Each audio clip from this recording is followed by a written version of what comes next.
Rogue Bet. A Space Opera Adventure. Book 4 in the Wild 9 series. Written by A.R. Knight. Chapter 1. Lunar afternoon. Her eye changed its color. Again and again. The mark's right eye, framed with a metal striping giving up her enhancements, shifted to match the club's frenetic lights which played through cold color schemes to a scattershot beat.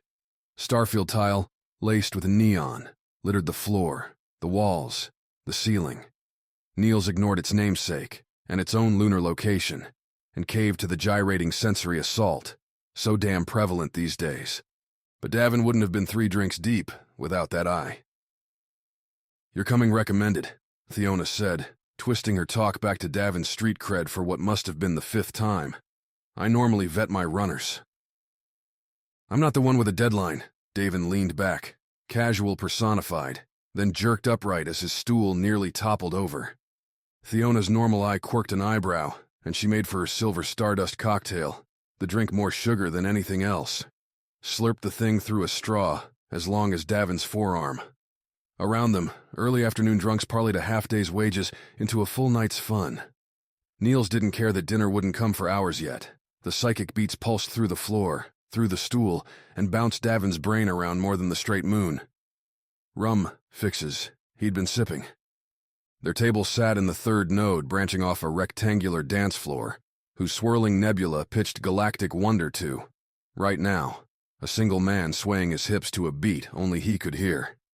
Davin didn't think he was too many rounds away from joining the guy, but his outfit didn't match Niels' workman vibe. Slick with spacefaring leather and trumped up with multi-planetary spices, Davin had that classy, vagabond look that put him intriguingly out of place in any setting.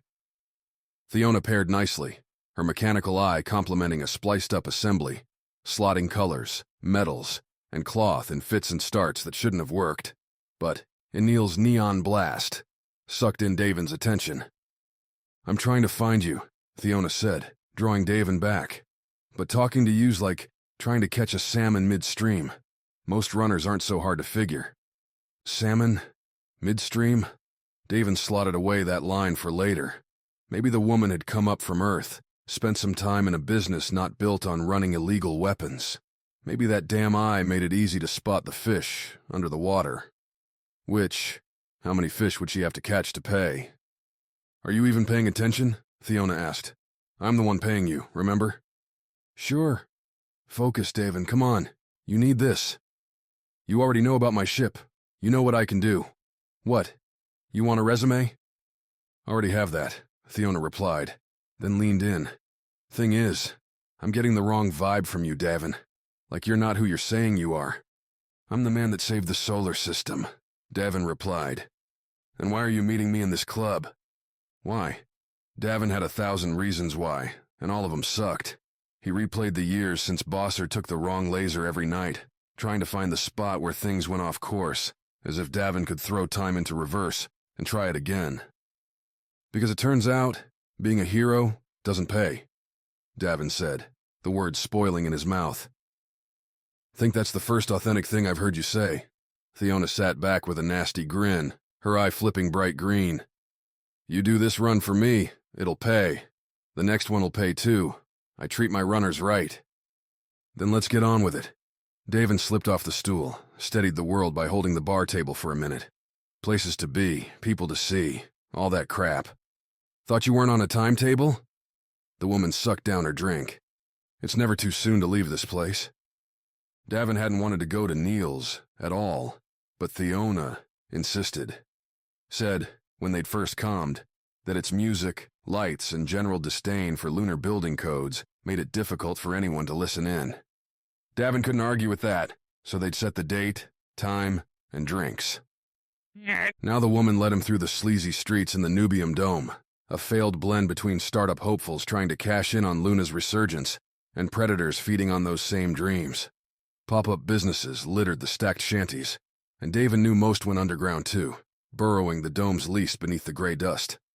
Everyone hawked something new, a body mod, or some drug, a bot that'd save your life or take another's. Overhead, dome skippers darted along, their 1- and 2-passenger floaters zipping through Nubium as fast as possible. Didn't want to take the chance they'd bust an engine and come down for repairs here. Davin, though, enjoyed the walk. Earth sat up top, its blue-white-green beauty providing a better sky than the black void he normally had soaring through space. And the people crowding the streets around him? Hungry for hope? For deals? Or just plain hungry? Those people he knew. Those people were him. He hadn't grown up on the moon, but home was more than a place. Thena tilted her walk, nodding between 2 orange, striped stacks. She kept her mouth shut out here, where ears were everywhere, and Davin followed suit. He'd rather listen to the street music than her cocky pitches about how much artillery she had waiting to blow a hole in Eden's fleet. Not that Eden wouldn't deserve it, but Davin didn't play those kind of sides. Not anymore. Between the stacks, a few meters back from the street proper, the woman held up her metal eye to an innocuous spot on the silver walls. Something clicked as Davin closed, and a doorway shot up, revealing a stairway heading down. "Bit small to move cargo," Davin said, as they started in, "unless you're dealing in toys." "We shift the goods out a different way," Theona replied, leading. "I've got Nubium's dockyard on my payroll. Time comes to fly, you'll come in proper, leave without a second look." "Ain't that swell?" Behind him, the door shut hard and swamped the stairway in darkness. Davin heard a click as Theona's eye shifted again, and he felt her hand reach out and grab his. "Don't get any ideas," she said, pulling Davin down the stairs. "And I thought things were going so well." She laughed, a sound that vanished along the steps, which went deeper than Davin would have thought. "At least you're funny. Most runners, they're hard types that don't know how to laugh anymore." "Laughter's just my way of living," Davin replied. The dark had to be for security. He guessed Theona's eye made the stairs look bright as day for her. Anyone following would find themselves taking a long fall, probably right to rifles pointing at their faces. Davin kept his steps sure, kept his left hand on the sidearm he wore on his belt, charged and ready. Melody, his supercharged shotgun, had stayed home today. Too obvious for a job like this. But hey, at least the stairs and wherever they led didn't smell like booze and too little deodorant, like Neil's. Breathing, it turned out, was something Davin preferred to do without choking every time. The stairs ended their dark journey into a big space that any cargo hauler would know, a warehouse. This one must have carried on for blocks, and going by the sealed crates stacked everywhere, most carrying labels with a ship's name and a time. It did brisk business. "Pretty nice setup you've got here," Davin said, as the woman dropped his hand, let him take in the picture. Beyond the crates, lift bots milled around the space, shuttling this and that to here and there. Most had the long, straight arms good for toting heavy fare, though the moon's touch-and-go gravity made big lifts easy. Davin suspected that's why manufacturing had grown so big here. Close enough to Earth for the money and the buyers, light on weight and legality. "That's the stack I have for you," Theona said, bringing Davin to a cluster that, going by the shapes and their lengths, held enough damage to arm a squad or two. "Drops at Enceladus. Pick up another normal run, to keep things clean." "Right." Davin leaned in to get a good look at the closet casket, matte green and carbon scored. "Where'd you get these?" "Nowhere you need to know," Theona said. "You make this run, though, I'll have more. The rebels are paying way over premium now." Davin looked back, caught her shaking her head. They're either doing better than Eden thinks in this war, or they're so damn desperate, they'll throw their money away. "It's not worth anything if you're dead." Theona didn't argue, did ask Davin if he had any questions. "Yeah, I've got a couple," Davin said, turning, catching one last look around the place. No guards hanging around. A couple bots that looked like they might try something, but Theona looked to be running a profit shop. Keep labor costs low, take-home pay high. Made Davin's job easy. He didn't even draw the sidearm quick, just reached over, pulled the weapon out with his right hand and leveled it at Theona, who laughed again. "What, you're going to steal all this cargo?" Theona asked. "Nah," Davin replied. "They are." A horrendous bang sounded from up the dark stairs, followed by harsh light and feet pounding along the steps. Fiona dropped her nonchalance act and opened her mouth, like she was planning on giving some dumb order. "Don't," Davin said, wagging his sidearm to catch her attention. "Not worth it. Give up your suppliers. Maybe they'll let you off easy." A thud from the stairs clued Davin to look over Fiona's shoulder to see the first Moon Centurion make the main floor. Others followed, their crimson capes swirling as they swept into the warehouse, hunting for threats.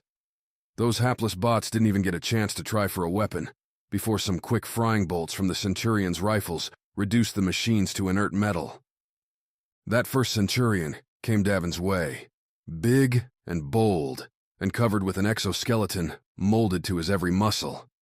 "Mox, right on time," Davin said. "Meet Fiona. I imagine she'll have a lot to say."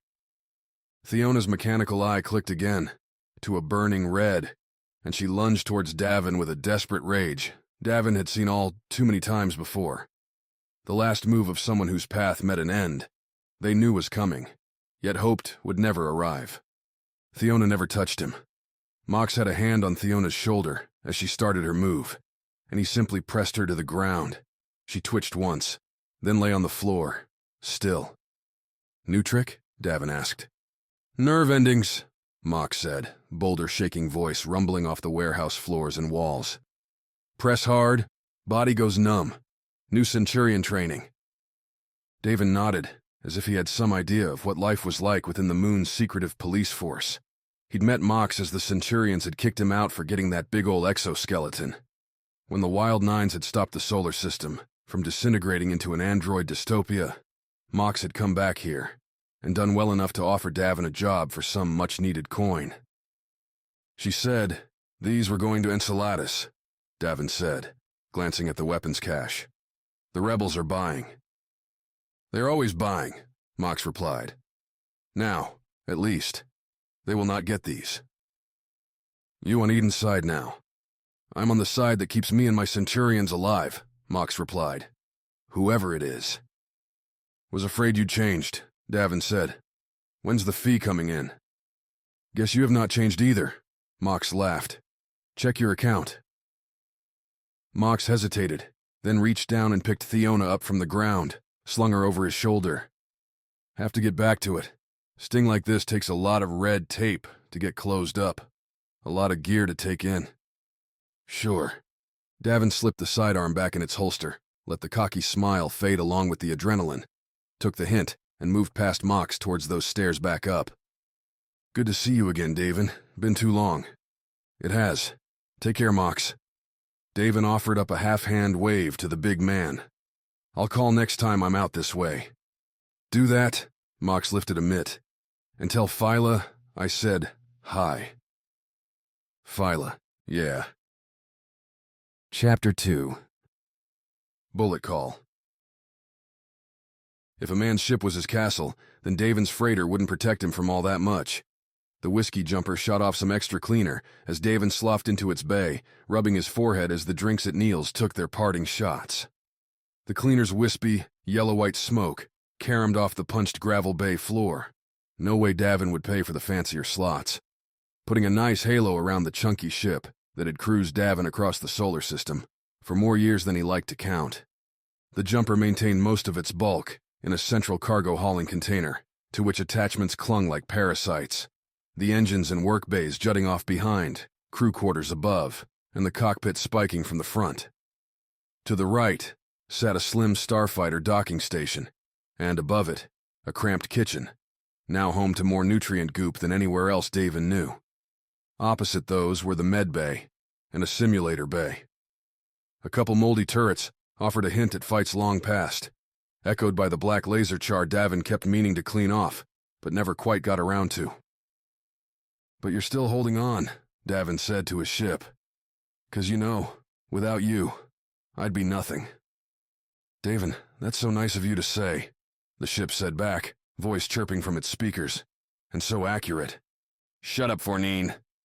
The android brain now controlling the jumper's systems had, at one point, been stuffed in a body intent on delivering slashing, stabbing death to Davin and his former crew, the Wild Nines. After tracking Davin from Europa to the space station, Minor Prime, the Wild Nines had pulled a solid reversal on the bot, sucked out its mind, and stuck it deep in the jumper's computer. Now Davin had a lightning, quick, deadly AI on his side. One that couldn't seem to keep quiet. "I see you're back empty-handed," Fournine said, throwing off Davin's order. "Are we taking on a delivery later then, or is your idea of a successful business to lose coin over and over?" Davin closed his eyes, sighed, waved towards the jumper's ramp, still not lowered. "Would you let me onto my own ship, please? I'm under strict instructions not to let you aboard until you've found us a job." "Nobody's going to give me a job if I'm too tired to talk," Davin replied. "I just need a nap." Arguing with his own ship felt ridiculous, and Davin could only imagine the Lunar dockyard operators laughing at what they were seeing. The captain that had saved everyone from android-owned repression, getting his ass handed to him by a computer. Fournine must have decided to take pity on Davin, because the ramp hissed and lowered down, a little more than a meter wide and freckled over with nubs for grip. "Thanks," Davin said, stepping on up. He'd rarely seen the jumper's cargo bay so empty. Davin had offloaded a large Martian wine collection. The chocolate, fruity tannins in the red planet's soil made the Cabernets delectable, apparently, when they'd arrived on the moon. And now, as the ramp rose behind him, Davin stared around at the broad, empty space. The silence hit Davin hard. It always did. Used to be, 8 or 9 people lived on this ship. The Wild Nines did have a reason for its name, managing the equipment, polishing up the weapons, or kicking each other's butts in the simulators. A family, churning through life's pains and pleasures together. A static burst sounded through the space, causing Davin to twitch as the sound resolved itself into a broadcast announcer's voice. Fournine, tuning into something and blasting it throughout the ship. "What are you doing?" Davin said, the blathering commentary about moon conditions. Meteor strikes at a minimum risk today, pushing Davin's headache back into prime position. "Trying, Davin, to keep you from getting into even more trouble." Being scolded by his parents had been one thing. Being scolded by Phyla and the other Nines was another. But taking crap from a computer, on a ship he owned? "4-9, you jerk. I'm coming up there." Davin made for the ladder up to the bridge. A lift sat next to the rungs, ready for those unwilling to use their arms and legs. But on the moon, all Davin had to do was kick a couple of times to jump his way up. He bounced into the short tunnel and into the squat cockpit, its twin pilot-co-pilot chairs pressed up to the glass. Outside the ship, the docking bay's silver-crimson scheme parlayed the moon's colors through the dockyard's many implements, from refueling canisters to spare parts to bots meant to use both. Davin kept the jumper's maintenance to the minimum right now, as coin had been hard to come by. Everyone expected major war to break out any day, so stocks were being piled, treasures hoarded, contracts cut. Davin figured that, once the first shot was fired and Eden began its inevitable romp through rebel space, things would calm right down and he'd get his usual cargo runs back. Until then, well, he could live on Martian wine and the occasional Mox-based bonus. Fournine had kept the broadcast going, and the announcers had finally turned from Lunar stage setting to the event at hand. As Davin reached for the manual cutoff, he wasn't so trusting of 4-9 that the AI had limitless power. The broadcaster said a word that made Davin hesitate. "Race, bullet race." "See," Fournine said, and Davin almost turned the damn dial just because the android brain sounded so cocky. "I'm on your side, Captain, even if you don't believe me."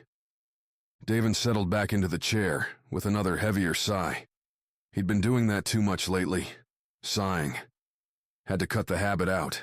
His left hand went fishing into the cooler slot next to the pilot's chair and fished out a fresh water bottle, newly filled up from Luna's reservoirs. Caught comets melted into delicious, delicious drink. "Fine, bot, you win," Davin said. "Pull it up on the HUD." "You got it, boss." The glass shimmered. Then the silver and crimson blanked away as a live feed filled Davin's cockpit view. A camera swept over pure lunar landscape, no domes and little man-made interference, except for a winding path, overlaid with lights, crisscrossing the color gamut.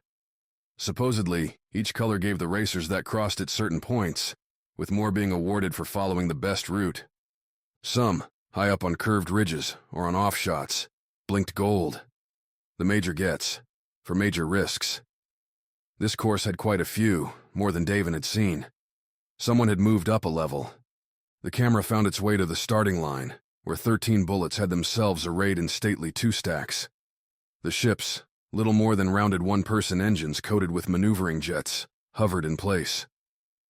The broadcast swapped to a one-by-one run-through, giving each contestant a 5-second spot to say their name and highlight their sponsor. "Where'd she qualify?" Davin asked, after the first 3 had gone by. Fournier didn't answer before the broadcast had found her. Phyla, her hand resting on a purple and orange bullet. Racing for Galaxy Forge, her red hair blowing like she stood in a hurricane. Other sponsors splashed over her suit, a courtesy of her reputation. Despite Davin's current struggles, the Wild Nines had some marketing cash, rather than the racing rank. "What class is she in now?" Davin asked Fournier. He couldn't keep all the different ones straight. "C, Davin, you should remember that. It's an improvement from last time." "Right. C, then B, A, and S. The last one reserved for those true pros." Still, Phyla had gone from nothing to, well, something pretty damn fast. Despite not being an 18-year-old racing wizard, Phyla had taken to the sport, with a passion Davin hadn't seen before. Now, anytime they landed somewhere, he'd go find the job, and she'd go find a track. The broadcast finished its run-through and returned to the starting line. The whole track sat outside atmosphere, so no audience cheered on hand. Some of the major courses Davin had seen played concessions to in-person attendance, but the bullets moved so fast, you couldn't really perceive the things watching from eye level. With a flash, the countdown hit 0, and the bullets burst away. The broadcast traversed into an infuriating view that Davin nonetheless understood as the only way you'd be able to keep tabs on the whole race. Half his screen flipped to an overhead graphic, splashing the huge course onto the glass, and, within it, colored dots showing each bullet as they sped along. On the other half, the broadcast zoomed in on individual bullets, showing as they banked their way through turns, hopped over, and burned under one another. Davin had only played with bullets in simulators, but piloting in 0G was all about momentum. With nothing to stop you once you revved up, turns had to be measured in lost velocity. Flipping the bullet with its jets to keep its main engines burning away was everything. And if you could pick up some bonus points along the way, Phyla said it was damn fun, and Davin believed her. The purple dot representing Phyla picked up spots as the race went on, and Davin saw her bounce over a couple bonus point lights. Not a bad start. "Davin, I'm getting an urgent call," Fournier interrupted, silencing the broadcast. "Now?" "Sorry," Fournier replied. "Should I try to put her off?" "Her? Who's calling?" Davin had figured it was the Lunar dockmaster, asking when he'd be getting this freighter out of their space. "Viola, that's why I'm interrupting." Huh. Not a name Davin expected to hear. Not a name Davin could turn away either. "Connector," Davin said. "And the race?" "Bump it right side, I'll keep tabs." Fournier did as Davin asked, shunted the dots in the course to the glass's right side. In their place filtered in a smiling brunette that looked older, wiser, and all the more assured than the young runaway Viola had been when Davin first saw her. "Hey, Puck," Davin said, noticing Viola's bot floating over her shoulder. "What's up, Davin?" Puck replied, its cheery voice everything 4-9 wasn't. "You say hi to the bot before me?" Viola said. "Nice to see you haven't changed, Davin."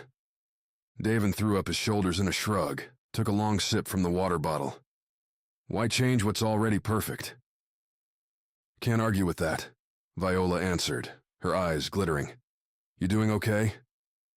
Should he unload his problems, spill out the ennui, gripping his every move as the endless cargo grind crushed away the days and months and years? "Sure. I'm sitting in the jumper on the moon with a crazy android for company. Couldn't be better." "Glad to hear it," Viola answered, either missing Davin's subtext or deliberately ignoring it. "Listen, I'm calling for a reason. Not just to say hi, I'm hurt. Don't be. There's no time for it." Viola glanced away from the call, frowned, then turned back. I need a favor. You shot Bosser. I'll give you any favor you need. Viola flashed a small smile. That was a long time ago, but thank you. I need you to do a run for me. We'll drop it near lunar orbit. Puck will send you the coordinates. A run? Where to? And for who? You'll get that info in the package. Viola settled back into her straight face. I can't give you more details, Davin. Too many people might be listening. Nobody's gonna care what I have to say, Viola. Viola cocked her head. Not you, Davin. Me. Find the capsule. Do it as soon as you can. Davin scrunched up his face as Viola reached to close the call. Hold on. That's all you're giving me? No destination? No details? Can't right now. Just know that it's important and that I trust you, Viola said. You can do this for me, right? No price, little information, and given Viola's voice and the secrecy, all kinds of risk. Exactly the job Davin shouldn't take if he wanted to stay stable. Build up a reputable running business. Exactly the job he should take if Davin, well, if he was who he said he was. The badass that saved the solar system. I'm in, Viola. I'm in. Good. Nice seeing you, Davin, Viola said. Stay safe for me. As if Davin ever did. Chapter 3. Teamwork. The steps to prime the whiskey jumper for any journey, whether running asteroid rocks to Mars or a secret device for a friend, were the same. Davin ran through them all. Green lighting systems, loading up rations, and even cleaning out the turret pipes, without any annoyance. A task had come in, one that actually needed his skills, his attention. The safe road had been so safe, so suffocating, that Davin had forgotten how much fun it could be to wander into the unknown. Sure, Mox had offered up the bait game over beer 2 nights ago, while Phyla had been practicing on the course for yesterday's qualifiers. Mox said that Davin looked bored, asked if he wanted in on the sting, and of course, Davin had accepted. Playing head games with Theona hadn't thrilled too much, though. There'd been armed and undercover Centurions everywhere, in case she saw through Davin's charade. You wanted to feel alive. You had to risk yourself. You're working hard. The words startled Davin, and he bumped his head on the engine nodule he'd been scrubbing, wincing at micrometeor damage. Davin pulled himself out onto the bay floor, rubbed his head, and offered up a hangdog smile to the woman leading a lift cart loaded with her bullet, all compressed and ready for travel. Phyla had her autumn leaf hair pulled up, her green eyes matching her mouth in a smile, still wearing a racing suit that no doubt needed a good spin in the laundry after the tight knuckle action. Phyla scared him. Phyla burned him. Phyla still had Davin jumping out of his skin. Gotta keep her in shape, Davin said. Never know when we might get a job. Does that mean we have one? Davin tossed away the scrubbing towel. Some bot would pick it up, and came over Phyla's way, rubbing his hands. Why the hell did he feel so nervous? Like he'd forgotten something. In fact, Davin said, throwing on his best announcer impression, we do. Important too. More wine? Are you saying transporting the galaxy's finest grape juice isn't important? Davin replied, the conversation greasing his own skids, calming those nerves. I happen to think we're heroes. We were, maybe, Phyla laughed, short and light, then glanced towards the ship. 4-9, drop the ramp, please. The AI complied, and the ramp's whining descent covered the silence as Davin's skids crashed hard. Phyla had a way of doing that, cutting sharp when Davin wanted to charge straight ahead. Davin scratched his head again, looked around the bay, hoping one of the bots might come up and charge him for using the bay's services. The bots failed to rescue Davin from the awkward moment. So, Davin said, you had a good time without me? Without you. Phyla folded her arms, and warning lights flashed in Davin's mind. Davin, I was racing, which, yes, happens without you and the single-seat bullet. I thought, though, that you were going to be watching. As you said. Crap. Davin had run away with Viola's message and hadn't come back. Fournine had played the broadcast alongside Viola's transmission. Where'd Phyla place? Did she win? Should he be wearing a good or bad expression? Davin would lie to some people. throw up swagger and dish out a narrative behind it that'd bowl over casual questioning, followed by a topic switch aggressive enough to blow away any danger. Phyla might kill Davin if he tried that. Look, Phyla, Davin started, swallowing as Phyla's fire-blonde eyebrows inched higher and her lips turned lower. I had it on. 4-9 can back me up on that. 4-9, Phyla said, without looking towards the jumper. I displayed the race in the cockpit, 4-9 announced through the jumper's speakers. See, Davin said. Did he watch it? Phyla asked. That requires interpretation that I can't supply, 4-9 said. I would rely on Davin for his opinion. We had a call, Davin said as 4-9 dropped the line. Viola hailed right in the middle of your race. I had to take it. Had to. Her eyebrows back in their normal, skeptical position, Phyla sank into that straight-faced pose that just screamed how little she believed Davin's words. Was she under fire? Was the jumper about to explode? Well, no. Davin had flown through asteroid fields, easier to navigate than this conversation. Viola's call had interrupted the race, had been about something important. But she had a favor to ask us, an important one. So you keep saying. Phyla let her arms drop, gave her head that slight shake that said this particular talk was done. Cart, take the bullet inside. I'm going to take a shower. Phyla, Davin said, as she turned to follow the cart up the ramp. Don't you even want to hear about the mission with Mox? Did you get shot? Phyla didn't turn back as she asked the question. Did I what? No, I didn't get shot. Then you're running thin on excuses. Phyla glanced back at Davin, down the ramp. How long was Viola's call? 5 minutes, maybe? The race took 2 hours, Davin. 2 hours. He'd had to get the ship ready. The jumper wouldn't fly right without the maintenance, without Davin's personal touch. Without any other crew to do it for him, what else could Davin have done? Watch a race he barely understood while a friend's request sat there? Phyla had vanished into the jumper, her steps still banging down the ramp. 4-9, Davin said. You gotta warn me about these things. I did play the race for you. Next time, lock me in the cockpit till it's over. I would be happy to.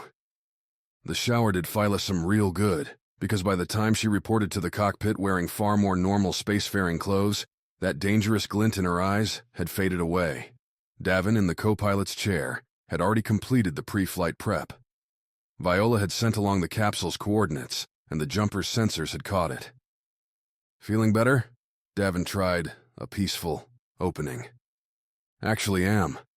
Phyla nestled into her seat, started reading meters. I'm not sorry for what I said earlier, but I'll give you that it would have been hard to ignore Viola's call. It was, Davin said. Should have watched your race. But Phyla, I mean this in the nicest way. The announcers sucked. The views sucked. You're just a bunch of dots on the screen. One of those dots is me.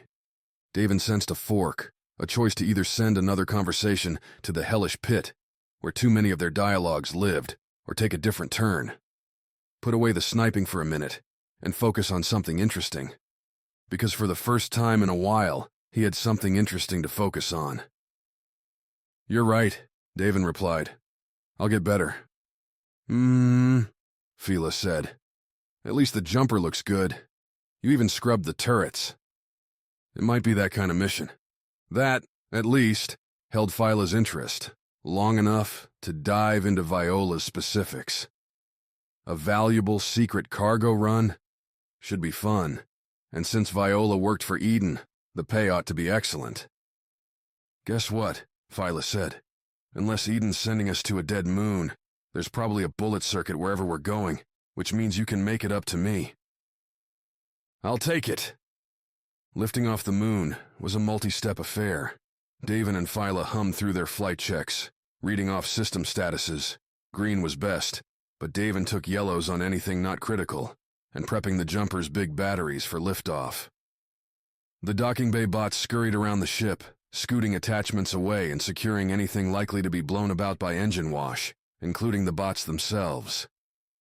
In the final countdown, a bay that had been filled with frantic motion stood still. Ready? Phyla asked Davin, as she did every time before taking flight. Always, Davin answered Phyla, as he did every time before taking flight. Like a beloved cat's purr, The jumper spun to life. 4-9 read out every stage as the jumper whipped through them, and soon Phyla pulled back on the primary flight stick, pushing the jumper off the blasted bay floor and floating them out. The microjets took the jumper above the bay, giving Davin and Phyla a stunning view of the moon's domes. Their swooping cities filled with curving architecture, utterly impossible on Earth. Great glass towers arced along dome walls, some coated in rainbow colors, others refracting sunlight to achieve the same effect. Every planet, every space station had its own unique takeoff to share, but the moon held its own place in Davin's heart. A beauty here, coupled with the aspiration that came from humanity's first jump beyond Earth's borders. "Never get tired of seeing this?" Davin said, as Phyla pushed the jumper beyond the range, where its engines might damage something. "I get why Mox came back here." "Sentiment from you," Phyla said. "Hey, I have feelings." Davin leaned back in his chair. "Normally keep 'em buried beneath my incredible manliness, but they're around." You should try sharing them more." Phyla tapped away on the jumper's console, and a deeper thrum ran through the ship as the batteries shifted their energy towards the big rockets. "Some people might be interested." "Who? 4-9? Phyla laughed, pushed forward on the stick, and the jumper shot right towards a dome section that, with its blue glowing magnetic shield, had pulled away to allow their departure. Beyond the blue shield, several other ships hung in a line, stretching towards Earth's bulk, waiting to get in. Always traffic on the moon. "So where are these coordinates?" Phyla asked, as they coasted through the gateway and powered into the space between the Earth and the moon. Blips coated the jumper's radar, that constant ship traffic moving around them. While space around planets and civilized bodies had governing laws, and pilots were expected to take tests, the real enforcement came from the fact that if you didn't fly right, you'd be dead. Phyla found a clear outbound lane and stuck to it, sending the jumper on a path towards Earth's southern hemisphere. "Got him right here." Davin swept to Viola's next message, a blank note, except for the digits denoting the drop spot for the capsule. "Plugging them in now." As Davin entered the numbers, 4-9 did the heavy work, and a green line lanced out beyond the glass, curling away to the left through space. "Any conflicts?" Phyla asked the computer. "None in your path," 4-9 answered. "Good, take us there," Phyla said. "Will do. Enjoy the view, humans."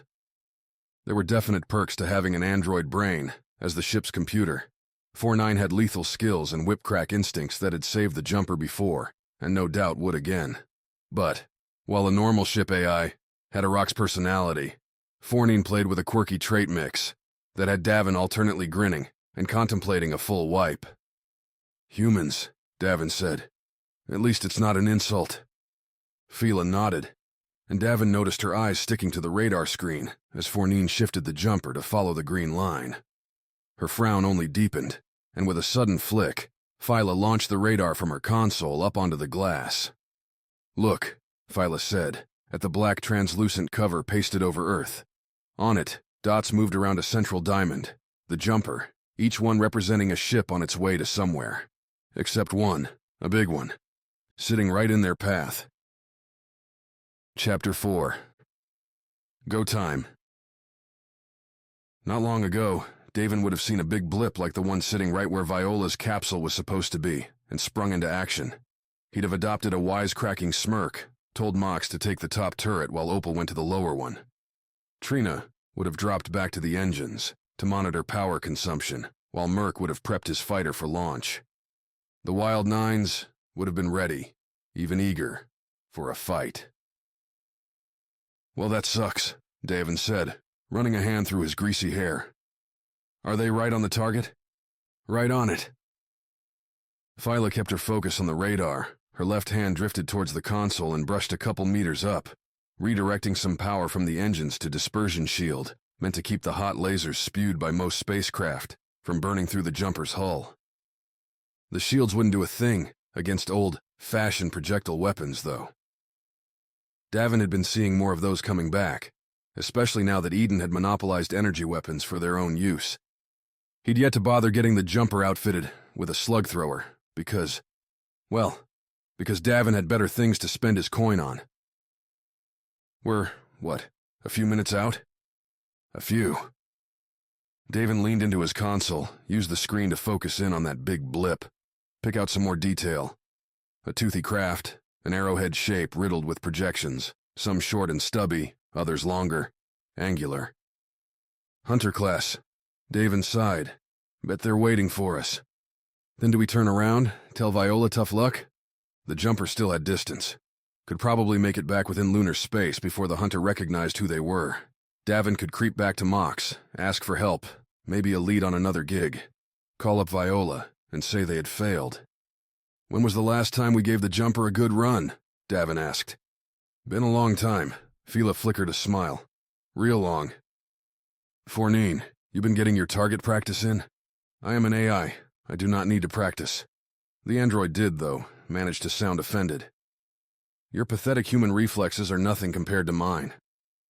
Fornine's a cocky one, isn't it? Phyla said. Takes after its captain, Davin said. Punch up the comm, Phyla. Let's see what our new friends have to say. While Phyla flipped on the comm, Davin tweaked the shields to push the energy forward, protecting the cockpit, facing the hunter from any surprise attack. Provided the hunter shot lasers, and not too many for the shields to handle.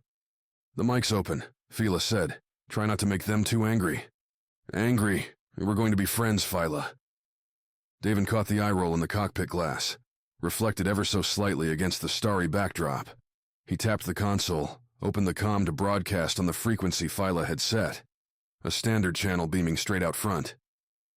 Hey there, this is Davin, and the Whiskey Jumper, sending out a question to the fine folks squatting on some coordinates we've been asked to visit. Davin felt himself grin as he spoke, falling back into a captain's comfortable habit. Looking to see what brings you all out to this particular corner? Drop us a reply and let's open a dialogue. Davin tapped away the broadcast, glanced at Phyla. Good enough for you. They haven't shot yet, so that's a positive sign, Phyla said. Going to have to pick a direction soon if they don't move. The Hunter-class ship hadn't started its engines, hadn't activated any weapons that Davin could see as the jumper approached. They were well within missile range now, and soon lasers would be able to strike, with damaging force. No reply yet. Slow up, Davin said. Let's stay out of the hot zone for a minute. What if they're picking up Viola's capsule? Then they've already got it. Davin double-checked the radar, nothing beneath the hunter's big blip. What happens next is on them. I thought we liked having the initiative. Only when we know what's going on. As if hearing their conversation, the hunter's engines spooled up, the ship rotating to face the jumper with its weaponized, pointed maw. The comm crackled, settled into the incoming message. Davin Masters, we're glad you've decided to help us out with this mission. Please kill your engines and wait for boarding, and we'll get everything straight. The message cut there. Hunter, color me confused, because I had good word this particular spot came by me with secret intentions. Davin said. If you're here, then that secret's blown. Can't exactly trust you. The hunter nudged itself towards them. Incorrect, the hunter's captain, or comm officer, or whomever replied. Viola meant what she said, but her information was incomplete, and her assessment of this package's value was too low. We aim to protect our investment, Davin. Nothing more. Davin looked at Phyla, who shrugged. Who the hell were these people? What investment? Davin, Phyla said, as the captain stared at the comm and tried to decide what to say. Make the call. Either we fight, run, or let them board us, but we're running out of time. On the cockpit, the radar showed the hunter's big blip getting closer. Davin could turn the jumper around, zip back towards the moon, and try to forget any of this ever happened. Try to find another gig, hauling booze, rations, or parts from one spaceport to another. Davin had taken enough shots for a lifetime. He didn't need any more. Turn it, Davin said. Thought I could use some excitement, but I don't need to get beat up again. He thought Phyla would be game for the idea, would be down for the safer play, take a route that'd bring her to new racecourses for her bullet. Instead, she just sighed as he spoke. Turning, Phyla said, voice dead. Shift the shields to cover. Feeling oddly sick to his own stomach, Davin adjusted the shields as Phyla brought the jumper's engines online, started their rotation. Jumper? The comm burst up again. We're reading your engine spooling up. What are you doing? Sorry, Davin replied. This all seems a little hot for us. Viola didn't mention any games. Do you know what she told us? She said that Davin Masters would be able to do what no other captain could, that you wouldn't be afraid of a challenge, and that you wouldn't be able to resist the reward. Davin hesitated, felt Phyla's eyes on him. Times change, people change, stakes change, El crews change. Time was you'd probably be right, Davin said. Time is you'd be wrong. I told her you would be too soft, the hunter replied. I'm sad to see I was correct. Phyla had a knack for driving daggers into Davin. She could pierce right to his heart with a cutting look, a sigh, or even nothing at all. She had the right to call him out. Random voices over the comm. On the other hand, Davin wasn't going to take their crap. Stop, Davin said to Phyla. Cut the engines. Are you letting him get to you? No, Davin replied. I'm changing my mind. Uh-huh. Davin ignored Phyla's bemusement and looked back to the comm. Look, this has nothing to do with being soft. It's about being smart, knowing all the risks, the rewards. You don't live to be a captain like me by playing fast and loose with your life. Davin paused, had to figure out how to turn this into a graceful switch. But you're saying you're with Viola? If that's true, then we can talk. Did it work? Was it sloppy? Davin couldn't tell, but Phyla cut the engines and the hunter kept closing, so... Good. Before, when Davin had a crew, when they were being pursued and pursuing death and its dealers, making snap decisions that had put lives in danger came easy. Like a reflex, and Davin could blend them with a cocky quip, to give every moment a make-believe quality. They'd all be fine if they swaggered through. Now Mox's little deal aside, Davin didn't play the action game. Hadn't felt his pulse race outside of the simulator and the zero-G treadmill for a long time. He'd grown rusty, and his invincibility bubble felt thin. Glad to hear you've changed your mind, the hunter said. We're coming in for boarding. Follow our lead. Phyla didn't wait for Davin to do what the hunter had asked. With a button press, the jumper's jets linked to the hunter's, allowing the latter's pilot to arrange the two ships for a perfect connection. Much easier than two separate pilots doing the same, so long as you didn't mind giving up control. You getting Melody? Phyla asked when Davin didn't spring up from his chair. Guess I should. Davin scratched at his stubble, felt like he needed a shave. Though if they're going to kill us, don't think there's much we could do to stop them. You're all over the place today, Phyla replied, as the jumper shifted without her input, setting its underside hatch where the hunter could get it. What's wrong? Nothing. Just doing some thinking is all. Thinking? Davin, that's dangerous. Quiet. While Davin truly did think there wasn't much he and Phyla could do if the hunter's crew, no doubt armed, decided to kill them both, he might feel a little better with a weapon ready. No longer in the moon's minimal gravity, Davin left his chair with a push and a kick, diving through the jumper's hallway and towards the captain's quarters he shared with Phyla. The jumper had become a nest in the years since the Wild Nines had drifted apart. While Davin and Phyla kept the cargo bay cleared for hauling, the other rooms took on different lives. Unused crew quarters became mini-storage units, where Davin and Phyla would throw souvenirs. Phyla stole Trina's maintenance area to work on her bullet racer. Only the medical bay remained untouched, with Eric's supplies still stuffed in its cabinets.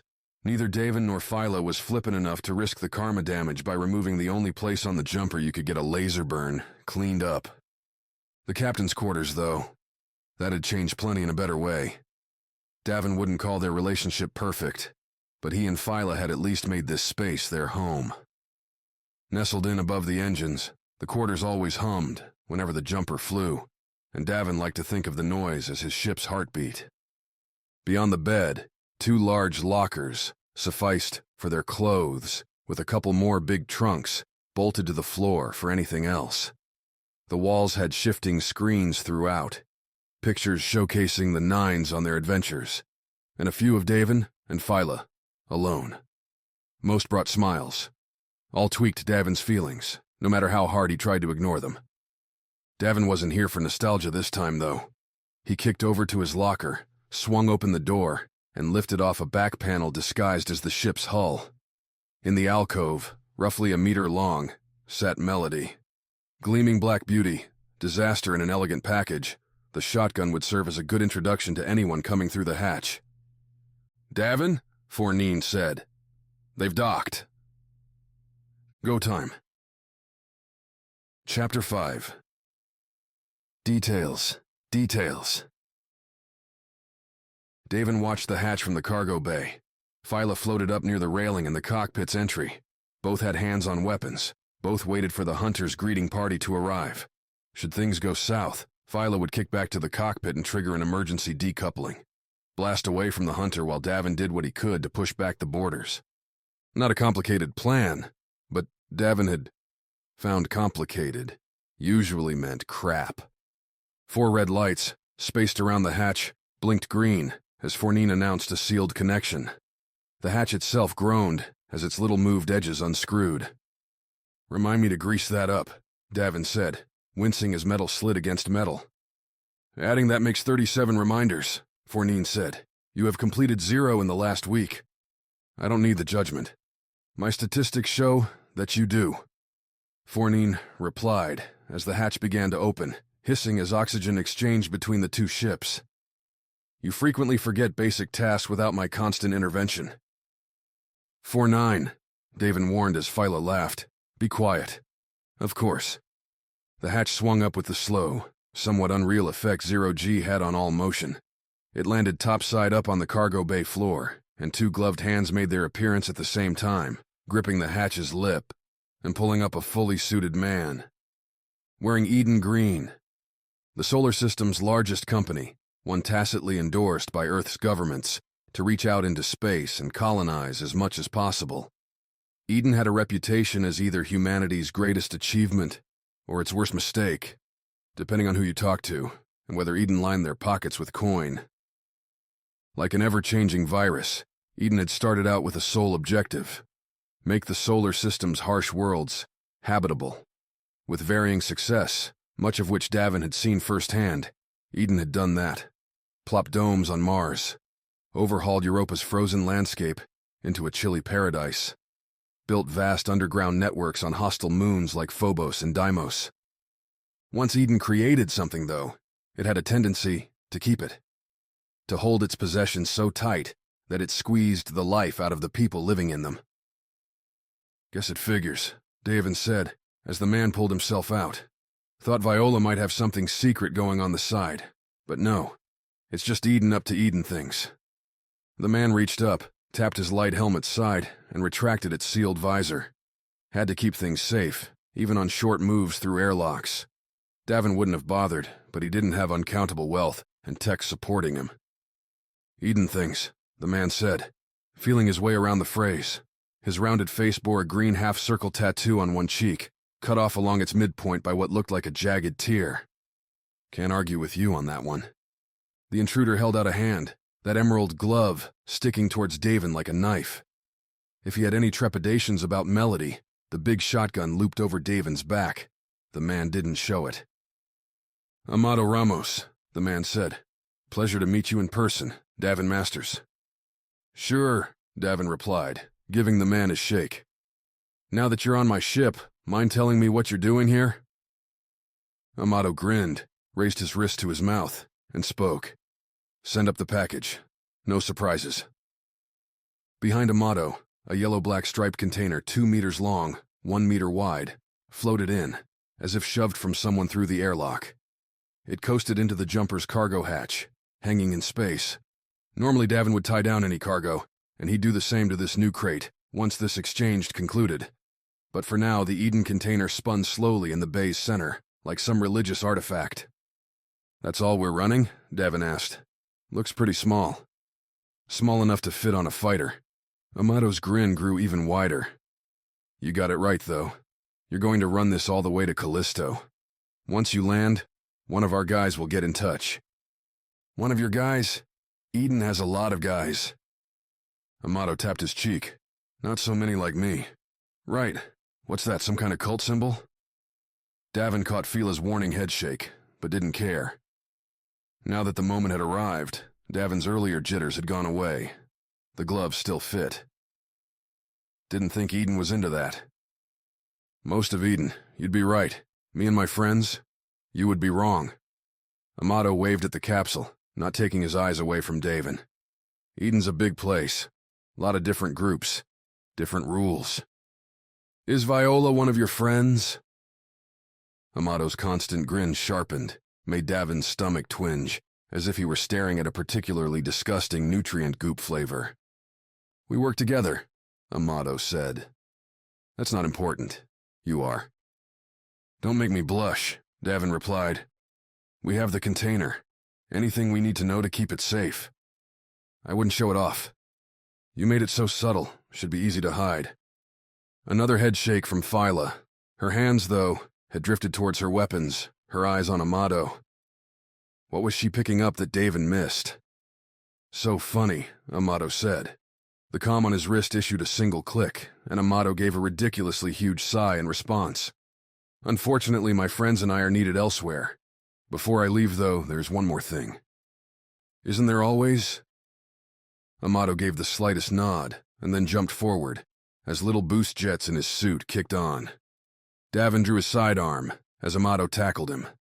Davin felt a burning flash in his left leg, then Amato shoved himself away, holding up his hands. Keep him up or I shoot, Phyla called from above. What the hell was that? Insurance, Amato said, that grin finally gone. The container has a single key, and that key is now inside you. Why? Davin asked, rubbing the hole in his nice flying pants and the bloody scratch beneath it. Why'd you do that? In case you decide to play a different game. Amato backed towards the hatch. Don't try taking it out. It's tied to Callisto's coordinates. You extract it any earlier, and you're gonna have a bad day. There was a nicer way to do that, asshole, Davin said. Amato shrugged, turned, and slipped into the hatch. 4-9 closed it after him, leaving Davin and Phyla alone with the container, the key, and plenty of questions. I like how you didn't shoot him, Davin said later. The jumper still drifting between Earth and the moon, while he and Phyla ate a rationed dinner in the ship's small mess. Here he is, coming at me, and you don't fire once. Because Davin, I exercised restraint, Phyla countered, before squelching some brown-orange nutrient paste into her mouth from its tube. What if I'd hit you? Not a chance. You're too good for that. True. Davin felt the scabbing slice on his leg again. He couldn't stop reaching for it, that little device embedded in his skin, partly because it seemed so wrong to have the key in there, partly because Davin had fully planned on cracking Eden's container open and having a look. If he was running something, Davin wanted to know what. I didn't shoot because we'd be dead if I had, Phyla continued, when Davin didn't answer. You know that? Yeah, I know. Just feel like we lost that exchange. We did. You feeling brutal tonight, Phyla, because you're laying it on thick. She leaned back, finished the nutrient tube, set her hands on her legs and looked at Davin. He looked back, his blackberry protein mix sitting uneaten on the table. I don't know, Phyla said finally. I don't know why I'm frustrated. Maybe it's because this isn't going like we thought. Maybe it's because you didn't watch my race. Maybe it's because I'm eating nutrient paste. Because we don't have the coin for something better. Davin didn't have an answer to any of that. Maybe, Davin, it's because I thought our lives would be in a different place by now, Phyla said. We stopped Bosser. We nearly died a dozen times over fighting pirates, androids, rebels, and seemingly everyone else. Now we're getting kicked around by Eden Muscle? Can't say I planned this either, Davin shrugged. That's always been our thing, though, right? Roll with the punches? Keep on swinging? Phyla stood up, kicked away from the table, and floated towards the exit. Maybe we should change our thing, Davin, because I think it sucks. Phyla kicked her way from the room, leaving Davin with his nutrient paste and a whole lot of questions. He glanced towards the mess cabinets, filled with more dining ware than the two of them would ever need. A big, silver refrigerator, stuffed with more nutrient paste. A couple real rations for special nights. Liquor bottles filled the locker to the fridge's side, butting up against the mess's wall. More pictures there, too. The Wild Nines in action. 4-9, do you miss it? Davin asked, taking up the nutrient tube at a rumble from his stomach. The old days. When I still had a body? 4-9 said. Those old days? Sure, why not? Back then I had an order to kill you. It was very nice. Forgot about that. I came very close. Would you like me to tell you the story? Davin closed his eyes, ate a mouthful of the nutrient goop. It tasted nothing like blackberries, a lot like protein powder. The journey to Callisto would take a while, goop meals the whole way. Somehow the stuff didn't seem to suck as much when you ate it with friends. Know what, 4-9? Tell me the story. Tell me how we kicked your butt and turned you into a fancy flight computer. Of course, Captain. I think you'll find it very exciting. As 4-9 launched into its story, Davin popped up the news on the mess table's screen, browsing similar headlines, while the android described firefights, the assault on Minor Prime, and his eventual destruction at Trina's hands. It had been long enough now that 4-9's descriptions sounded less like memories and more like legends. Back then, on Europa, it had been a secret scheme by rebels to turn the base against Eden. Davin and the Wild Nines had been used, but they hadn't died like the rebels wanted, had instead torched the plan without realizing what they were doing. The Wild Nines had been swept up in a swirling conflict that still went on now. The rebels had never died. They kept coming back, and now Davin read some new commanders had been hitting Eden hard, breaking up their fleets, striking the edges and getting away before backup. A classic guerrilla war breaking out around Jupiter, right in Callisto's orbit. 4-9, Davin said. Get the simulators up and running. I'm feeling rusty, and where we're going, I'm guessing that might be fatal. What Davin didn't say, what he didn't bother revealing to the android, was his burning desire to take a shot at something. After Amato and Phyla, knocking out some virtual baddies would make him feel better. Though, as Davin left the mess, he couldn't help but look at the black and yellow container, now strapped down in the cargo bay's center, waiting to be opened. His leg itched. Chapter 6. In Space, Entertainment. Davin stepped off the skiff onto the chromed silver docking pad, marking the Terramorpher's entrance. The giant machine churned above Europa's ice-flow landscape, breaking down the frozen wastes and dumping in a fertile biological mix that would, eventually, warm up the atmosphere and turn the chill desert into a verdant jungle. Not that Davin would see it.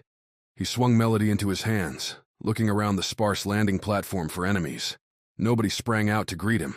Beyond the Terramorpher's grumbling, crackling grind, no warning shouts filled the air. Davin sniffed. Was that mint? Sharp and suffusing every breath. Quieter this time around, Phyla said, joining him in brandishing 2 rifles, one in each hand. She sported a headband, and, somehow, a glowing cigar hung from her lips, its smoke minty fresh. I like your style, Davin said, and I don't trust this at all. Was getting bored of the usual, Phyla said, the cigar muffling her words. Hard to talk around one of these things. That never makes it into the movies. Can't imagine why. Davin led off, heading slow towards the long, wide stairs up across the landing pad. Terramorphers spent their space on systems, not pedestrian pathways, so the only available route went right up to the control center. A silver-white stairway, broken up every dozen steps or so by console-strewn landings, each one a perfect ambush point. As they hit the bottom step, clinking noises came in a series behind them.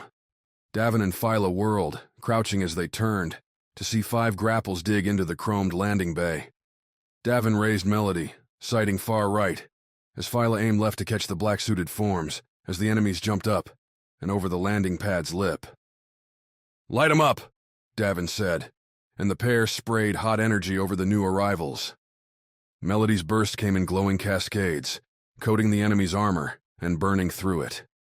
Phyla's rifles were more scattershot, isolated bolts that nonetheless struck and sent the grappling group tumbling back over the edge or flailing to the ground. Not a single one managed to counter. All lay in smoking ruin on the deck, or off it in a few seconds' fire. A bright clink sounded at Davin's feet, and he glanced down, saw the grenade. There were instincts at play here, and Davin jumped away, leaped to his right where he could get behind the stairway's slanted edge for cover. Phyla, that ridiculous cigar hanging from her lip, glared at him. "Coward," Phyla said, then fell on the bomb. Davin didn't watch the messy aftermath, though he couldn't hide the crowing laughter from their target, the one who'd thrown the grenade, and that no doubt stood at the stair's top in triumph. Instead, he sat back against the stair's side as the grenade went off, watched the crystal blue Europa sky for a long breath, then reached up to his head and double-tapped his ear. "You could have kicked it away," Davin said, pulling himself from the simulator pod, one of 6 on the jumper. The extra simulators didn't serve a purpose, but Davin couldn't bring himself to get rid of them. Instead, he rotated which pod he used every time, while Phyla claimed hers and stuck with it. Those acid ones always have long timers. Phyla, absent her cigar and her rifles, crawled from her pod and shrugged. Wasn't feeling the game. Didn't seem real. Maybe because you came in packing a cigar and holding 2 rifles like a bad movie star? Better than running the same scenario for the 50th time. Phyla had a point, but Davin liked the Terra Morpher, the final ascent to confront Marl. 4-9 spiced up the adventure with his own random additions to keep things fresh, but the core loop remained the same. Arrive, climb the stairs, deliver justice to a monster. What Davin didn't say, what he nonetheless gave away with his half-smile, was that he loved the scenario because it had been him and Phyla alone against the odds. "Don't like the memories?" Davin asked as they pulled off the simulator gear, the sensory caps and gloves that helped sync their motions to the virtual world. "We both nearly died on that thing," Phyla replied. "Marl shot me." "We all got shot a lot back then." Phyla had to laugh at that. "I still don't understand how we made it out alive." Now it was Davin's turn to sour. Not everyone had made it out alive, and not everyone had deserved to. Cadge, a grumpy mercenary that had spent time with the Nines, nonetheless turned on Davin's group to try and cash in on a bounty on the runaway Viola's head. 4-9, back when the AI had its android body, had turned Cadge to ash in Minor Prime's docking bays. Cadge, though, held nothing to Lena. Davin still held to that soft spot, where Lena lived in his heart, where she'd been ever since Bosser took her away with a pointless shot. "Yeah, we did," Davin offered up, turning away. "You're right. I'll have 4-9 put together something new." "How about something totally different?" Phyla said, apparently sensing Davin's desire to escape nostalgia's black hole. "I said I'd teach you how to really fly a bullet. Give it enough runs, and you might want to join me on a real course." Back when Phyla had picked up bullet racing as a hobby, they'd spent runs blasting through courses with the little racers, until Phyla had so obviously outclassed Davin that he'd dropped the bullets and declared himself a spectator to that particular sport. "Maybe once this is done," Davin put his hand on his leg, where that key sat. "We're rusty, Phyla, and that Amato guy made me nervous. I want to stick to the stuff that's going to keep us alive." If Phyla believed Davin's assessment, she didn't show it. "Sure, Davin, whatever you say. I'm going to go check our position." A pointless move. 4-9 hadn't been unstable for years, and the AI would buzz them both if something had the jumper deviating from its line out towards Callisto. As a conversation ender, though, it served. Davin followed Phyla from the simulator room, but not to the cockpit. Instead, he climbed over the railing and shoved himself down to the cargo bay floor.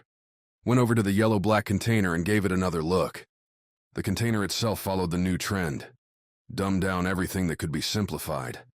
Ever since the androids had been shut down and their tricks turned into handheld devices, physical modifications, and more. Davin had heard Trina played a big part in that decision. Most digital defenses had proved easy to break. Central on the container, just over its lip, sat the vertical, notched slit for the key. Not more than a couple centimeters tall, the sight still made Davin wince. That thing was inside him. Beyond the lock, the container's edges flushed together in a tight seal. No air getting in or out. Nothing for Davin to pry on with a brute force bar. 4-9, Davin said. "It's time we give Viola a ring. There's explaining she needs to be doing." "You've waited a while to make the request. Was hoping she'd reach out first." Davin scratched at his stubble. Phyla had wanted to make the call right after Amato left, but Davin fought for the extra time, the extra distance. If Amato's group tracked Viola's calls, and she said something she wasn't supposed to, Davin wanted the jumper far away from the moon and Earth. Now they were in the no man's land, on the way to Mars, with plenty of void to hide in should Viola trigger a dangerous response. "Do you want to take the call here, with the cargo?" Fournine asked. "The cockpit would be better. You could tell Phyla to stop checking my calculations." "You think I can tell Phyla to stop anything?" "For once, Davin, you make a good point. I shall try Viola now." Davin gave himself a little jump, set himself adrift in the air. What was the point of spending so much time in zero gravity if you didn't enjoy it? Taking a call while slowly spinning around was one of those little spices Davin added to his interstellar life. "Davin," Viola's voice patched through after 49 burned a minute getting her online. "I was getting worried. You have the container." "Your buddies didn't tell you?" "Buddies?" Davin sighed loud, stretched out in space, his length matching the yellow-black container. "Viola, when you came running into us in that club, I thought you'd never seen the outside of your father's moon," Davin said. "Now that you have, I figured you'd be a little savvier than this." "Running into you. The way I recall it, you stumbled into me," Viola said. "And I run tech R&D for Eden. I'm plenty savvy." "Stumbling, running, same thing," Davin said. "Leading a division and staying alive are two different kinds of savvy, Vi. Point is, you've got a crew watching you, and not the warm and fuzzy one like you had with me." "Warm and fuzzy? The nines, Davin? I wouldn't use those words." "Depends on your point of view."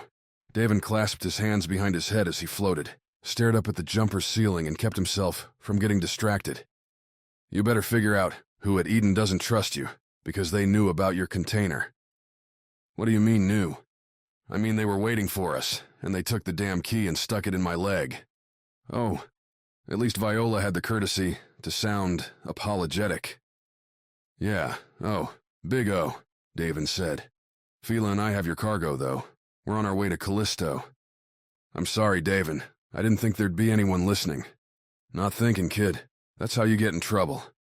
You're going to spoil any pity I have for you. You keep talking like that?" Viola hummed for a moment. "Listen, you're heading to Callisto already. Based on the delay, looks like you haven't made Mars yet?"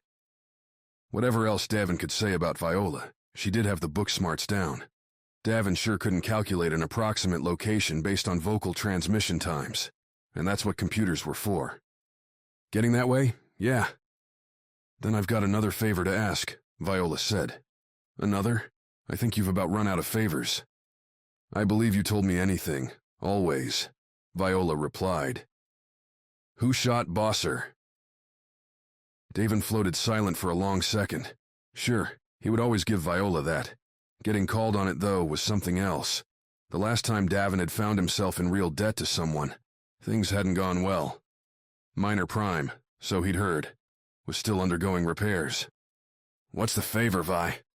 Have you been paying attention to what's going on between Eden and the rebels, the ones that used to be the Red Voice?" "Seen the news here and there, not much else." Something Davin said had Viola's voice change. She went from taut, nervous, to more relaxed. From a negotiation to a happy hour. Get together. "Sounds about right," Viola said, all warm and bright. "What I'm asking, Davin, is that you really stay focused on this one. The container. You're saying that like you don't trust me." I just know you," Viola replied. "This all isn't as simple as I wanted it to be. I'm worried it's going to get hard for you." "What? This container? Then why have me run it at all?" "Because I don't trust anyone else." "Not Amato?" "I don't even know who that is," Viola said. "Davin, I have to go. I jumped out of the lab to take your call, but if I'm not back soon, the techs might blow themselves up and take me with them." "Right, except you never told me the favor." "Don't stop, Davin. Don't stop for anything," Viola said. "If Amato really works for Eden, and he knows what you're doing, then he's not the only one. I don't want you to get hurt." "Too late for that," Davin replied. Get back to your toys. Wouldn't want them going boom. Thanks. Take care, Davin. Viola clipped off the call. After taking a run through the conversation and not gleaning any new info, Davin realized he'd floated himself stuck, killed his momentum, and now sat dead drifting over his cargo. Phyla, he shouted. Could use some help here? 4-9, the damn flight computer laughed. Chapter 7. Old faces, old friends. Travel through the solar system happened via lines. Davin could point the jumper towards a particular target, and 4-9 would calculate the optimal trajectory to put the jumper in line with the target's solar orbit. Every significant object in the solar system had its orbits beamed up and synced across a satellite web spaced from Earth to Neptune. Thanks, Eden. So any ship could and should be able to see exactly where their route would bring them in relation to, say, Mars and its 2 moons.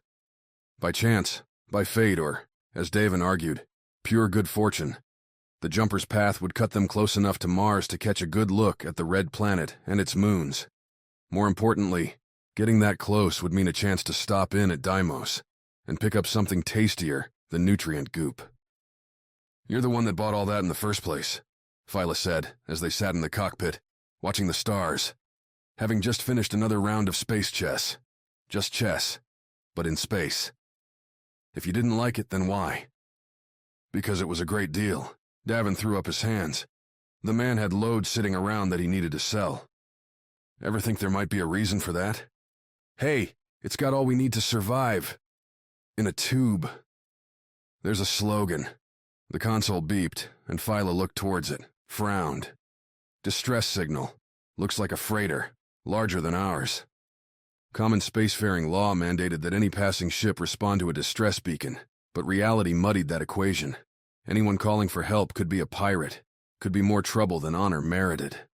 Eden had enough ships in constant patrol along the orbital paths between Earth, Mars, and Jupiter that someone competent and properly armed would come along before true disaster struck. This is the Zephyr. If anyone can help us. We've lost battery power and are drifting. Our panels aren't working, and if we don't get our air recycling soon, we'll suffocate. The voice kept its calm throughout, as if the disaster, while unfortunate, wasn't entirely unexpected. If anyone's able to give us a tow to Deimos, we'd be grateful. 2 ways to look at a signal like that. On the one hand, the captain didn't seem particularly worried.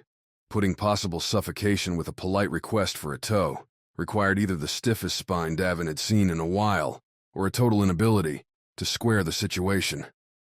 On the other, Davin wanted to go to Deimos, and here was the perfect excuse. I see that face, Phyla said. Didn't Viola say we shouldn't make any detours? Since when do you care about the rules? Since an Eden Death Squad decided to take an interest in us. Davin put a mock pout on his face. I thought you were bored, and they're not a death squad. Phyla hesitated, and Davin knew he'd won. Trapped her in a corner of her own making. I suppose you're right, Phyla said. 4-9, swing us towards that signal and give us a broadcast channel. Davin's making a good argument for once. Phyla flicked a glance Davin's way. If Amato comes back, I'm telling him it was your fault. Isn't it always? The Zephyr, hell of a name for a big clunky freighter, and her captain Uros proved appreciative when Davin reached out, throwing thank yous and a payment promise once the freighter made it to Deimos. Uros thought the Zephyr had one more run before a battery replacement. Expensive, time-consuming, and blew it. Despite being more than twice the jumper's size, space's gravity magic made it easy for the smaller ship to drag along its bigger brother. Phyla put the jumper in the right place for Davin to manipulate his ship's outside grapple, get a hook on the Zephyr, and make the connection around the big freighter's tow loops.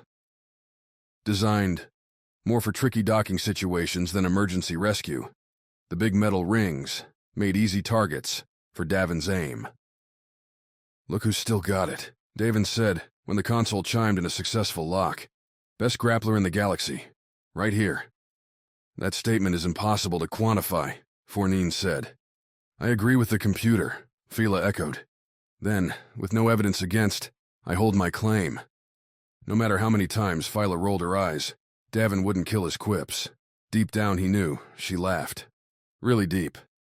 Uros said he had a small crew, and his air was becoming a premium. Davin and Phyla invited the bunch on board the jumper for the days-long journey to Deimos.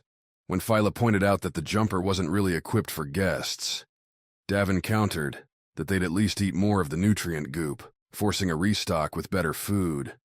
Phyla couldn't deny that win.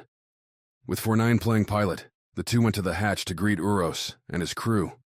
For all the friendliness Uros had shown over the comm, Davin and Phyla still loaded up for an ambush. Anyone could talk nice over a transmission, then hold a knife to your neck in person. Phyla took her top spot, rifle in hand, while Davin watched the hatch. After last time, with Amato's pop-up threat, Davin's fingers rested closer to Melody's stock, slung over his shoulder. He could swing the weapon over or under, fire a shot in a second that would, so long as the target sat dead center, end the fight before it began. Of course, Davin could also miss and add a new ugly scorch mark to the jumper's walls. "Shall I open the hatch?" Fourteen asked, once Davin and Phyla had themselves set. Phyla tossed him the slightest nod, so Davin gave permission.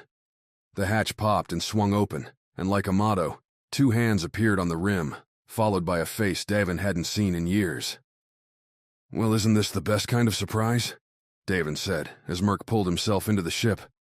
The swarthy fighter pilot had alternated between playing gunner and flying the jumper's escort fighter, back when it had one, during the Wild Nine's profitable days, running security and dangerous cargo from one planet to the next. Merc had offered a spiky, hard-charging optimism that had mellowed only when he'd fallen for Opal, another Wild Nine's member and one who wouldn't put up with Merc's relentless shenanigans. For all the years spent since Davin had last seen Merc, the pilot hadn't seemed to age. Maybe added a few lines beneath his short black hair, but Merc still wore pilot's fatigues, still had the same belt with holsters and spots for his bolo grenades. Though these were empty, the man had kept up an impressive fitness regimen when he flew with the Nines, and it didn't look like Merc had slacked off at all. And yet, for all that, Davin saw a different look behind those eyes. One he recognized, because Davin saw it in the damn mirror every day. Reckless hope sobered by experience. "Bet you thought I'd died," Merc said, as he kicked himself towards Davin, bypassing the captain's offered hand for a tight hug. "Still here, Davin. Still here." "Against all odds," Davin said, flicking his eyes past Merc to a smiling, guarded Phyla. She kept her rifle ready, despite the good surprise.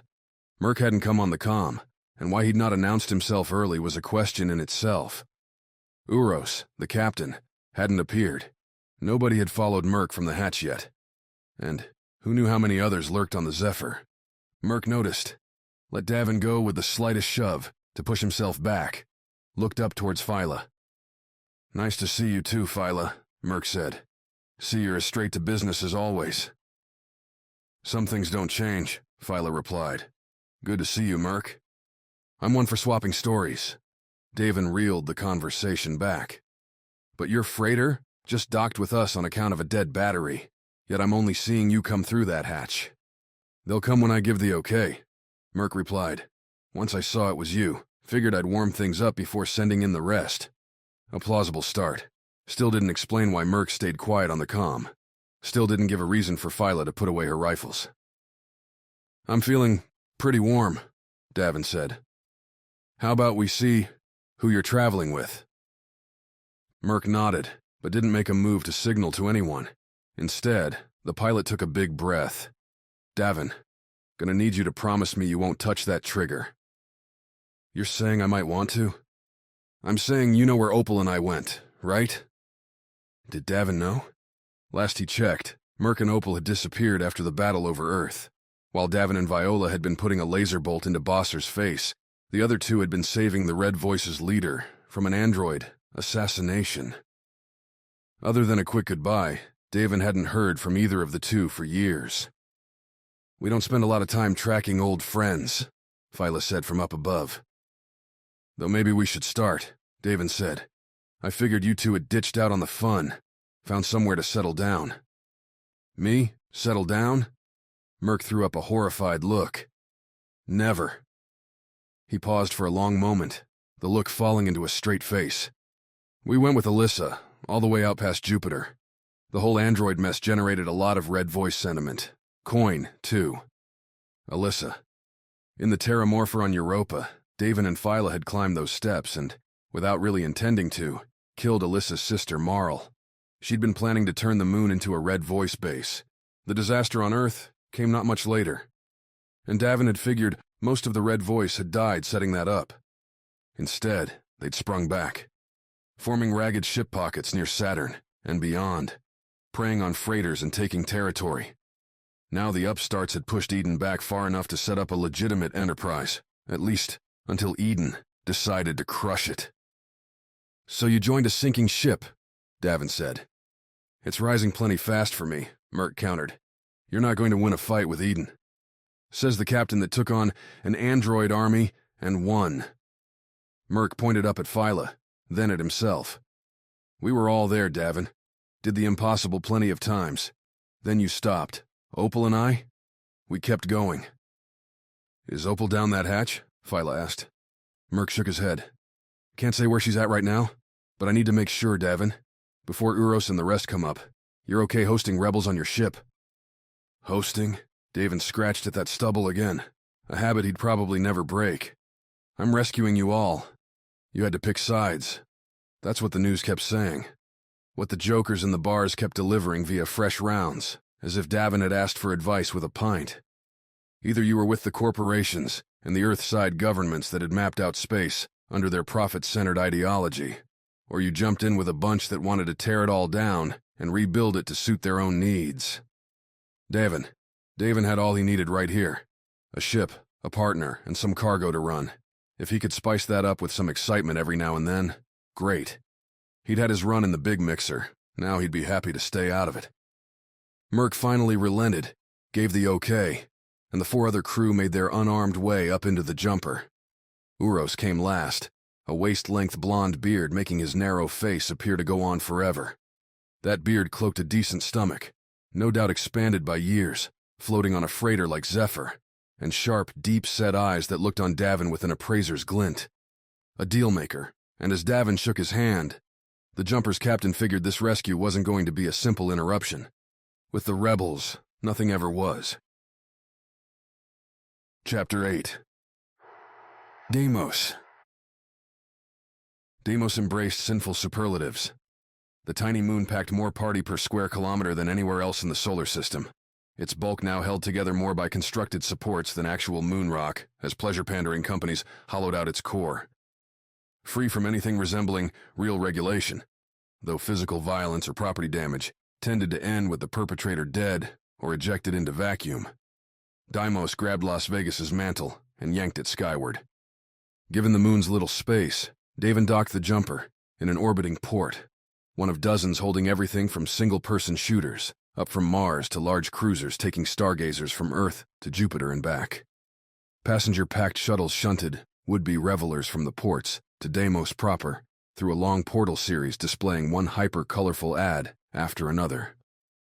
"This gets more blinding every time," Phyla said as she, Davin, Merc, and Uros descended. "It's like they need to desensitize you before you hit the moon itself." Phyla hadn't even wanted to come. When they docked and Uros announced his crew would be sticking with the Zephyr for repairs, Phyla had tried to suggest grabbing some real food from the port and then bustling back to the stars. Then Merc had made the offer, dangled the tantalizing possibility of some real fun. "All on our coin," Merc said, and Uros agreed. As a thank you. The two had proved to be fun traveling companions, even if their other crew members stayed reclusive. While Merc had pushed Davin into the simulator every other hour to rerun favorite scenarios, Uros chatted with Phyla, and while the Zephyr's other 4 crew stayed in makeshift beds in the jumper's workshop, the original crew quarters currently occupied by too much crap. Together, Merc and Davin had run through the Terramorpher adventure, replayed the assault on Minor Prime, and ventured through the pirate assault on the cruiser over Neptune. A fine blend, nostalgia and action. Davin realized how much he missed the cocky fighter pilot, missed having another voice around. Dinners and lunches with the 4 of them became laughing, memory-laden affairs that made the nutrient goop bearable. The old stories Davin and Phyla had told to each other 100 times sounded new again, with Merc and Uros listening along, I'm sure neither Merc nor Uros spoke much about their rebel adventures. But Davin didn't care. They didn't want to give any secret info away to a cargo runner with no real allegiance. Made sense. Didn't matter. They'd be dropping the Zephyr soon, and bidding the whole batch goodbye. The glittering ad displays pushed impossible ideas, showcasing adventures like black hole diving and surfing Saturn's rings. None real, all made to feel that way through complex suits and moment-to-moment programs that sucked away your sappy life and replaced it with something far more awesome. Blending between the big events were more typical distractions. The gambling and drug delights meant to siphon away your senses and your wallet at the same time. Davin couldn't keep a little grin away. He'd been around too many of these places to get enchanted, but that tiny thrill of possibility, he still felt the rush. So, Davin said, as the rings reached their end and the shuttle settled into its final docking sequence, swooping in towards the wild, zero-G mess that architects had turned Deimos into. You're the hosts. Where should we go first? Well, Merc said, how about we do a lap? Then I'm thinking Our Lady might like to take a spin around a course. My bullet's still in the jumper, Phyla said. There's no official courses here anyway. Deimos is too tiny. Who said anything about official? Merc replied. This is where all the best pilots come. It's the only way to make real coin. What? Phyla said. Merc answer came through demonstration. The shuttle docked and let them into a galaxy's worth of options. Passages streaking off towards here, there, and possibly, for the right price, everywhere. Merc had them head down a neon green-lit tunnel, walls plastered over, with more moving ads calling for this, that, and possibly, for the right price, the other thing. Beyond all the glitter, Davin had another reason for coming to Deimos. Gravity. The jumper didn't play well with it, and after spending enough time in true zero-G, Davin craved some real weight. Deimos didn't have tons, but they'd laced the moon with enough magnetic energy that Davin's outfit tugged him towards the ground. Not like being on Earth, but Davin didn't float with every step. To think floating would have been magic to so many people for so long. You ever been here, Uros? Davin asked the bearded captain, who had thus far experienced the journey with the same aloof ennui that pervaded his every action. Spent a few wild nights on this rock? Several times, Uros replied. Hard to find a place I both love and detest more. Couldn't argue with that. Phyla, in the several days' journey from the Zephyr's pickup to Deimos, had kept up the suspicion every time the laughter died away. With Fournine held to 24-hour monitoring duties, Phyla and Davin had spent the minutes before slinking away to sleep, engaged in amateur spycraft, trying to assess exactly what Uros and Merc and the Zephyr were up to. While the Zephyr itself didn't seem armed, Merc's presence meant it had to have a fighter aboard, had to be transporting something the rebels saw important enough to protect. That neither Uros nor Merc cared to talk about, it only spun up the suspicion, until Davin figured he'd go insane if he had to second-guess every comment either one made around him. He was part of the Wild Nines, Davin said, the night before docking with Deimos. We trust him until Merc proves otherwise. And if we die because of it? Well, maybe I don't want to live in a galaxy where I can't trust my old friends. Phyla, at least, had accepted that. Uros, though, didn't fall under the old friend protective cloak, so Davin had made it his secondary mission to get to know the captain better. That, unfortunately, had been harder than flying the jumper through Jupiter's big, red spot. Uros kept a lid on anything beneath the surface, as though he were a pressure cooker, and even the slightest slip would make the man explode. Sounds like you've got a story in there, Davin replied, as they continued down the green-lit tunnel towards where, Merc promised, they'd find the best bullet racing action this side of Venus. I might, Uros said. Another time. Always ready to listen, never ready to talk. Davin jotted Uros down in his mental list of people not to trust. A list that would have been longer if most of the people on it still lived.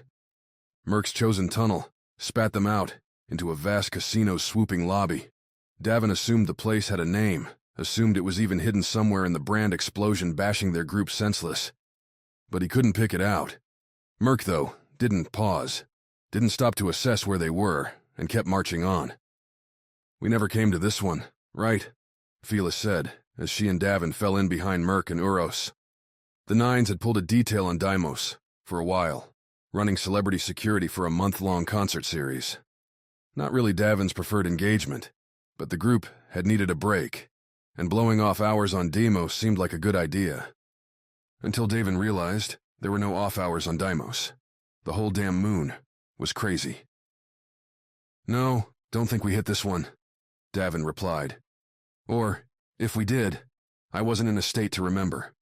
Those weren't exactly sober times. The music was pretty awful." "Sure, that's why." Phyla rolled her eyes. Davin laughed, and they followed Merc and Uros up an escalator to a wide archway labeled Speed Shots, the letters traced in a circle by two bullets chasing each other in an infinite pursuit. Inside, Speed Shots seemed to inspire a single word: dark. As if getting sucked into a void, once Davin had walked beneath the arch, light itself disappeared. "I can't even see my hand," Davin said. "Put these on," Merc said, returning from the darkness, holding several luminescent green goggles and already wearing a pair himself. "Then you'll get it."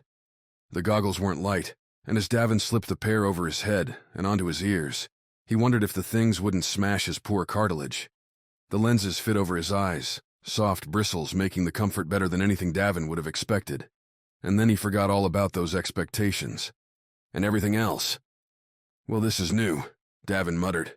Speed Shots went from dark to lush, to a ghostly lightness whose spectral grays and purples suffused with a fuzzy blue to build a restaurant, betting scene, and giant bullet course from nothing. The course itself held force, its curls and curves, hills and loops swinging around the tables, over the heads, and between bots standing by to take bets.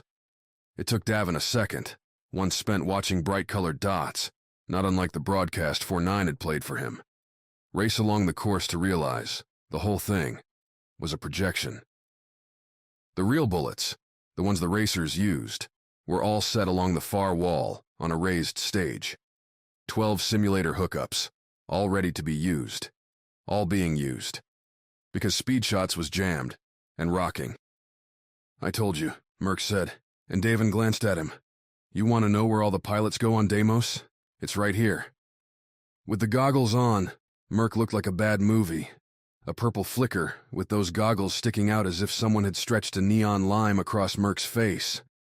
When the pilot opened his mouth, his teeth flared bright, and Davin felt like he'd fallen into a bad rave. Everyone else in the place looked the same, splashed with technicolor. "Who gets to fly?" Phyla asked. "The bullets, I mean." "That's the best part," Merc replied. "Anybody can. Bottom half has to switch out after every race. Every so often they'll have pros all line up for one, but most of the time, it's you and me in there." Merc's words became apparent as they watched the race sprint towards its conclusion, with dots freewheeling off into apparent oblivion. One pair actually collided, their orange and yellow spheres smashing into each other before bursting into a pixelated cloud. Their simulators followed suit, popping open to let the two stumbling, laughing, likely drunk racers meander towards the bar. A few boos rained down too, bettors who took the wrong chance. Racing a bullet without any life and limb risk, but with stakes, seemed pretty fun. The line for the upcoming races wasn't all that long, something that surprised Davin until the group made their way to the line start and learned about the forked-over fee. Take one of the upper-tier positions in the race, and you'd earn back your money, plus a little more the better you did. "Not a bad deal for a win," Davin said, reading up on the coin. "Phyla, think you can take this crowd?" "No idea," Phyla replied. "Haven't seen the course. Haven't used one of these simulators." "Phyla," Merc said, "take a chance, you'll be fine." And before anyone had a chance to react, to reject, Merc tapped in a coin transfer to the waiting bot, slotting in 4 berths. "4?" Davin asked. Uros shook his head, laughed as Merc put his hand on Davin's shoulder. "Always wanted to fly with you, Captain." "Ah, crap." Chapter 9. Speed Racer. Speed Shots did one thing right. They knew people who'd barely flown a bullet before would find their way into these open simulators, would be hopped up on all kinds of chemicals, and would still need to provide enough competence for people to make bets. When Davin settled into the dark pod, after cursing Merc out the whole way onto the stage for being an improvisational punk, the seat leaned him forward, face ahead, and hands gripping the steering levers on either side. Each lever had a rubbery grip that extended down beneath the central bike that Davin straddled as he settled in. The goggles stayed on, apparently required for full immersion. The simulator closed around Davin with a quiet thunk, and as it did so, the machine spun into operation. Tiny fans blew a stiff breeze. Some air freshener hit its scent quotient and dumped a meadow's flowery mix into Davin's nose. The black around him burst into blue sky, puffy clouds, and an endless grassy green lawn. In the far distance, idyllic mountains rose. Davin felt a whine beneath him as the bullet he was supposedly riding on spun up, and the view rose a meter as his virtual craft found its ride height. "Welcome," the silver word displayed alongside a countdown timer, huge in the air. 5 minutes till race time. The delay gave people time to place their bets, and Davin also knew what was coming next. Screens throughout speed shots would show the various bullet pilots tinkering around, getting used to their virtual toys. Some algorithm would judge their skill and slot in the odds. "Please test your bullet." "Okay." Davin eased both levers forward, and the bullet started off on a gentle coast, brushing against the grass. A pleasant ride, but one guaranteed to lose a race. "As long as I'm here," Davin muttered, adjusted his grip to give his wrists that flicking prowess necessary for instant bullet maneuvers. Might as well win. He pushed the levers forward, and the bullet shot ahead. Virtually, Davin's stomach didn't drop. He didn't actually get to the 200+ kilometers per hour bullets tended to hit, but the fans reached gale force. Now the goggles made sense. And the landscape whooshed along beneath him in an emerald blur. Davin pulled back on the left lever, and the bullet slid in that direction, its momentum propelling it in a wide, arcing turn. When Davin pushed the right lever forward, the turn sharpened until the bullet whipped hard around and started zipping back the previous way. The mountains on the horizon stayed the same no matter which direction Davin went, never came any closer either. A true test ground. Ready to race? The simulator asked it as a question, but with the timer ticking to 0, Davin didn't exactly have a choice. He'd practiced a couple turns, felt out the rough kinks on how to fly a bullet. Did that make him qualified to run a course? Maybe if that course was a straight line over a meadow like this one. "Don't bet on me, you morons," Davin said, doubting that anyone could hear him. In a way, being in the simulator gave Davin a cocky confidence he wouldn't have had out in the open, with eyes staring at him. Sure, some of those people in speed shots might have placed bets on the jumper captain, and what a bad move that was. But once the race picked up, Davin would be another dot among the dozen, with the more detailed screens focused on the leaders. The timer hit 0, and the grassy meadow disappeared. Just vanished. The fans slowed to a light breeze. Davin's grips rumbled, along with his seat, as if going through the virtual transition required some physical element. "What in the?" Davin said, as the course filled in on the screen. A far cry from the grassy meadow, Davin and his bullet landed on shiny black volcanic rock. The other bullets popped in around him, arranged in betting order. The one getting the most bets started in last place. The one getting the least began as the leader. "Hey," Davin said to Uros, the only one ahead of him in the line. The blond man's bullet had a speckled green and purple coat and hovered a couple meters away. "Can you hear me?" Uros didn't react. Guess not. If Uros had been able to hear him, then Davin would have started yelling about how ridiculous this course appeared to be. The shiny black rock blazed out the path before them, and above a sparkling nova sky made any glance up a blinding risk. At eye level, though, hot red and orange lava shimmered. Liquid pools lingered along the course, but more than that, gouts sprang up from the course's center. Red rings filled with lava arced overhead, some leaking here and there. Unconstrained by physical laws, the course rose and looped, spun its way up to the sky and, based on what Davin could see, under the ground. A ridiculous construct, a nightmare for any bullet racer, and an impossibility for someone who'd never raced the damn things in their life. After this, Davin was going to give Merc one hell of a punch. Maybe two. Across the center of his screen, 3 lights appeared, all crimson red. Again the bullet whirred to life, and Davin leaned forward, found his grip. This whole thing might be a disaster, but Davin was in it now, and he'd try to win. Uros, after all, had the last spot. Someone had bet on Davin. He'd try to make them proud. One light flipped green. A low ding sounded. A lava fountain exploded to Davin's right, and he flinched. The second light flipped. Okay, hit the boost right when the last light turned. Davin pushed the levers forward. Tried to time it right and failed. The light still red as Davin ought to be flying away. But the bullet didn't move. What? Why? In the millisecond, it took Davin to remember that this was a simulation, that the program could control when bullets could go anywhere. The last light turned green. With his 2 levers throttled up, Davin's bullet blitzed off the line. His ride thrummed up to a high-pitched whine that sounded more like a squeal, and the acceleration's gale force smashed into Davin's face. Those little fans doing an admirable job mimicking real wind. On the screen's upper middle portion, a giant gold number flipped from 2 to 1 with a sparkling flash. Davin's glorious achievement lasted a split second, till he saw the black glass track curving to the right, a lava-pocked gray rock wall rising before him. Lurching back on the right lever, Davin veered the bullet, the craft juddering hard through the air. The bullet's momentum swung Davin close enough to the wall to touch it, though his hands wouldn't let go of those levers, if Davin tried. Virtual or no, the lava-torched world and the high-speed bullet felt real enough. That glorious number 1 vanished, as racers, who took a more measured pace off the line, wheeled around the curve without sending their bullets into a hairpin stop. Davin pushed his throttle forward again, picking up speed and trying to find a way through the bullet engines. How Merc and Phyla kept ships like the Jumper and their starfighters from bashing into countless debris, Davin never understood. Thrusting up the bullet and trying to weave through the other racers felt like solving 1,000 puzzles on the fly. Instant reactions and reflexes. In real life, touching any other bullet would mean catastrophic disaster, maybe fatal injury.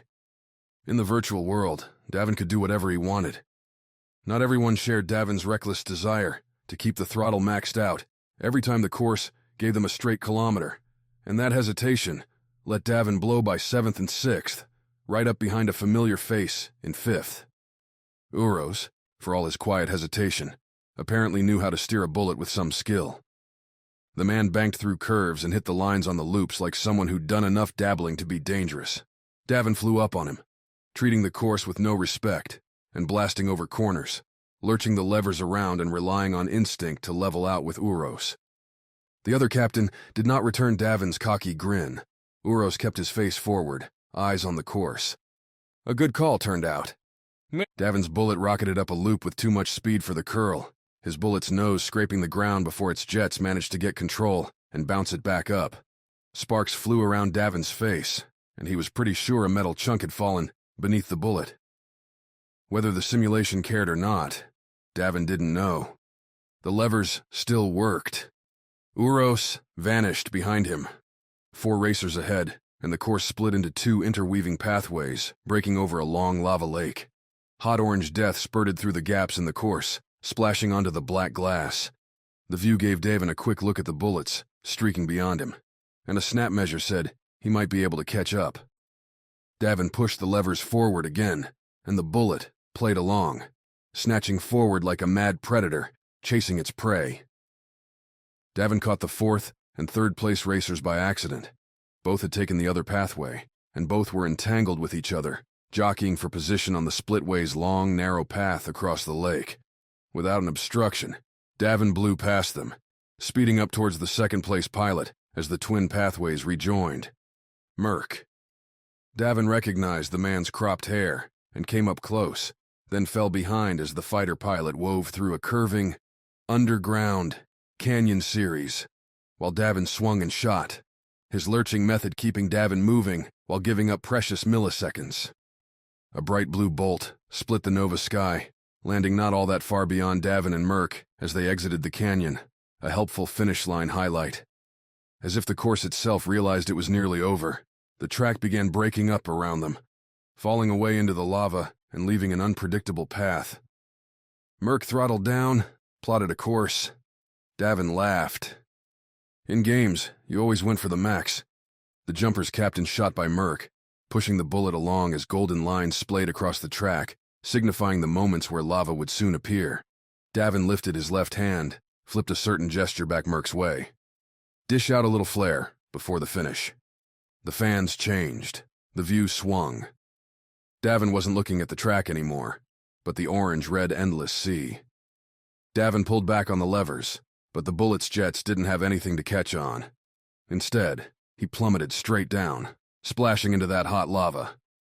As his screen faded, the golden place number stayed lit, slowly climbing back up as other racers made the right choice and hit the finish.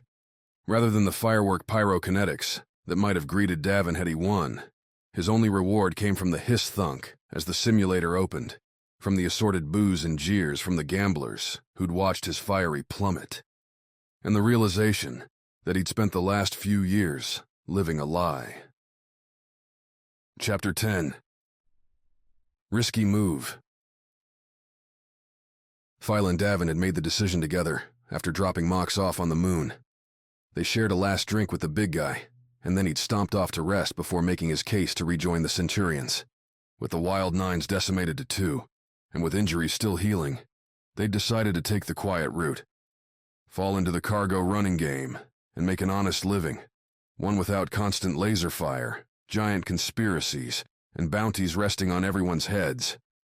The choice had been made in adrenaline's shadow, trying to escape a reckless life that would lead to a short, sudden end.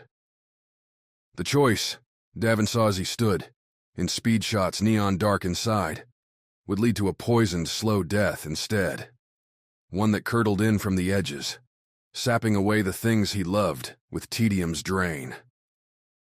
Flying the bullet had made that more clear than posing as an illegal runner for Mox, though even that had given Davin a flicker. Controlling the speedy ship with both levers in quick competition against the other pilots, a payoff so obvious and so deeply wanted at the end.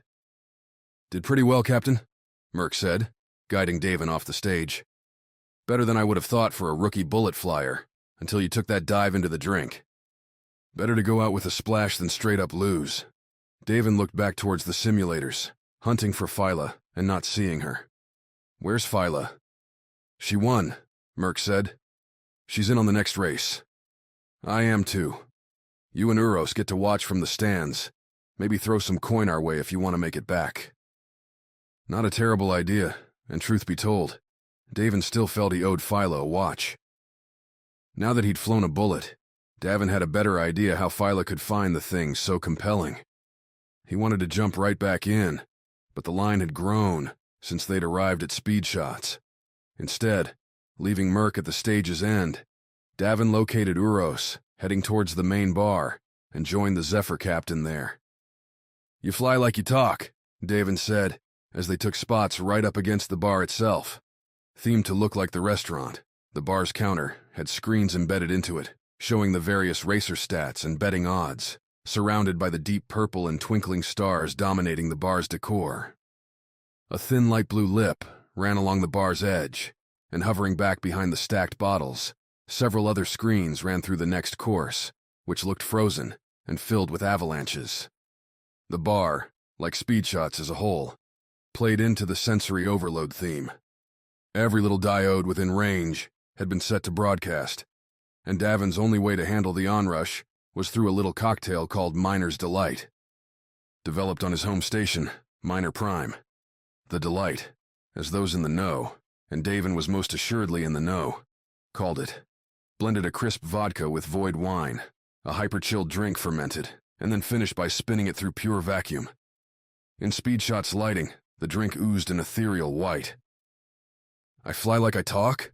Uros replied, enjoying his own flavor breaker, a winding tube with sections that'd squeeze out their contents, bit by bit, with every suck on the straw, blending together differently, depending on how hard Uros went at it. "Stable and steady?" "Sure, that's one way to put it." Uros nodded, pointed at the bar counter, currently displaying a countdown to the race and Phyla's odds. Going to bet on Phyla? Davin hadn't thought about it, but seeing as she'd won the previous race, and they were here, why not? Are you? Davin said, as he tapped on Phyla's picture, entered his coin account, and slid away a small wager. Merc's racing again. I would never bet on Merc, Uros said. But then I am not a betting man. I prefer to reduce chance in every encounter. I'll bet you do. It's not as boring as I make it sound, Uros grinned, that blonde beard stretching across his face. Making every outcome as certain as possible brings a challenge to life that I find invigorating. Davin leaned on the bar, took a long drink from his delight as the bullet race started. In his periphery, Davin saw the course pop in, the icy details not caught in the projection layered over Speedshot's tables, but the general makeup, filled with narrow tunnels and wide-open basins made for daring passes. So if you're not a betting man, why'd you bother to come to Deimos? Davin asked, shifting to put the bar's back screens in view. The bullet zipped along, the bar counter shifting to a running display showing the leaderboard. Phyla had started towards the back, but had already hit the pack's middle. I'm not a betting man, but for the right opportunity, I could change my mind, Uros said. Merc suggested I might find such an opportunity down here. Uros sounded like he might go on, but Davin, gulping down more delight, held up a hand to stop him. Wait, Merc suggested you'd find an opportunity here. What does that even mean? Uros flicked his eyes around, noted the bartender had drifted farther away to serve some other customers, and dropped his voice to a whisper. Being a rebel requires a certain amount of daring, seizing optimal chances when they arise to make a big leap forward. We can't survive an open war with Eden unless we make some major moves. Davin couldn't picture Uros being that mover, but maybe the rebels didn't have that many ace players. What major moves are you going to find here? Davin asked, not bothering to keep his voice low.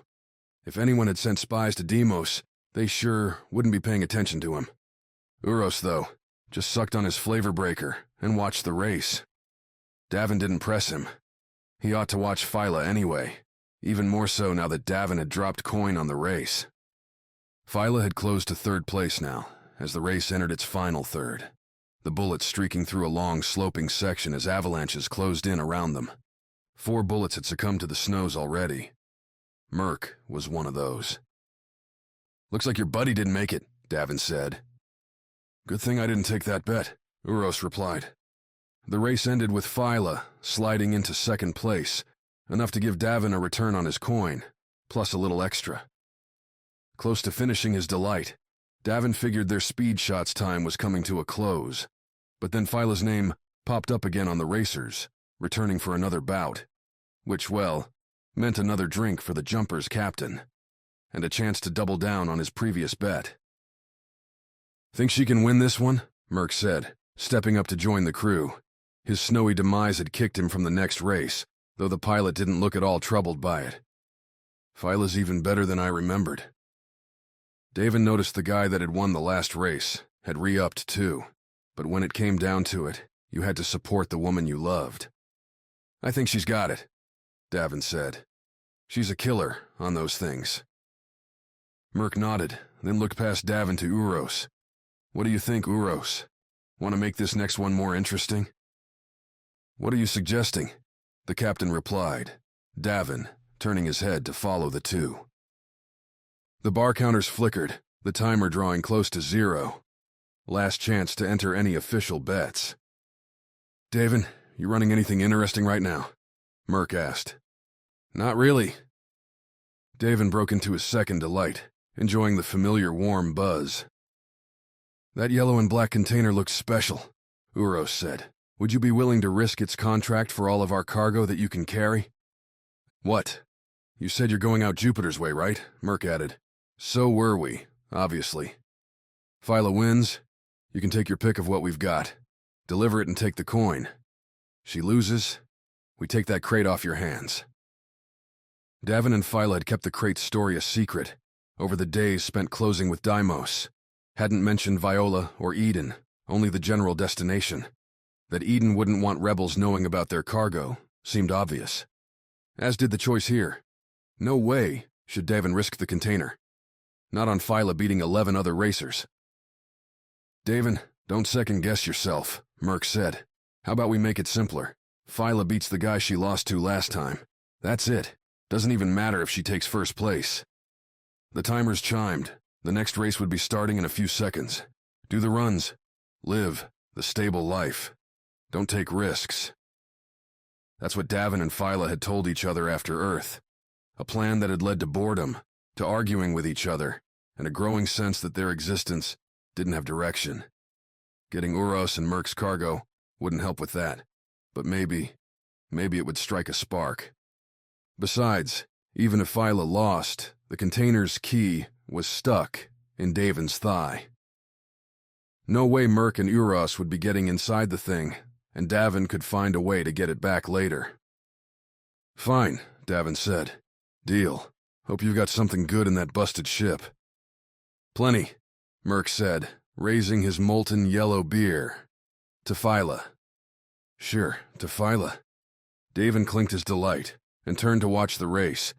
This course eschewed the doomsday environments from the prior two races, instead settling on a more standard Earth-like landscape, complete with cheering stands and the bonus point beacons. Less about the obstacles, more about precise point scoring. Davin, along with Merc and Uros, leaned in, watching the screens as the bullets blasted off. As with the icy course, Phyla and her primary opponent quickly separated themselves from a jumbled pack, split between those who ignored the beacons for faster turns and others who killed their speed for bonus points.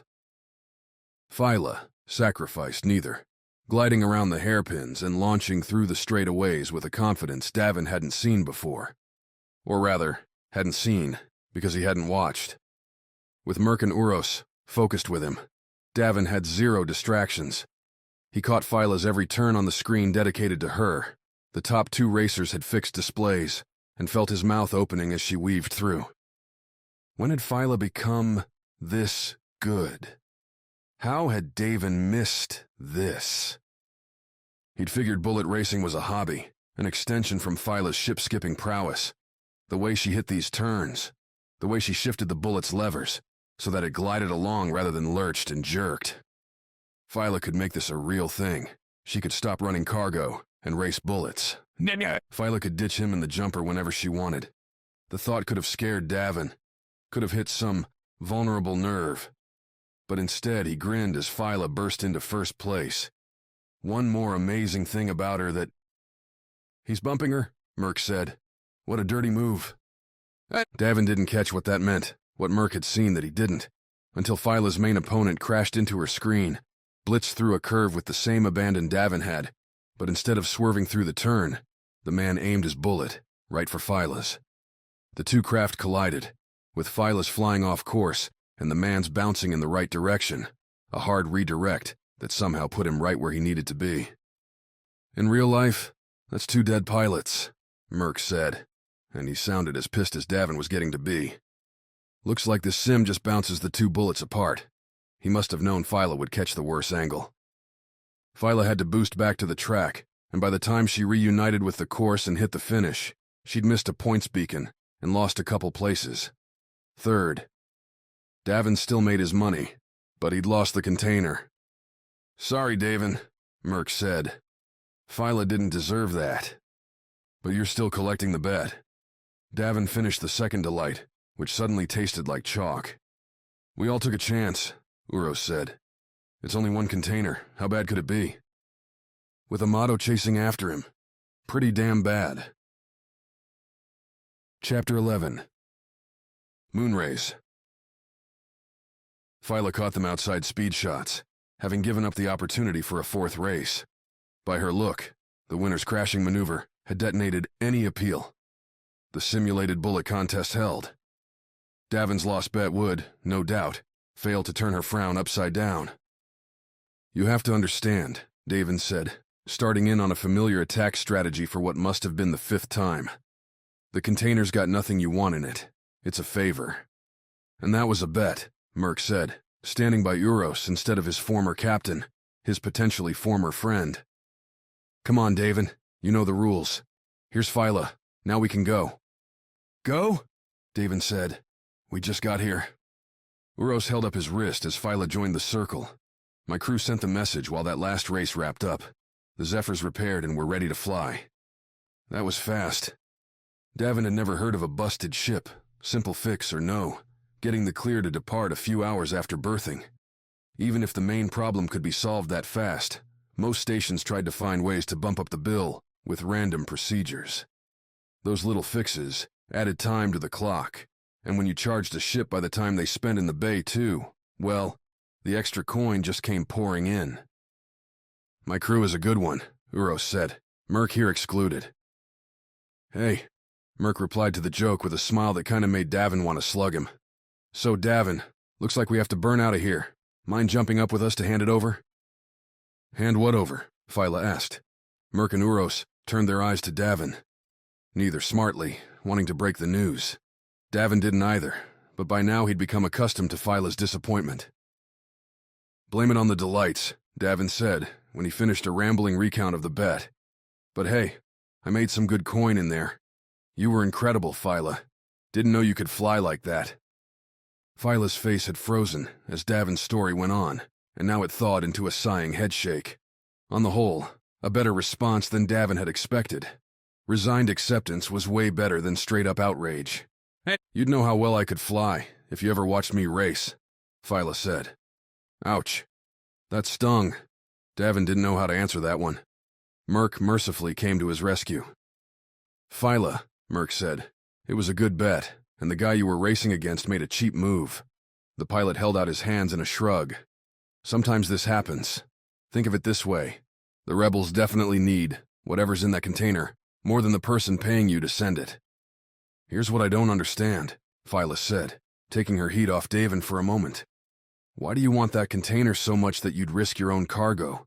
Surely things the rebels need more. Davin nodded, pointed a finger Phyla couldn't see at her back, while catching Merc and Uros's eyes. That's what he'd been trying to ask this whole time. Educated guess, Uros said. Your ship isn't small, but the only thing in its cargo bay for a long run is a single container, one marked in a way that suggests it's unusual, even if what's inside is an object that has no direct use. We could likely sell it for coin the rebels need. We're carrying power packs and weapons parts. Necessary, yes, but not something that could tilt the war's balance. A rough, winding explanation that Davin suspected wouldn't hold much water if he hadn't been two delights and one commiseration shot with Merc after Phyla's forced crash in. As it was, Phyla let the words mellow for a second, then looked Davin's way. I'll take him back. Give them the container, Phyla said. I'm tired enough after the races anyway. You look like you could use a walk. Probably could, Davin replied. Even a little blurred, Davin caught the subtext. Get away from these two before you say or do something stupid. Phyla knew about the container's seal, that Merc and Uros wouldn't have any luck with it so long as Davin didn't start talking about the key in his leg. Works for us, Merc said. Sorry, Davin. This wasn't how I wanted this to end up. Don't worry about it. Davin leveraged his optimism reserve, that simmering batch of hope that everything would turn out all right. You're doing just what I would, making a deal and sticking to it. Right, Merc said. You wind up coming out past Jupiter, drop a line. Opal would love to say hi too. We will, Phyla said. Come on, let's get this over with. I'm tired of all this neon.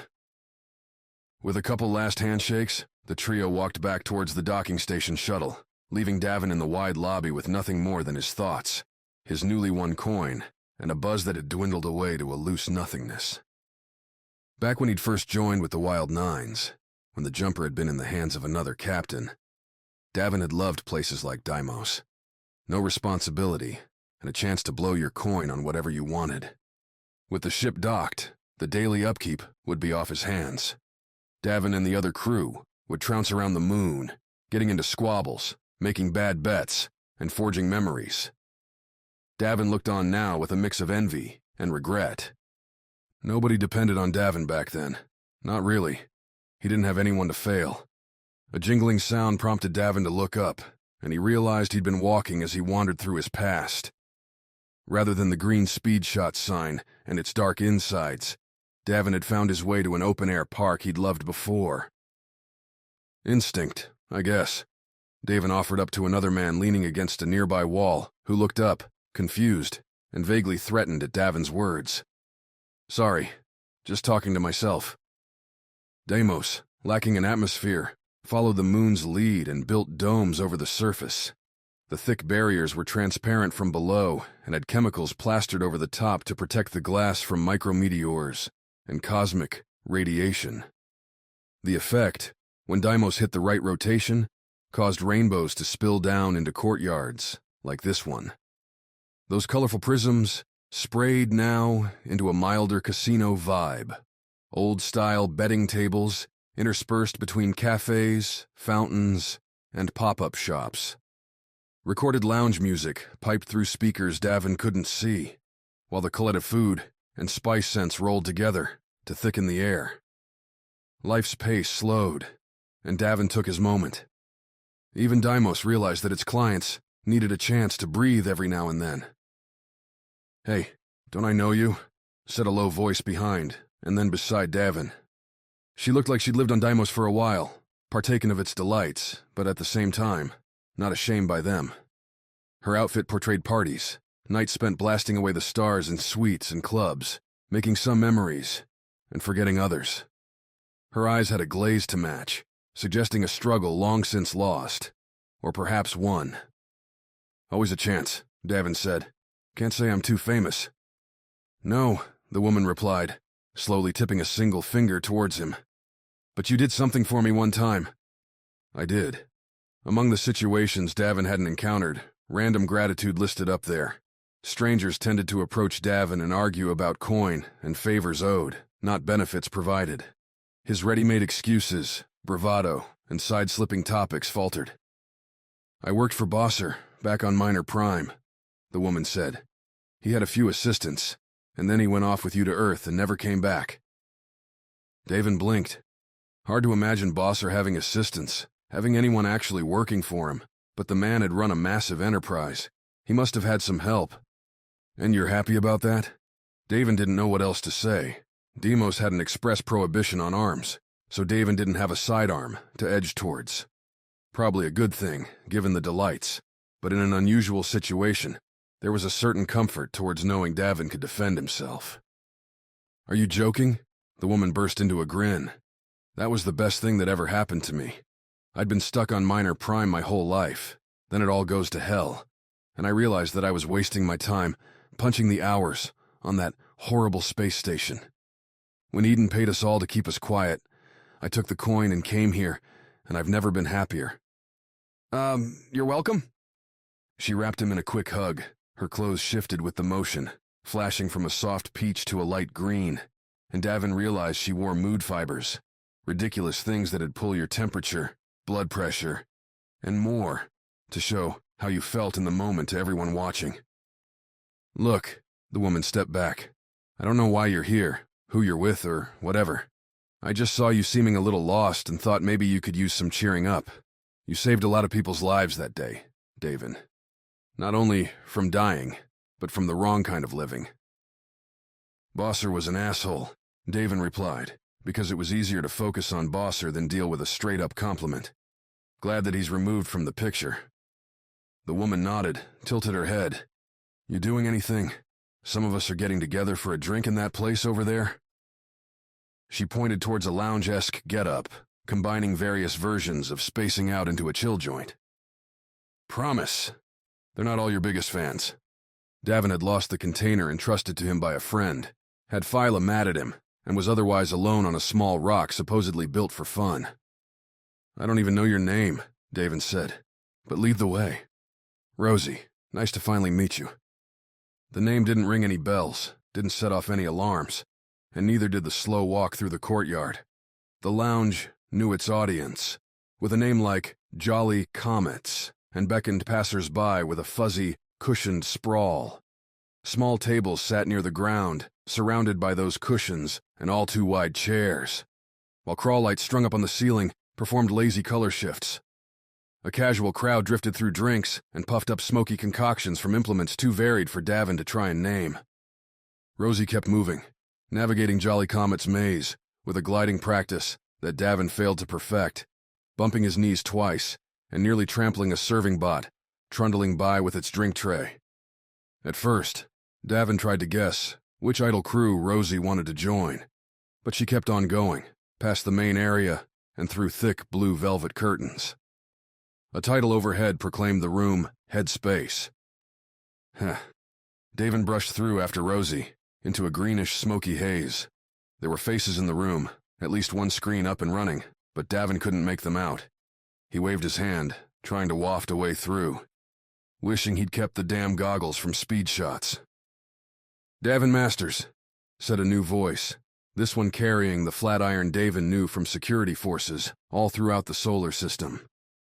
"Amato says hi." "Well, crap." Chapter 12. Trash Talk.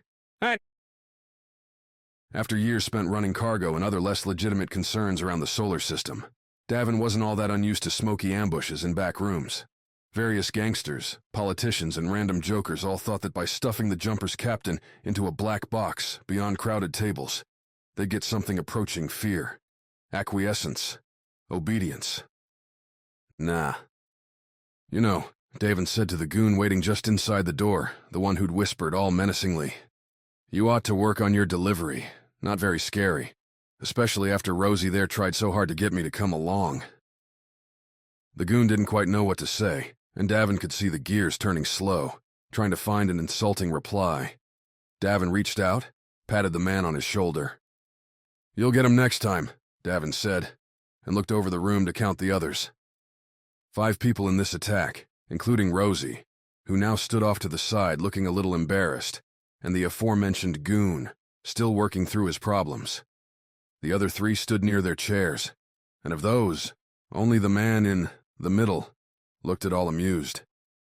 Each wore the loose-fitting robes Davin had seen among the spas set here, though he wouldn't be surprised to find weapons or other less legal implements tucked in those folds and pockets. In any case, the green smoke issuing from the pipes and bowls on the table added little threat to their glowers. Davin figured the group hadn't prepped for an interrogation and had instead opted for a quick action when he'd wandered into the courtyard. Bosser had done it so much better. "Do you know why you're here?" the middle player asked, in that authoritative tone so often put upon by people who didn't actually have any. Maybe it was the delight still humming their way through his system, or maybe Davin had just tired of getting pushed around, but he didn't want to play their game. The jumper's captain kept on going into the room, stepped around the closest chair with its back to the entrance, and plopped down. He picked up one of the pipes, a thin smoky tendril still wafting up, and turned it over in his hands. "Smells like the good stuff," Davin said. Nice to see Eden pays its toughs well. That this band rolled with Eden's backing felt obvious. Davin's enemies list was almost empty at the moment, with Bosser dead and Davin's name long cleared from any significant crimes. The jumper didn't have any debt left on it, and Davin hadn't dumped any cargo lately, which meant the only people who'd have an interest in his whereabouts or his health belonged to Viola's employer. The middleman screwed up his face for a hot second, no doubt playing a ping-pong game between keeping up his danger charade and deciding on a saner course. The latter won out, and he waved for his crew to sit back down. Rosie slipped into the last empty seat, leaving the goon who'd tried his tough guy tactic leaning against the wall and looking bummed about it. "Amato said you weren't stupid," the middleman said. "Glad to see I made a good impression," Davin replied. "Do I need to know your names, or is it better if you're just anonymous?" Rosie laughed, then covered her mouth. The middleman shrugged. "You won't be seeing us again once this conversation is over. We stay on Deimos. A hard life. There's more going on here than you might suspect." "I suspect nothing." Davin put the pipe down, leaned forward. "Your buddy there wanted to threaten me. What's the play, gentlemen? Because I have enough problems and don't need your conversation added to them." The middleman thawed further, even, gasp. Let a small smile grace the edges of his stylized face. Davin hadn't noticed when he'd first come in, but the whole band had a plastic edge to them, a result, no doubt, of living in a fabricated world. Deimos didn't value authenticity, so why should they? "You lost the container," the middleman said. "Ah, so you were spying on me." Davin wasn't exactly surprised. There could have been spy devices nestled anywhere around speed shots, Or maybe the bartender relayed what they'd heard. That's not very polite. Neither is betting someone else's property, the man said. I'll get it back. Will you? I have the key. Davin patted his leg. Or did Amato not tell you that he jammed the thing inside my leg? The others turned up their mouths at the idea, but the middleman only nodded. Even so, we don't need any rebels getting a crack at the container, or what's inside. So you're commanding me to get the thing back? Davin replied. Which I was gonna do anyway. Admittedly, Davin hadn't considered when he'd try to get the container back. The first plan that had run through his mind after Phyla lost the race was to let Merc and Uros play with the thing, realize they couldn't open it, and then bring it back to Davin, begging for help. Guess Eden wasn't a fan of the passive play. So, you're going to follow them and find a way to get that container, the middleman said. Exactly as you put it. If not, Eden's going to collect its contents value from you. To be clear, you cannot afford it. Hey, you don't know how much coin I've got. Actually, the middleman grinned. We do, it's not enough. In fact, I was pretty unimpressed, given your supposed stature. Shouldn't Earth-saving scumbag have a little more coin? You had to choose who you allowed access to your feelings, to say things that could hurt you. Davin had opened that door to a precious few, and this paid-up patsy didn't have a key, didn't have a clue. You know how I saved Earth? Davin said, locking eyes with the man through the smoke. I tracked Bosser to his hole.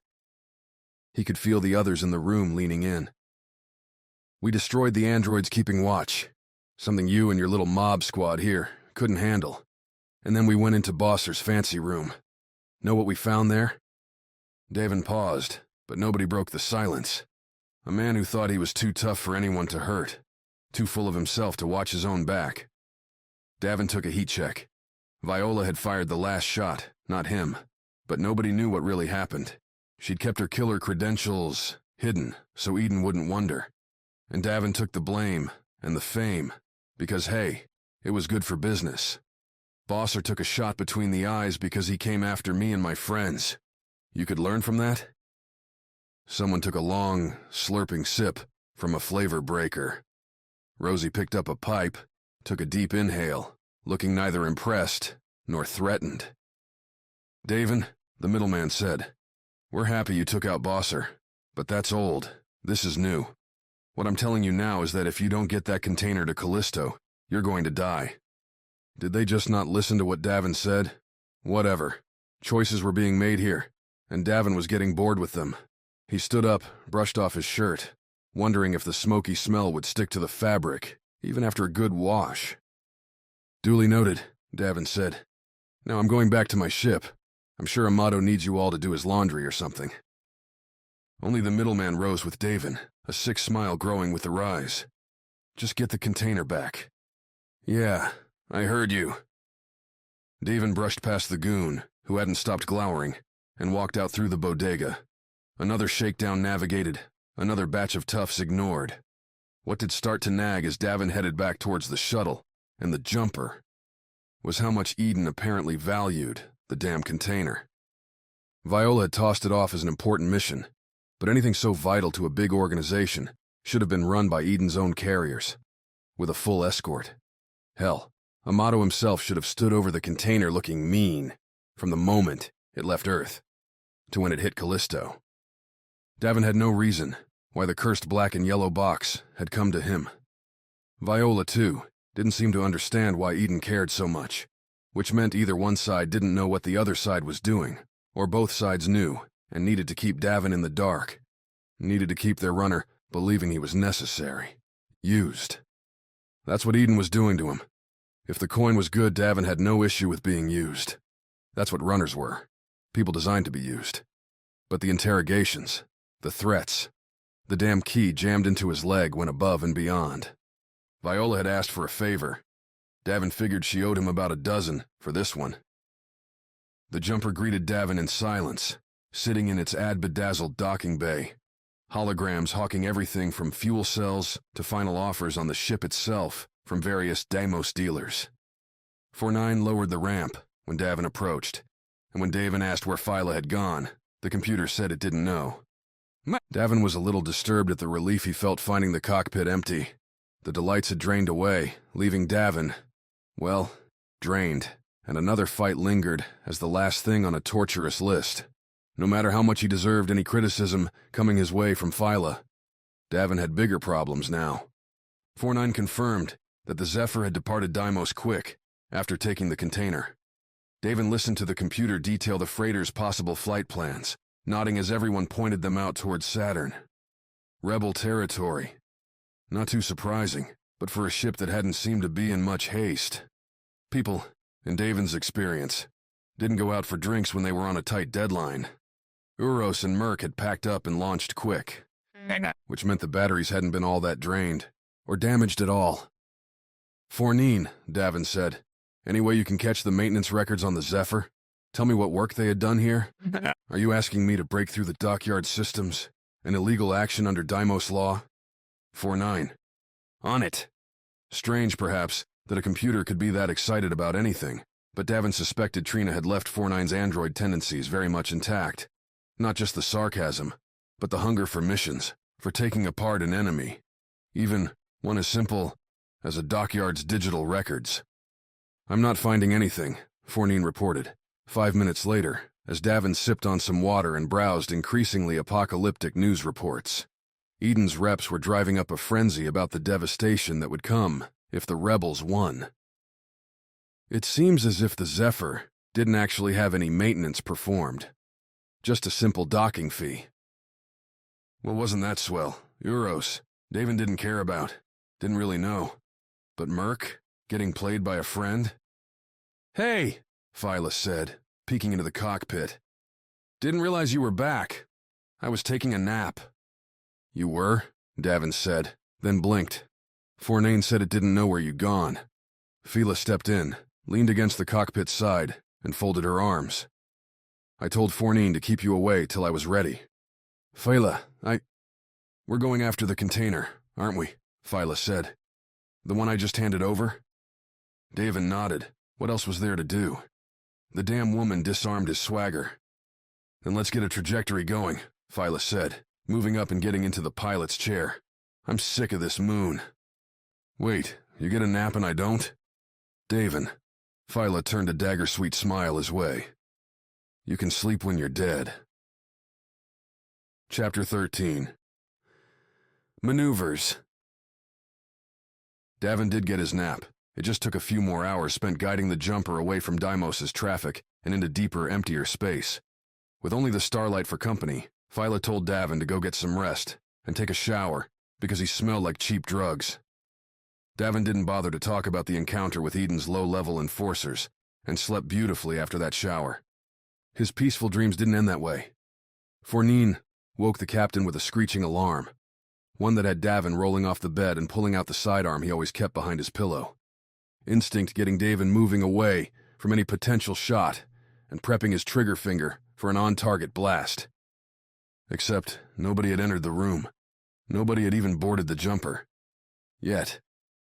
3 of them, a bigger ship, and 2 fighters, Phyla said, looking like she could have swapped spots with Davin in the sheets when he joined her in the cockpit. They showed up on long-range scanners a while ago, but now they're closing fast. No chance they're interested in something else? We're the only thing, for 1,000,000 kilometers. Any communication? Phyla shook her head, without pulling eyes away from the HUD splashed on the windshield. Space's dark serving as a good backdrop to show 3 dots. 2 small, 1 large, closing with the jumper's sizable circle. I tried to hail, caught static, Phyla said. What do you want to do? Back in the old days, Davin would have told the crew to get to the turrets. Power up for a fight. Now? Hooking the turrets to my controls, Davin said. These punks want to come close. We'll let them know our ship has teeth. Davin, they... No, Davin said. All my coin says they're coming after us because of that damn container. I'm done playing nice with Eden's goons or the rebels' pirates. We stopped Bosser. We shouldn't take crap from anyone. As Davin wrapped up his inspiring speech, to his audience of 1, an old-style telephone icon on his console began blinking and bouncing. Incoming hail. Guess now that the captain's here, they're ready to talk. Davin tapped it while Phyla rolled her eyes. Splash it, Fornine. The radar display on the windshield whisked away to another digital dimension, and a close-up face replaced it, looking hard at the two. Perfectly polished, symmetrical, and with hair that seemed painted on. The woman that stared through the video message gave nothing beyond her face. All black around her. Only cowards run up without saying hello, Davin said. What are you doing chasing us? Does the prey get to ask the predator why they attack? The woman's voice came out measured, but even so, Davin felt a twinge at the sound. Something wasn't right there. Apparently, because I'm doing it, Davin replied. Keep your toys back or they might get torched. Goes for your big ball, too. My big ball is more than capable of handling your defenses, the woman replied. Davin Masters, you have something I want. Stop your ship and stand down, and perhaps I'll let you keep your life. Davin, Fornine said, but the captain waved away the computer's interruption. This here was a power conversation. Two people and their egos doing a bravado battle. The woman, whomever she was, might have more firepower than the jumper. But Davin had moxie for days, and damn it, he wanted to win. Know what I learned growing up? Davin said, dialing power from the jumper's engines to its shields and weapons as he spoke. You want something, you ask nicely. Funny, the woman replied. I learned that if you want something, you take it. The broadcast cut, the woman's face flashing away and restoring the starlit view. Space had a vast beauty that offered precisely zero help in a fight. They had nowhere to run to if this engagement went south. No nearby asteroids to hide inside. The radar showed nothing else on its broad board. Davin? Fornine pinged again. You should know, what, that we're outnumbered? Outgunned? Davin laughed as he rotated the jumper's turrets to face the oncoming trio. That's our standard. No, the speaker's vocal signatures aren't biological. Fornine paused, presumably for dramatic effect, though Davin found himself hitting the conclusion even as the AI started up again. She's an android, Davin and Fornine finished together. Of course she is, Phyla said. Why can't we ever catch a break? Well, Fornine started, and Davin tapped a button to silence the thing. Endlessly useful, Fornine, and endlessly annoying. We've beaten them before, Davin said. Guarantee she's in that big blob. I bet we take that out. The other fighters break and run for it. They're probably not even real pilots. Drone fighters were growing more common, though in Davin's experience, the things paled compared to real humans at the controls.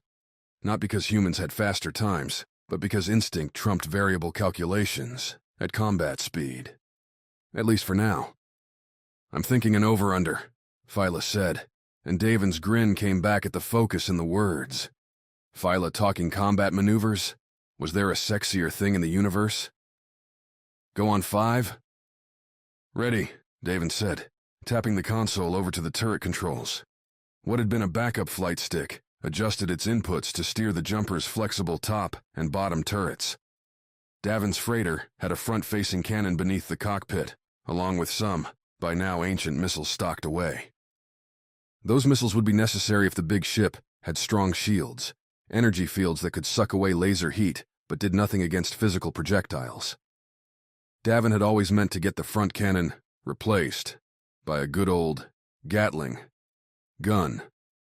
But the aggressive upgrades had dropped down the list as their jobs turned to dull deliveries. Davin would just have to win with what they had. Mark, Phyla said, pulling back on the flight stick and sending the jumper's nose up.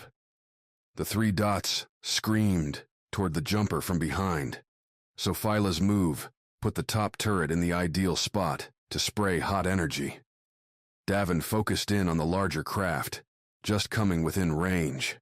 Designed to hold fighters, the ship looked more like a box with engines than the jumper, its docking bays dominating the frame. In space, without any wind to worry about, aerodynamics didn't matter much. But boxes did make for juicy targets.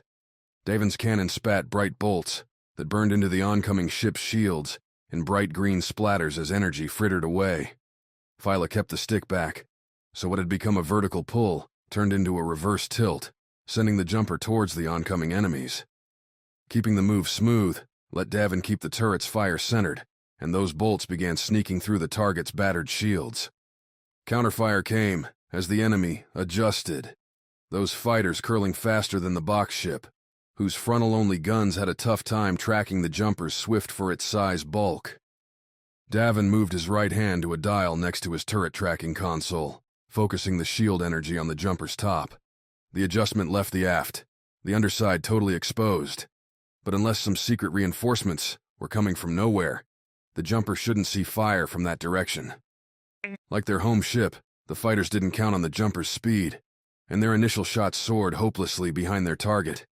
By the time the little guys caught up and started pecking some power away, Davin's fire already had the box boat trying to flee. "Runner," Davin said. "Let's stay on it." "No," Phyla replied, finishing the move in 3. Overruled by the pilot, Davin was about to hit back, then noticed where they were in space.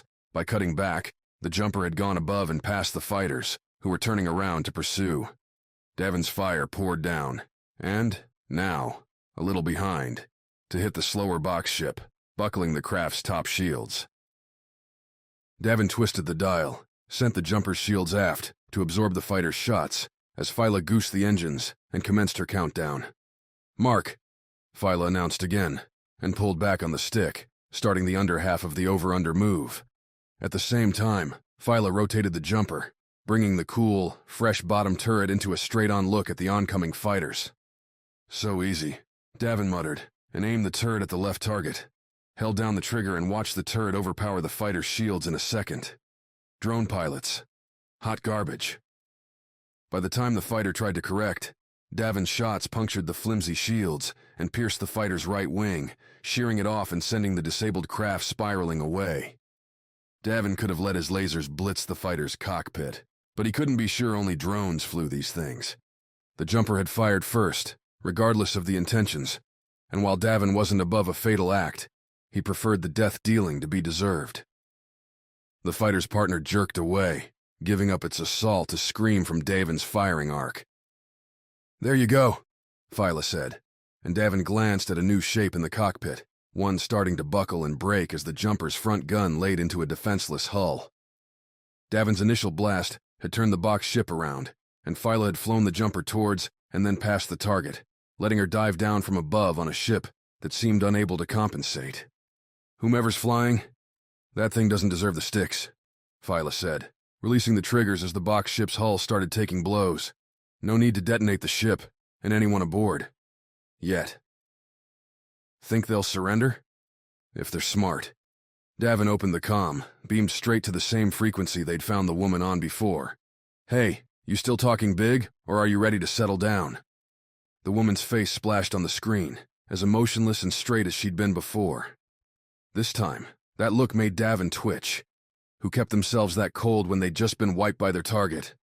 "I will not surrender," the woman replied.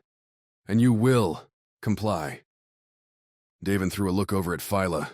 "Are you hearing this? We don't want to kill your crew, whoever you are." "Then don't. It doesn't matter to me." "Davin," Fournine interrupted. "The other fighter is closing rapidly." Phyla cut the comm, sending the turret's controls back to Davin's console and letting him see that, even with their main ship down and the other fighter disabled, the last darter had lined up for another run, coming right at the jumper's gut. Phyla kicked the maneuvering jets and set Davin's turret right in line. The fight didn't shoot. Not a single laser came their way as the small ship closed at speed. Drone pilots could be programmed to ram. Davin couldn't take that chance. He opened up, those lasers streaking towards the target. The shot splashed against shields, then struck hull, but the fighter only sped up. No choice. Davin had to go for the kill. The fighter swerved as Davin zeroed in on the cockpit, shunted left, and flipped so that its roof now faced the jumper. The little ship cut its engines, its momentum carrying its increasingly burnt, broken body towards the jumper.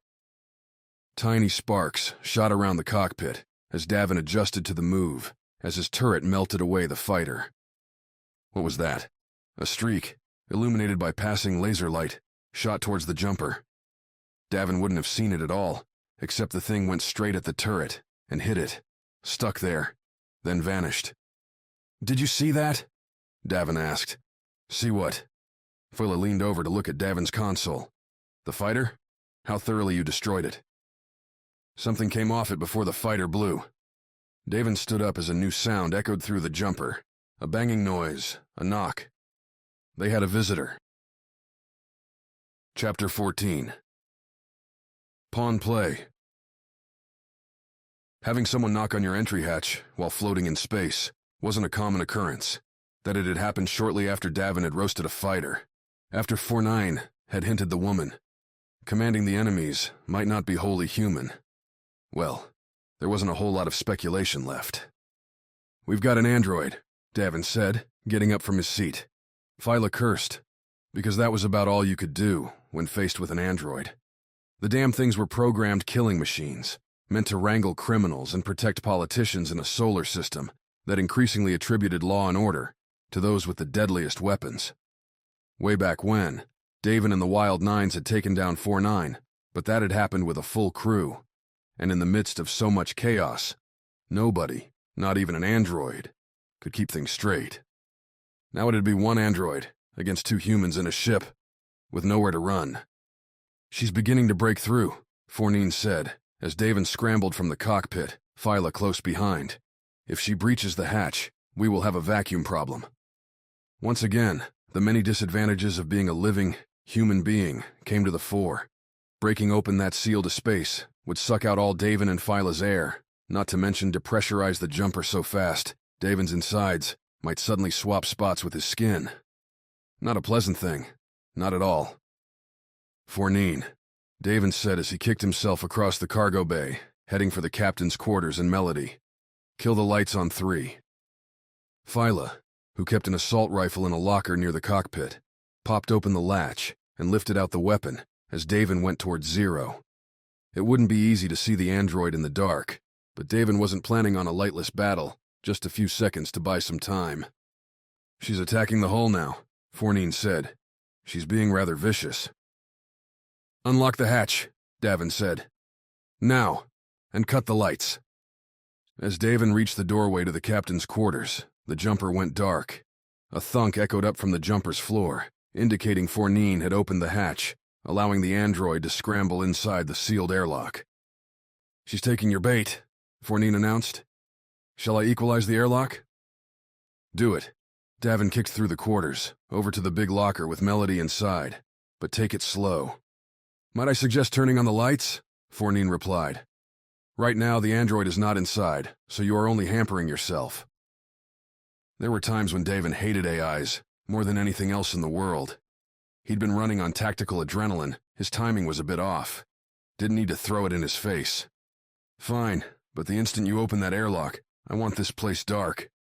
Davin jerked a hand over his eyes as 4-9 flashed the lights back on, and Phyla shouted another curse and a question from the bay.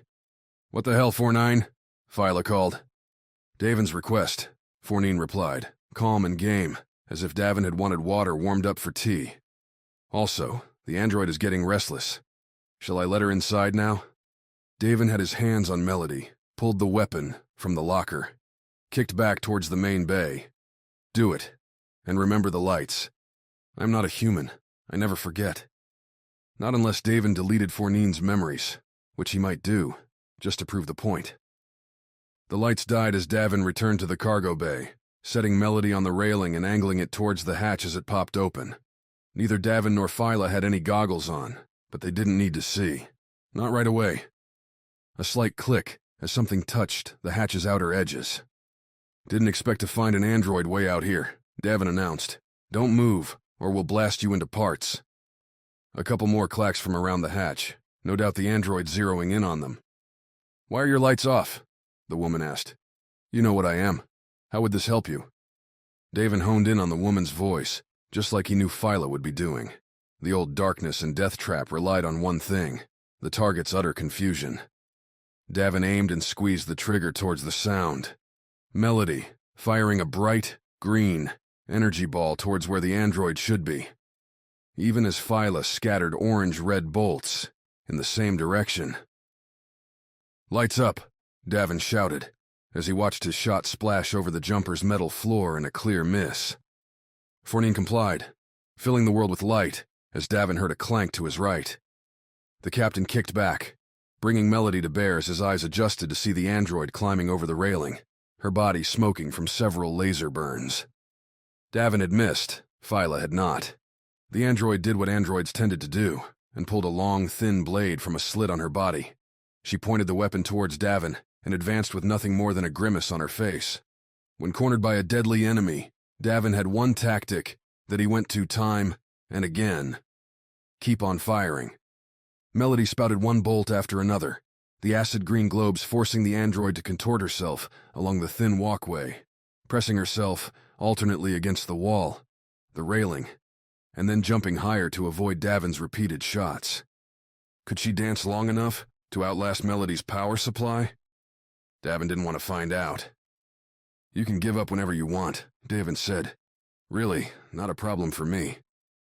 "You haven't met the threshold for my surrender," the android replied, taking advantage of the low gravity to ping-pong from the floor to the wall and over Davin's way. Davin abandoned the shooting and slid Melody's bulk to block the android's stab, the thin blade bouncing off Melody's thick build. Being backed up into a corner was not a great position, so Davin exercised his own gravity-defying move by jumping back against the jumper's aft hull behind him, kicking off it, and soaring over the android. The robot saw it coming. She ducked beneath Davin's flight, and he managed to see the android start an upward stab with the blade before another orange bolt cascade blitzed right on through the limb and sheared it off at the elbow. Burning, sparking, and useless, the android's forearm and its attached sword floated up by Davin's feet as the captain curled and turned himself, and Melody around. Few things felt more cool than a floating retreat while blasting away with Melody. But when Davin saw the android stick her remaining arm straight up, he held his fire. "Going to play nice now?" Phyla asked as Davin drifted back her way. "Or do we need to burn off both arms?" "I'd prefer to keep them, thank you," the woman replied. "I am allowed to surrender now." "Great. That's 2-0, Davin said, catching himself and sticking his feet back on the walkway. "Android's got nothing on us." They held the android, who said to call her 8-6, at laser point until the machine had disarmed herself. Not only did the robot have another sword hiding in her other leg, she'd kept a sidearm pair attached to holsters on her back too. No heavier weapons or grenades, because, as 8-6 said, the things tended to explode when you hopped between vacuum and pressurized space. "No other weapons?" Davin asked. Melody pointed and ready for any moves, sudden or not. "My entire being is a weapon," 8-6 replied. "You will have to deal with that." "By shooting you," Phyla said. "You boarded our ship." "You destroyed mine," 8-6 countered, though she didn't fold her arms, and her face displayed none of the heat in her words. Either something had been damaged, or 8-6 had made some strange choices with her functions. "I did what I needed to do, to continue the mission." "To get the container," Davin said. "No, to get the key," 8-6 replied. "Now it strikes me, and I wouldn't consider myself a genius here," Davin said, and he definitely picked up Phyla sighing as he spoke, but went on anyway. "That going after a key when you don't have what that key opens makes for a strange way to do things." "One must start with one or the other," 8-6 said. "You were the easier of the two targets." "Me? The guy that toasted the androids. That beat Bosser. I rate it as easy." "You have no crew. You have been hauling little cargo of note for years, and were recently seen losing a bet on Deimos, in no state for a fight," 8-6 said. "The algorithms are quite clear." "Clearly wrong," Davin said, and hated himself as he did so. Interrogating androids was a puzzle, and one that took several whiskey glasses to get through, a trick in zero gravity. Unlike a real person, the damn machines couldn't be coerced or frightened into revealing secrets. They could, however, get confused, twist around an android's logic, and they'd give you everything they had without realizing they were even doing something wrong. With Phyla keeping the android under cover, Davin dug up some straps and bolted 8-6 to the cargo bay's floor.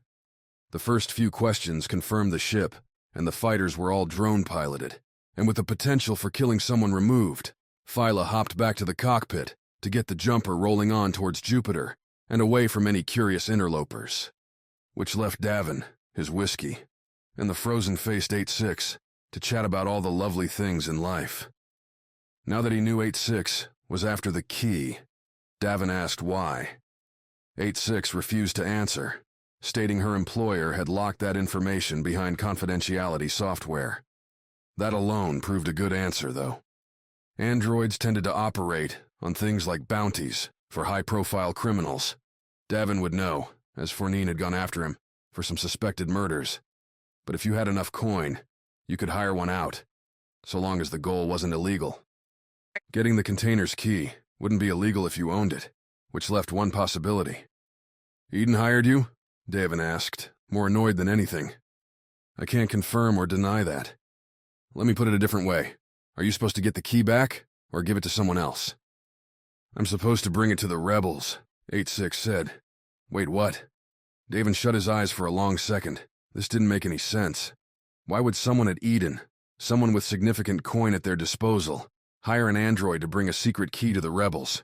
A key that had been in Eden's own possession not all that long ago. This is making my head hurt, Davin muttered. Whiskey and all alcohol can have that effect, 8-6 said. By my assessment, you should stop drinking and exercise more regularly. It would improve your physical well-being. You being quiet, that's what would improve my well-being, Davin said, kicking himself up from the floor towards the cockpit. You stay there. I have to think on this one. There is nowhere else to go, 8-6 said. Davin left anyway and floated into the cockpit, relayed what 8-6 said to Phyla, who put another juicy curse on the situation. That's what I'm feeling too, Davin said. I feel like we're pawns again. We're always pawns. But why? Why do they always come for us? Because, Davin, they know we're stupid enough to say yes. Chapter 15. Puzzle Masters. Davin didn't release 8-6 for 3 days. He kept the android bolted to the cargo chamber's floor, missing her arm, until the machine promised several times over that she would not attempt another attack. Even then, Davin had Phyla covering with a charged and ready rifle before he unlatched the straps keeping 8-6 in. The jumper's captain used those days, though. Traveling from Mars to Jupiter marked a dull route. Their trajectory didn't take them close to the Midway space station, Minor Prime, where both Davin and Phyla had been born. Also, contrary to popular speculation, the asteroid belt only grew crowded in specific spots. Flight computers, wisely, had been programmed to avoid those clusters. With dead time waiting while they flew, pursuing without haste Uros, Merc, and the lost container, Davin pitched questions at the android, who answered with straightforward honesty. She refused to divulge precisely who had hired her, a nasty secret that kept Davin from calling Viola and telling her the whole thing. While the odds Viola herself had done some weird roundabout in hiring the android were low, Davin figured someone near her, with clearance to know about the container. And the key had to have done the deed. And if that person had gone so far to hire an android to get both things, then they might not balk at killing Viola to protect their goals. More interesting, though, was the android's professed mission once both key and container were recovered. Davin and Phyla had been told to bring the container to Ganymede, where Galaxy Forge, the solar system's largest factory, would be able to use it. The android? She was supposed to go to Callisto, the same place Merc and Uros were heading. So that's where I get stuck, Davin said, as he unclipped the straps. We keep circling around this story, and it always ends with Callisto. What's on that moon? A number to call, the android said, not moving, as Davin freed her. A human might stretch, might immediately kick around, and Davin waited. But 8-6 didn't move. She laid on the floor with her infinite stare.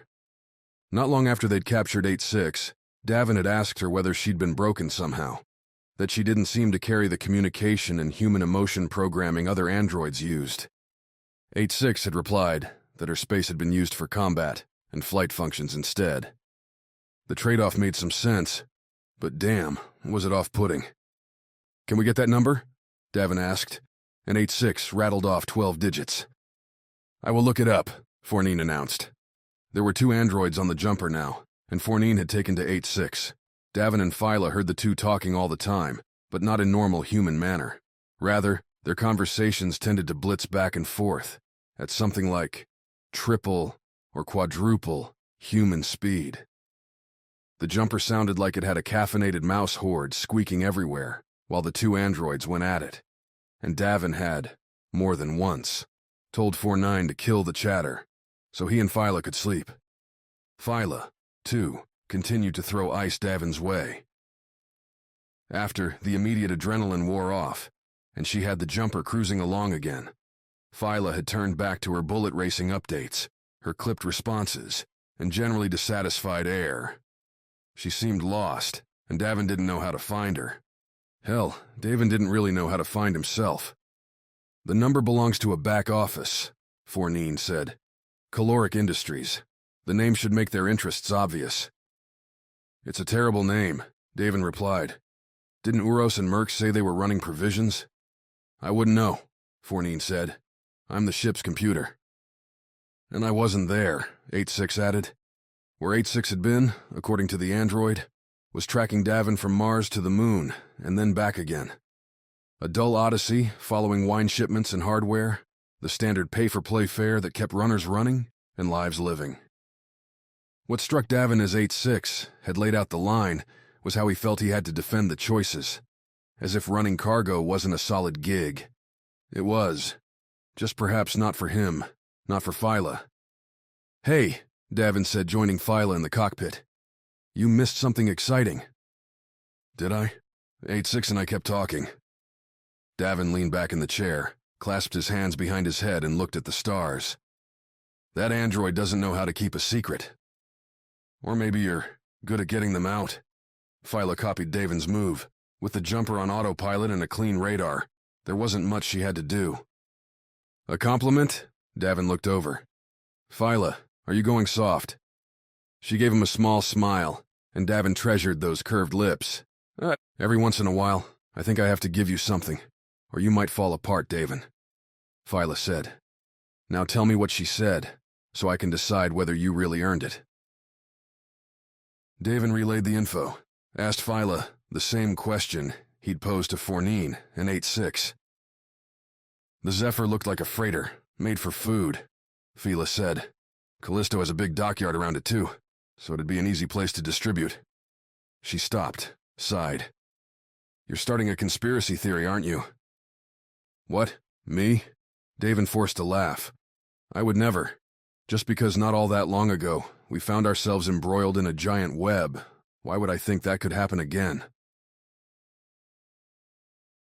8-6, having a number tied to Caloric Industries, rather than, say, an Eden branch, coupled with the Zephyr's proposed mission, seemed too convenient, which led to the obvious conclusion. The rebels have a spy within Eden, Davin said. That's who sent the android to get the key. Didn't 8-6 say she was going to get the container too? Sure, but once Merc and Uros had it, she changed the mission. Get the key, meet up with them on Callisto, and now they've got both. Phyla pulled herself from her seat. Come on, if we're going down the rabbit hole, I'm going to need something to ease the ride. With more 0G whiskey, 8-6 standing by and 4-9 providing virtual commentary and data lookups, Davin and Phyla mapped out the whole deal. The rebels' spy within Eden had learned about Viola's plan and sent a message to Merc and Uros while engaging the android. During the Deimos adventure, Merc and Uros couldn't find the key. Davin slapped his thigh here, felt the key's reassuring twinge, and messaged 8-6 to find it instead. 8-6 would then meet up with Merc and Uros and whomever else the rebels had on Callisto, deliver the key while the other two added the container, and then Eden's big secret would be theirs. This must be some container, Phyla said once they'd finished triple-checking their logic. Now I'm wondering why we didn't look inside. Because Amato punched the key into my leg and told me I'd die if I tried to remove it, Davin said. Oh, I guess that makes sense. Phyla smiled again, whiskey smooth. Suppose we wouldn't want to lose you, Captain. Darn right. So, we've got Eden proper, breathing down our necks to get the container back, while the rebels are after my key. 8-6, when do you think they'll realize you failed? 2 days ago, 8-6 said. I sent the message after you strapped me down. My ship was still near enough to relay it. Davin took a long slurp through his straw. The best and only way to drink in zero gravity without making a mess. Their glasses, through magnetic bases, stuck to the table. Their chairs were bolted on swivels to the floor, giving enough mobility to sit down without having furniture drifting around the jumper. All set up by Trina, years ago. If only she were here, ready to dig into 8-6's computer chips. Convenient that you're mentioning this now, Davin said after the whiskey went down. Phyla, he noted, went back for another round. How many other surprises do you have that you're waiting to spring? Surprises? I only spoke a fact, 8-6 said. I feel, according to human standards, I've been forthcoming. That, Davin, is true, Phyla said. You've got to admit, whomever was supposed to set up 8-6 with a good confidentiality program botched it big time. Our one lucky break. Davin wagged a finger at 8-6. But you better decide whose side you're on soon, robot, or I'm kicking you out the airlock. 8-6 turned her blank stare at Davin, and even without any expression, he could feel the contempt rolling off her. I am an android. I do not decide. I follow what the contract requires. Davin nodded, finished off the whiskey, and set his hands on the table, palms down. Guess that settles it then. You're going out the airlock. If 8-6 cared, one way or the other, about this announcement, she didn't show it. Stood there, same as before, as if Davin had mentioned that the floor tiles needed cleaning, which, now that Davin noticed, they definitely did. Grime had been advancing its forays into the jumper's common spaces for a long time now. Always bigger problems, or at least more interesting ones. Davin, Fournine said, please reconsider. 8-6 may still be of use to us. How? Davin stood. She's an android that won't stop working for the enemy. She'll probably try to take the key from my leg while I'm sleeping. I might, 8-6 added. See? She is held captive by her programming, Fournine said. That can be changed. You did the same to me. Davin didn't understand what was going on. He looked towards the nearest speaker, threw a questioning look up on his face, with his hands, and was about to ask what the hell the AI was getting on about, when Phyla laughed. Fournine's made a friend, Phyla said. It doesn't want 8-6 to go because it likes her. Fournine's a computer. It doesn't like anybody. Davin replied, Fournine, tell me I'm right. While I may not like you, Davin, Fournine said, Phyla is correct. 8-6 and I have developed something of a relationship, one that humans may be unable to comprehend. Phyla turned to 8-6, still grinning. You feel the same way, 8-6? 4-9 is an adequate conversationalist, even if it is somewhat outdated, 8-6 said, then apparently realized that statement wasn't quite glowing. I would appreciate the chance to talk with it longer. Wait, Davin said. Am I hearing this right? Do I have two computers falling for each other on my ship? Both Fournine and 8-6 erupted, in denials, in equivocations, and claims that they were just friends, that their systems didn't even allow for something called love, that this was all a fun experiment. By the end, Davin had poured himself another round and refilled Phyla's when she asked, that smile still not off her face. When he sat back down across from her, 8-6 and Fournine continuing to define and redefine their relationship's nature, Phyla offered up her glass. Cheers, Davin, Phyla said. For what? To our new crew and our new mission. As Davin clinked Phyla's offered glass, reveling in the whiskey's warm glow and Phyla's flushed cheeks, he saw that ice thawing, saw those green eyes giving him a look he hadn't seen for a long time. Davin hadn't realized how much he missed it. Chapter 16. Crop Country.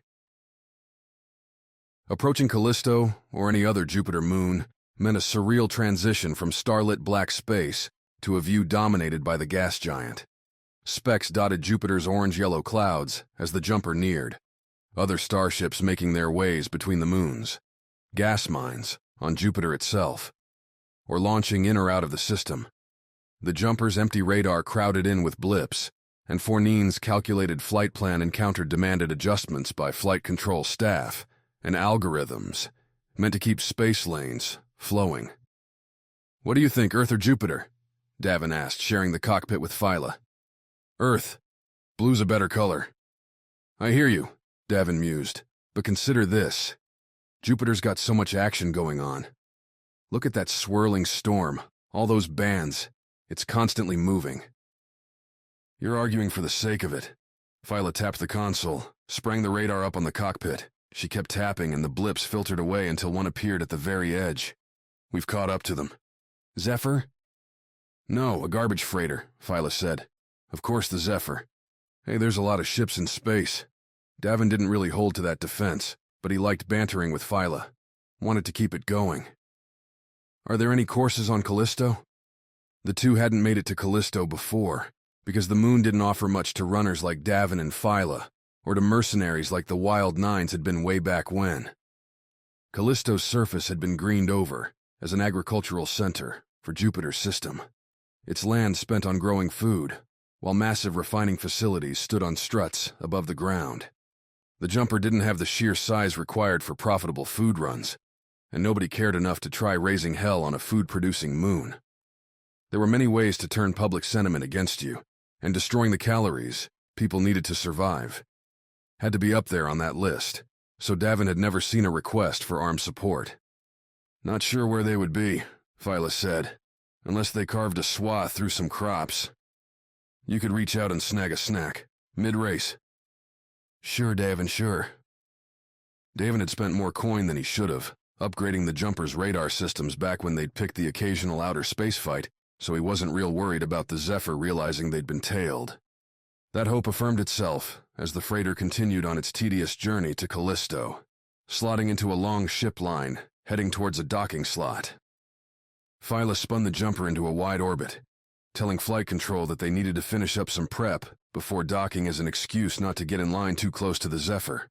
Ideally, Merc and Uros would be landed and away from the freighter before the jumper touched down. "Wouldn't that give them a chance to run away with the container?" 8-6 asked, sitting in the retractable third seat in the cockpit's back. "Run away to where?" Davin said.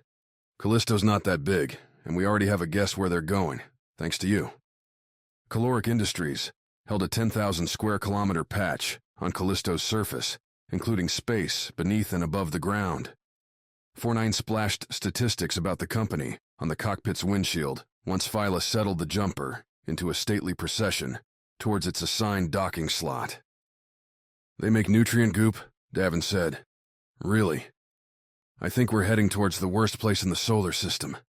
Phyla took a long gulp from her water bottle, as if cleansing out the taste. "Why couldn't they make, say, desserts?" "Because cakes and pastries are impractical for broad distribution and provide little of the necessary nutrients. Biological life forms need to thrive," Fournine stated. "Nutrient goop is a staple of humanity's spaceward growth." "Fournine," Davin said, "next time you advocate for nutrient goop, I'm deleting you." "Noted," Fournine replied. "Perhaps you would be more interested to hear that Caloric Industries has doubled their size within the last 2 years. This suggests either a large outside investment, significantly more customers, or both." "Nah." "Are you hinting that they've started working with the rebels and are reaping the benefits?" Phyla asked. "I am not hinting anything. I present the facts and little else." 49's facts and little else set their agenda. As soon as the jumper touched down in its bay, a cluttered, tight space more fit for a fighter than a light freighter, Davin, 8-6, and Phyla started up their plan. 8-6, whose number might give them the best lead, would get well away from the jumper and place a call. Phyla would look into the Zephyr's docking spot and see about options for taking back the container. And Davin? He'd take care of the ship. "You want to sit here?" Phyla said, confused. "I thought you'd want to go out and explore." "Nope," Davin replied. "Seems like every time I go anywhere right now, someone jumps me and I get threatened. Figure I'll stay here, get the jumper greased up, and when one of you needs help, I'll bring Melody quick." "The plan has logic," 8-6 said. "It is likely, after they realize I do not have the key, that I will be in jeopardy." That the android could, on a planet with gravity, and with her weapons, dismember just about any threat went unsaid. Phyla, though, still looked unconvinced. She lingered after 8-6 dropped off down the ramp, heading out into Callisto's thick, terraformed air. The moon sweltered. Its temperature kept warm and humid to accommodate genetically transformed crops. Davin had sweat leaking out from every pore standing inside the jumper, but after flying in recycled air for a couple weeks, he could take it. "I know it hasn't been easy between us lately," Phyla said, meeting Davin's eyes straight up. "I've been difficult, so have you. That doesn't mean we're not a team." "I know," Davin replied, trying to figure out where this conversation was headed. "Thing is, I'm famous, Phyla. I go walking out there and everybody's going to know Davin Masters is on the moon." Phyla's eyes narrowed. "You're famous." "I did save everyone, remember? I remember Viola took the shot." Phyla shook head, laughed once, and turned down the ramp. "Good luck staying quiet, Davin. I'm not sure your ego is up to it." His ego. Davin sat at the ramp's top after Phyla had left the docking bay. Melody lay beside him, imposing and ready, though its owner looked anything but. In a loose, deep blue shirt and light pants, already sweat-stained, Davin hunched and harumphed. It made total sense not to have Davin gallivanting around Callisto. While his picture hadn't been posted on the news for a while now, there would be people who knew him, would be people who'd recognize him, and that news would get around. The truly suspicious could keep tabs on the incoming lists and see the jumper's name alongside its docking bay. But how many people would really be doing that on Callisto? Better to keep a low profile, and Phyla would be the better choice for it. The captain had made the right call, staying here where nobody would. "Davin Masters, didn't think I'd ever see you again." A squeaky voice, looking like it was coming from a pile of moving tools and fuel canisters, said, "What are you doing out this way? And should I leave before something terrible happens?" "Mako?" Davin asked, squinting at the equipment, as if a focused look could make all the junk disappear. The small guy had run a salvage shop on Europa, at a growing outpost called Eden Prime. That had been the Wild Nine's last contract, where they'd been framed for murder and thrown into a mess that had taken them all over the solar system. Eden Prime, itself, had suffered damage aplenty in the fights that had followed, and Mako must have departed for quieter pastures. "Glad you remember my name," Mako said, shrugging off the various implements and scattering them, clanking and clunking, along the docking bay's silver-stained floor. "Do you remember my amazing prices? Always the hard sell with you." "It's the only way to make coin these days," Mako said, gesturing with his lanky arms at the pile he'd made around him. The merchant matched his scrawny arms with a thin face, one that had blonde tufts puffing out of every dimple. Knobby legs somehow had the strength to cart around the merchandise, helped along by more straps and buckles than Davin had ever seen a person wear. That Mako didn't have any bots helping him out, or even a floating cart, said the man's fortunes weren't turning out well. "That hard, huh?" Davin said. "Wouldn't think that, seeing how crowded it is." "Those crowds aren't for me," Mako said. "This moon's turning like Europa, not for the little guys anymore." Davin stood, picked up Melody, and slung the weapon over his shoulder as he clomped down the ramp towards Mako. "You're saying Callisto's changing?" "I'm saying all this traffic isn't runners. They've got backers and buyers that don't want to hear from me," Mako said, then turned his head away from Davin, suspicion etching onto his features. "Don't tell me you're one of them, Davin." "One of what? Really?" "Yeah, really," Davin said. "Speak straight. We're just dropping off a container for someone. But if there's something we should know about Callisto..." Mako hesitated, his fingers running along the buckles. Feeling his own accessories seemed to stiffen the man's spine, and he straightened, gave Davin a straight-up look. "You want to see what I'm talking about?" Mako said. "There's one the next bay over. I can show you. They treated me like garbage." Mako normally deserved zero trust, but the man could be counted on to fight for a profit. Davin had to figure if the rebels were taking over caloric industries, they might bankroll their own parts dealers, keep their craft off the open market. Mako would hate that, but seeing the rebels in the open would confirm Davin, 8-6, and Phyla at least had something to go on. "Sure, show me," Davin said. When Mako let a wide smile onto his face and didn't move, Davin sighed, fished out a coin from his pocket, and flipped the chit towards the parts dealer. "Parts information. What's the difference?" Mako said. "Let's go." Leaving his collection behind, Mako led Davin from the docking bay. Davin had 4-9 close up the jumper, into the long, ringing corridor that spanned all the bays. A wide thing covered with moving walkways, bots and carts, filled the corridor with squeaks, chattered commands, and the constant whir as battery-driven machinery did its work. Few other humans wandered by, but the hour was an odd one. Callisto's evening approached, though Jupiter's bulk and its reflected light ensured any night had to be manufactured. The corridor emphasized the gas giant's presence, with its transparent ceiling, showcasing ships coming and going against Jupiter's stormy backdrop. Mako had promised the bay in question was only one away from the jumper's slot. A promise that proved true when Mako led Davin through a side entrance meant for parts and maintenance staff. When Davin asked how Mako had access to the otherwise locked door, the man shrugged.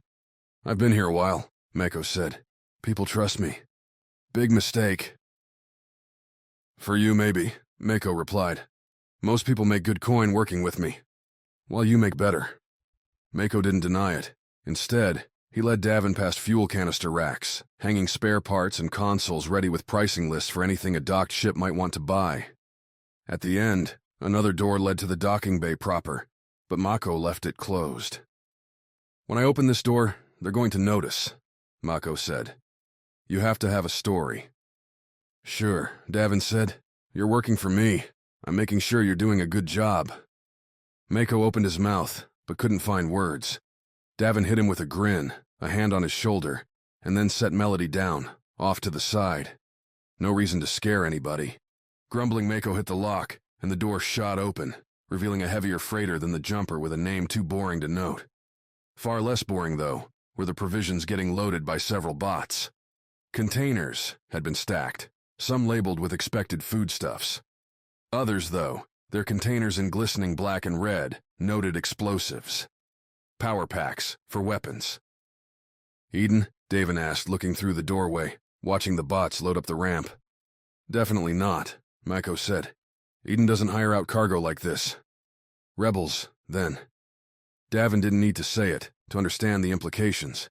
According to the news feeds, the rebels hadn't progressed further inward than Saturn. If they had a functioning base around Jupiter, one able to move weapons in the open like this, then Eden had far less control than Davin thought. A war that had seemed so far on the fringes suddenly pushed itself right into Davin's reality. "Hey!" shouted someone from the ramp, peeking around the freighter's edge. "Who are you?" The man looked every bit like a rebel captain, grungy, suspicious, and in need of a shave. The man hopped off the ramp and came walking towards Davin, who put on his best salesman's smile and stepped forward to meet him. "Just a parts supplier," Davin started. "My man Mako said he'd offered you a deal or two, and I wanted to make sure he was doing his job." "Who?" The captain looked past Davin. "I don't see anybody. Haven't met a Mako. The hell are you talking about?" Davin glanced behind him, looking for backup. The door leading back into the parts area, where Davin had left Melody, was shut. And Mako was gone. Chapter 17. Spacer Problems. Smooth talking came to Davin like a second skin, a perpetual instinct humming beneath conversations, altering the words as he spoke them to turn every sentence into a buttery batch that'd have his target eating up whatever Davin wanted. Davin said, when the captain repeated his question. "Do you need any parts?" "No, we don't need any parts," the captain replied, and Davin noticed the man's hand slip closer to what was likely a sidearm hidden beneath the grungy jacket. "What I do need is an explanation." "Going to be real honest with you," Davin said, defaulting to his rogue's grin and a harmless splaying of hands. "I don't have a good one. My buddy, who seems to have conveniently disappeared, told me I could make a sale with you. Guess that's wrong." "Very wrong," the captain said. "What's your name? Don't like random stumbling on my crew or their business." "Uros," Davin said, cursing himself for never asking the Zephyr captain's last name. Uro Smith. Uh-huh. How about you stand right there while I make a call to see if you're who you say you are? Or, how about we try my idea? Davin offered. When the captain paused, apparently waiting for that idea, Davin slugged the captain hard in the jaw. The sudden strike didn't knock the captain out. Unfortunate. But did cause him to stumble back, hit the ramp with the backs of his knees, and fall over. Cargo droids and other crew looked as Davin bolted for the open exit, rubbing his punching hand. Shouts to stop followed Davin as he sprinted into the docking corridor and broke left, away from the jumper. The last thing he needed right now was to bring attention back to his own ship, where any authorities would have no difficulty establishing Davin as the primary slugging suspect. Instead, among the shuffling crowd, cargo bots, and random noise, Davin found quick anonymity. As with most spaceports, people didn't tend to care about other people's problems. Unless you were the authorities, any helpful effort would as likely get yourself hurt or killed as actually do anything useful. So while yelling followed Davin, it died out fast. That freighter captain and his crew didn't, apparently, have the motivation to chase. Which left Davin walking with the crowd, muddling over the results. He'd lost Melody, at least for a while, in that bay's back room. Mako, who'd disappeared, now knew Davin was on Callisto and would, no doubt, sell that information to whomever cared enough to pay for it. But Davin had confirmed something suspicious was going down on the moon. No ordinary freighter captain would be that taut about someone selling parts. Be that secretive. Davin pulled up his comm, tapped through to Phyla's number, and stepped aside from the flow as the call connected. "Davin," Phyla said, "are you in trouble?" "Now why would you say that first thing?" "Because you're always in trouble." Couldn't argue with that. Davin relayed his situation to multiple sighs, groans, and a single, "You're such a lucky idiot, Davin," from Phyla. "Look," Davin said when he wrapped up, "it's better than nothing. We know Callisto's got something going on. We just need to find out what." "Do we?" Phyla asked. "I thought we were trying to get the container back. Now it looks like we're pulling ourselves deeper into some war between Eden and the rebels." Davin watched the passing crowds, the dozens, hundreds, thousands attempting to fill contracts, run an economy in a solar system tilting towards violence. For a long time, Davin had thought he and Phyla could be one of those anonymous runners, grinding out a living while dodging anything more serious. "I've been thinking," Davin said. "Really, since Amato in 8-6, I've been feeling different. And I think you've been feeling the same way for a long time, too." Phyla kept quiet, but her soft breathing came through on the other line. "We tried this thing, the runner thing, and it was okay," Davin said. "It was boring." "It is boring." "Right, boring, but I thought boring might be good for a while." "It wasn't." Davin winced, fought off an impulse to accuse Phyla of just going along with it, but that wouldn't help anything. Keep the focus on the goal. "That's what I'm trying to say." Davin took a big breath, a freeing breath, the confession about to break through. "I want to go back to what we had. The danger. The adventure. Even the death," Phyla asked, her voice saying she already knew the answer. "I mean, I don't love that, but I want to feel a part of something bigger again. And now I think we are," Davin said. "So what do you say? It might mean dropping the bullet races for a bit." A very long, long moment. Davin wished he could have seen Phyla's face right then. Wished he'd had this conversation in person. Sometimes, though, epiphanies demanded action. "Hey," Phyla replied. "I would give up the bullets in a heartbeat if we could have us back." Never had an exhale felt so good. Davin wouldn't call himself a sentimentalist. He'd had to make too many hard calls to allow emotions to swallow him up. But the solar system didn't feel quite so big when you had someone on your side. "Always like it, when we're on the same page," Davin said. "And now that's settled. That's it. Just move on after we decide our life philosophy for years wasn't working." "No reason to stew on past mistakes, Phyla. I'm all about the future here." "Some things change, others never do, I guess." Phyla's cryptic comeback notwithstanding, Davin wanted to refocus, wanted to find somewhere to go that'd get him out of the crowded hallway. "Right," Davin said, hard switching. So we can guess that there's a rebel operation going on here, which means Merc and Uros are going to try and take the container there. We're not attacking anything if you don't have Melody, Phyla replied, even if her voice said their last topic wasn't quite exhausted.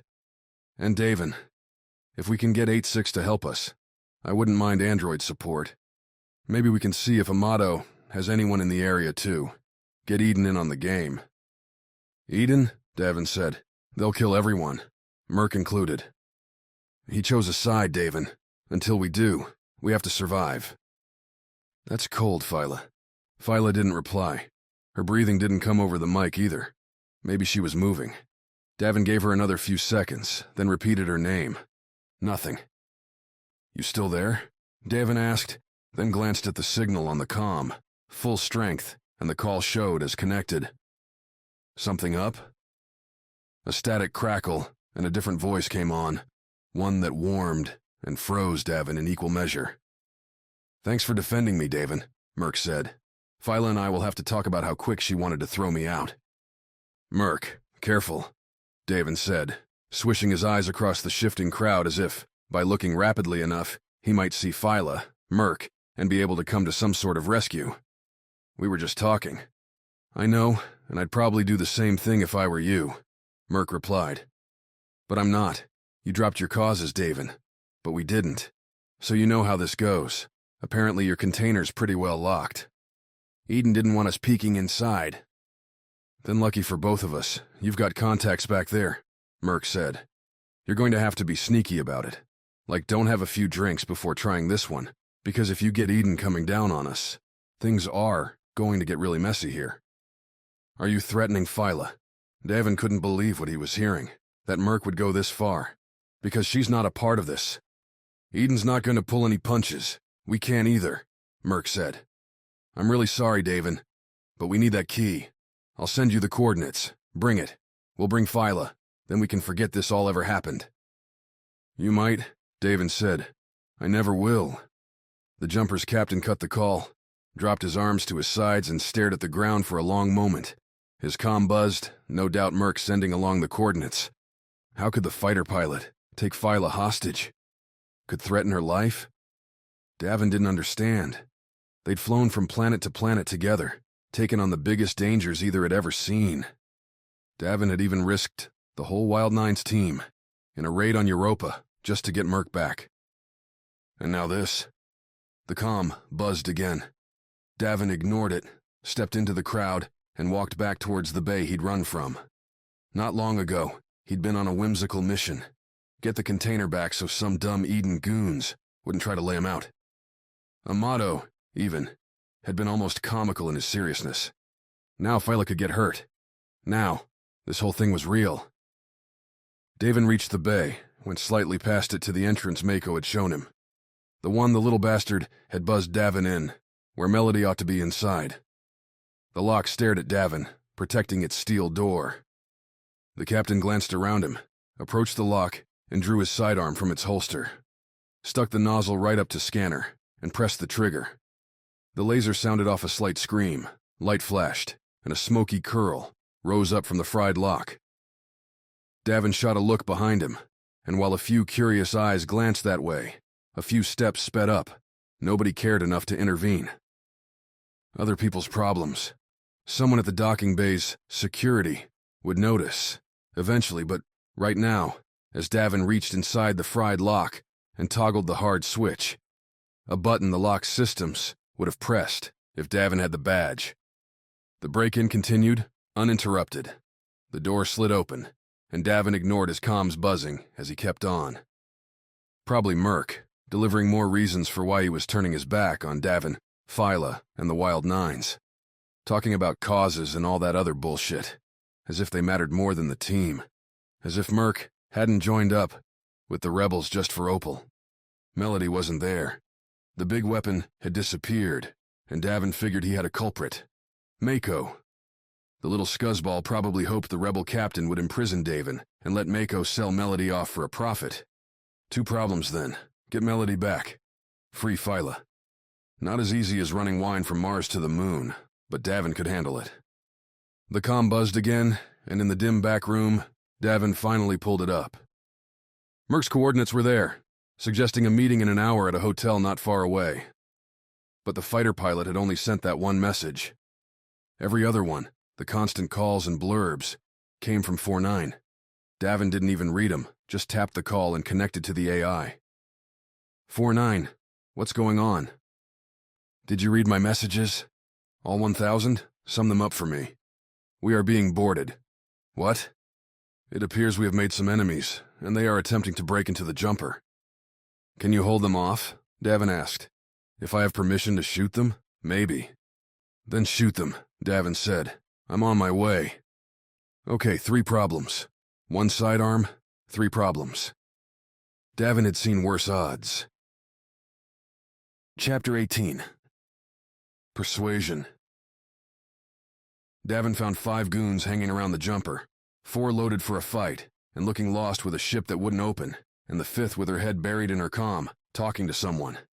Given their outfits all the same, and drenched in Callisto's cyan blue, Davin guessed they were Callisto's official authorities. So far as Davin knew, he hadn't done anything worth this kind of response.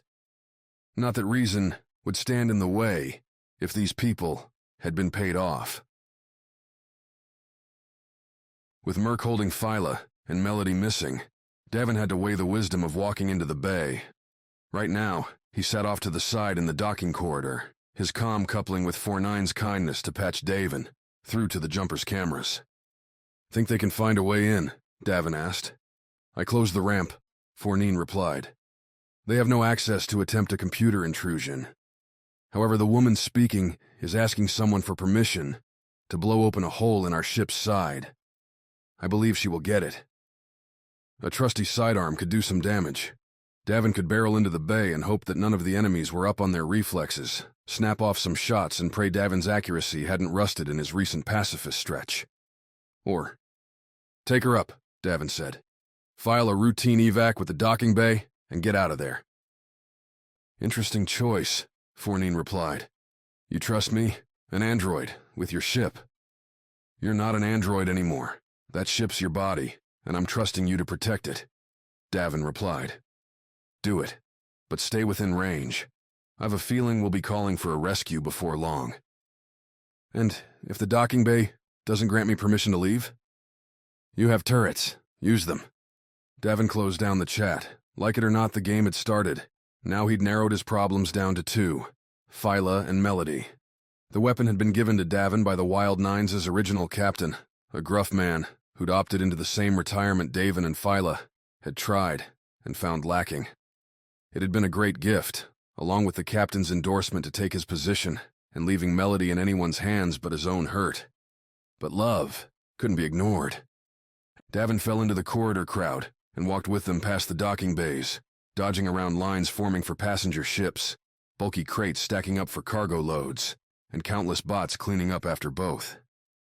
A giant welcome to Callisto sign hung over the exit, every letter made up of a different crop that the moon claimed as its own.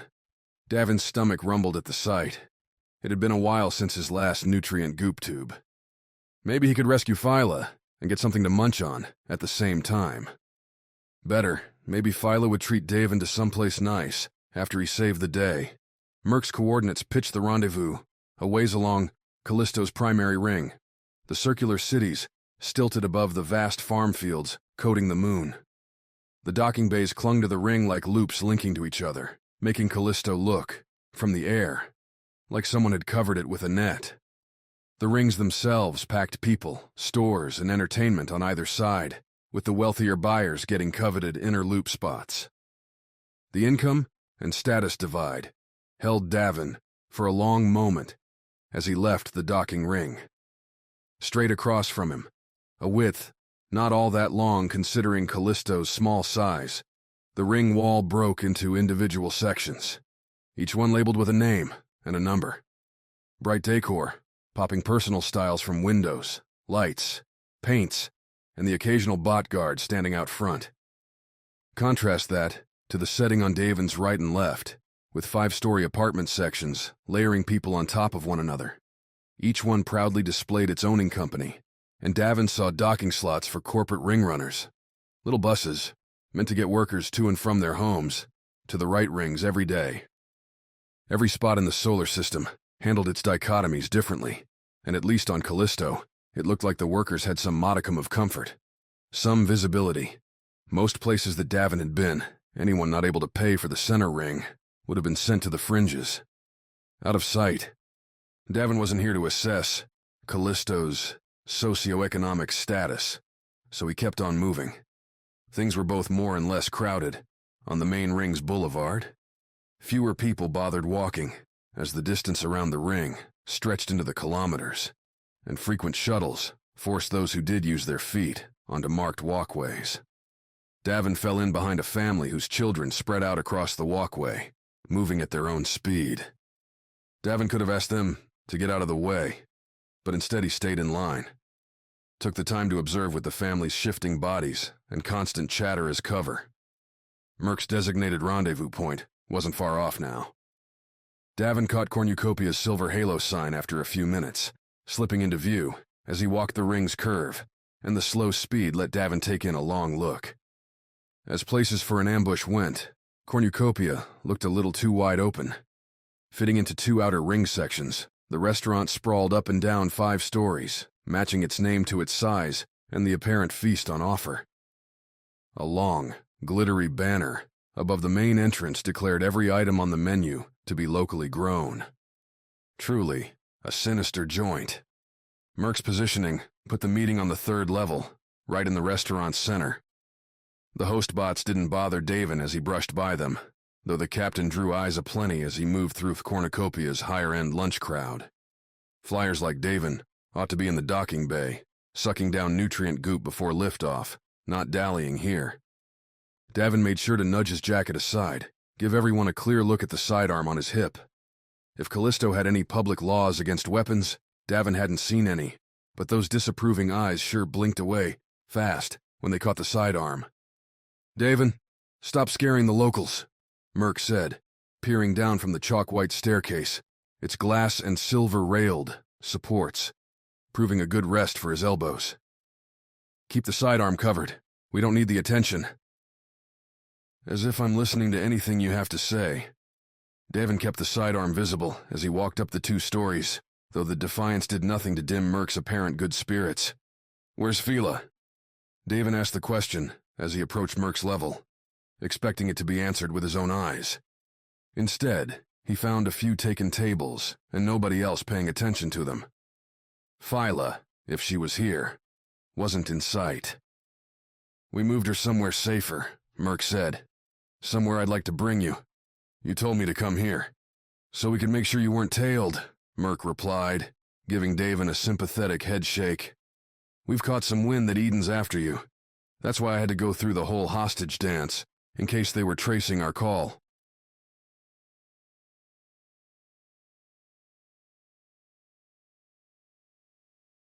"Dance? I was talking to Phyla, and then you took her away."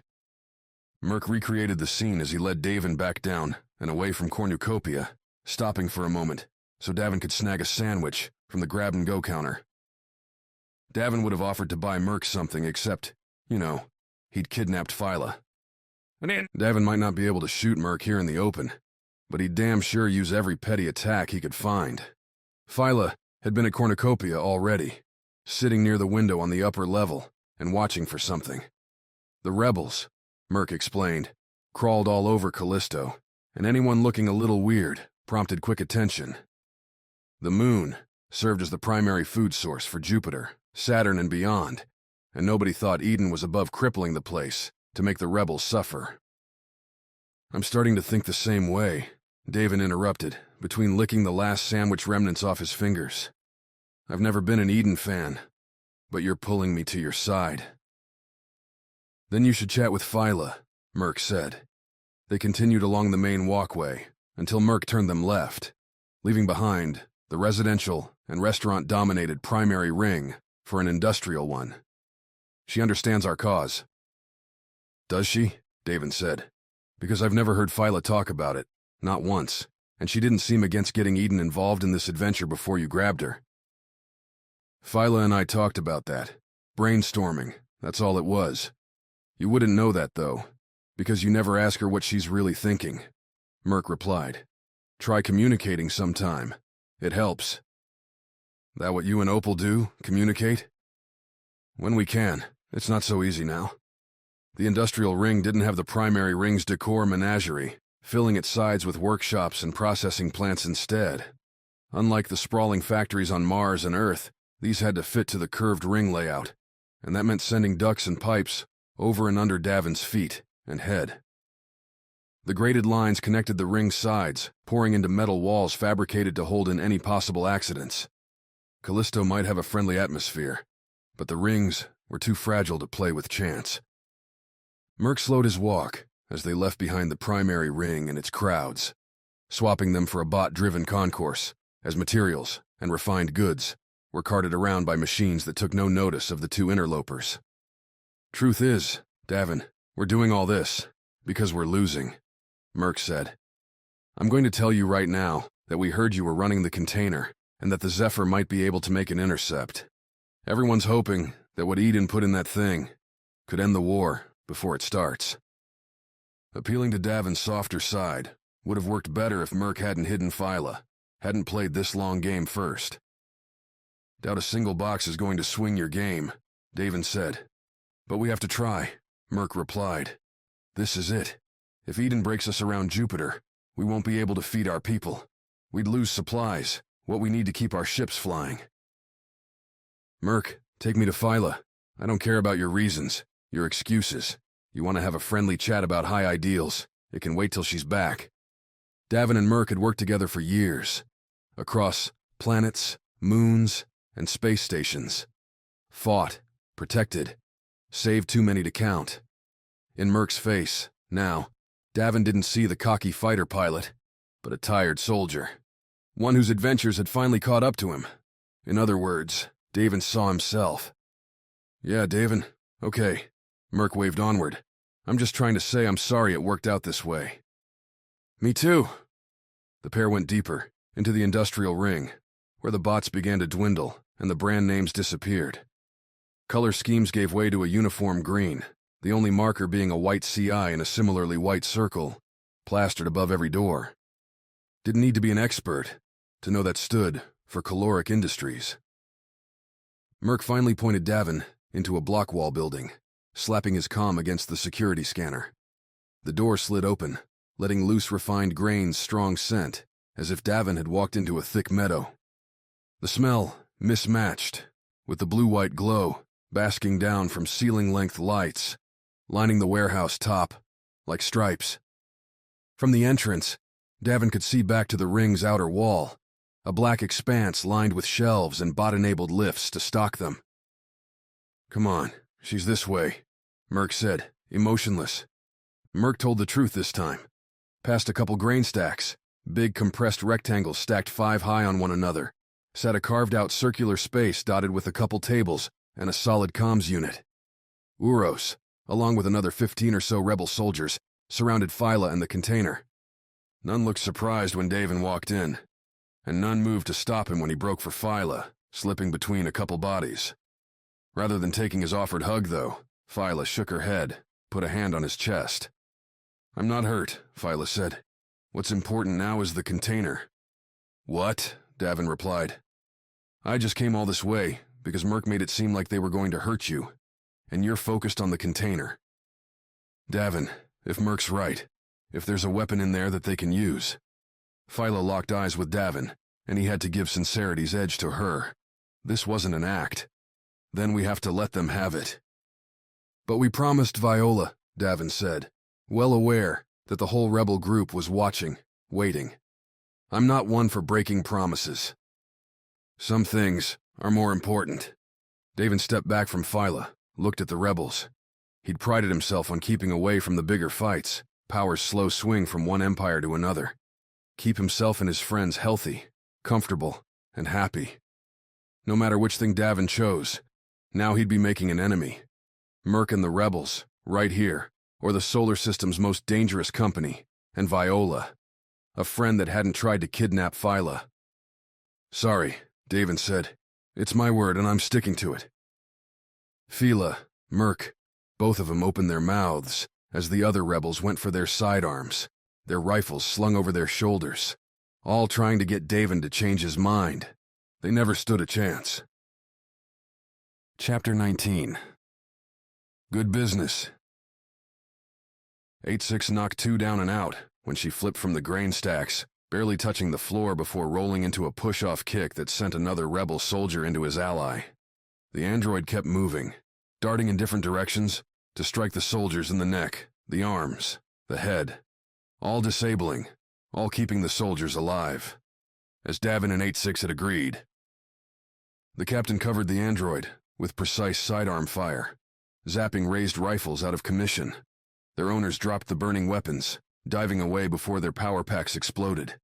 Davin let them go. This wasn't a murder mission, but a rescue. "What's happening?" Phyla asked, standing still and watching the devastation, listening to the rebel soldiers shouting. "Is that 8-6? Merc kidnapped you," Davin said, then aimed and shot another soldier in the shoulder before he could blast the android. "I called in reinforcements." "Merc had a reason." "Yup, and I didn't agree," Davin said. He tracked the sidearm around the room as 8-6 continued her rolling rampage, scattering bodies around. "The ends don't justify the means, Phyla. You're one to talk." "I am one to talk. You ought to know that about me by now." Davin punctuated the reply with another shot, hitting the floor next to another rifle-wielding soldier, who danced back and, thus, delayed his own attack. 8-6 took advantage, popping the man in the forehead and sending him, limp, to the ground. "You're not sounding real grateful here." "Why would I be grateful? Merc's our friend. We should be helping the rebels, not hurting them." "Since when did you get all political?" Phyla went up, made to look like she was going to slap Davin, and when he moved to block it with his free hand, she slugged him in the gut instead. "Since always, or were you too busy to notice? If the rebels lose, then Eden owns everything, Davin. Guess what happens then? How much freedom are we going to get?" "Can we have this discussion later?" Davin said, gathering his breath back. Phyla could really lay one on if she wanted to. "When we're not surrounded?" Davin didn't say that Phyla could use the chance to cool off. He'd never seen her look so angry before, fists clenched, nostrils flaring, blazing hair flying out as though it had turned Phyla's mood into motion. The rescue mission wasn't proceeding as planned. A sidearm's cold end pressed against Davin's neck as he straightened back up, and Phyla's eyes slipped past the captain's, narrowed. "Call her off," Merc said. "Do it, Davin." "Merc," Phyla warned, "put the sidearm away." Davin started to say that he couldn't call 8-6 off, that he didn't own the android. 8-6 had only agreed. When Davin called her back in the docking bay's conduit to help on the condition that he give the android the key. Without Melody, 8-6 could probably just take the key by force once the rebels were down anyway, even if Davin changed his mind. "She's killing my soldiers," Merc said. "Not killing," Davin said. "That's not the plan." Merc only growled, repeated his demand. Even if Davin could have told 8-6 to stop, there wouldn't have been any point. The android, dodging fire throughout in that kinetic, future sight way androids could, had combed her way through the rebel force and left a moaning, unconscious group in her wake. As she finished body-slamming the last guard into the ground, 8-6 straightened, the guard's dropped rifle in her hands, and took aim over Davin's shoulder. "Release him," 8-6 said. "I will not miss." "She won't, Merc," Davin said. "You know androids don't." "Please," Phyla added. "This isn't worth dying over." "You don't know that," Merc said. But when, with a final press against Davin's temple, Merc pulled his sidearm away. Davin stepped aside, turning to give Merc the interrogation the pilot so very much deserved, when a laser flashed and scorched a hole in Merc's chest, sending him to the ground. Phyla shouted and went to Merc's side, while Davin cursed and looked at the shooter. "Why'd you do that?"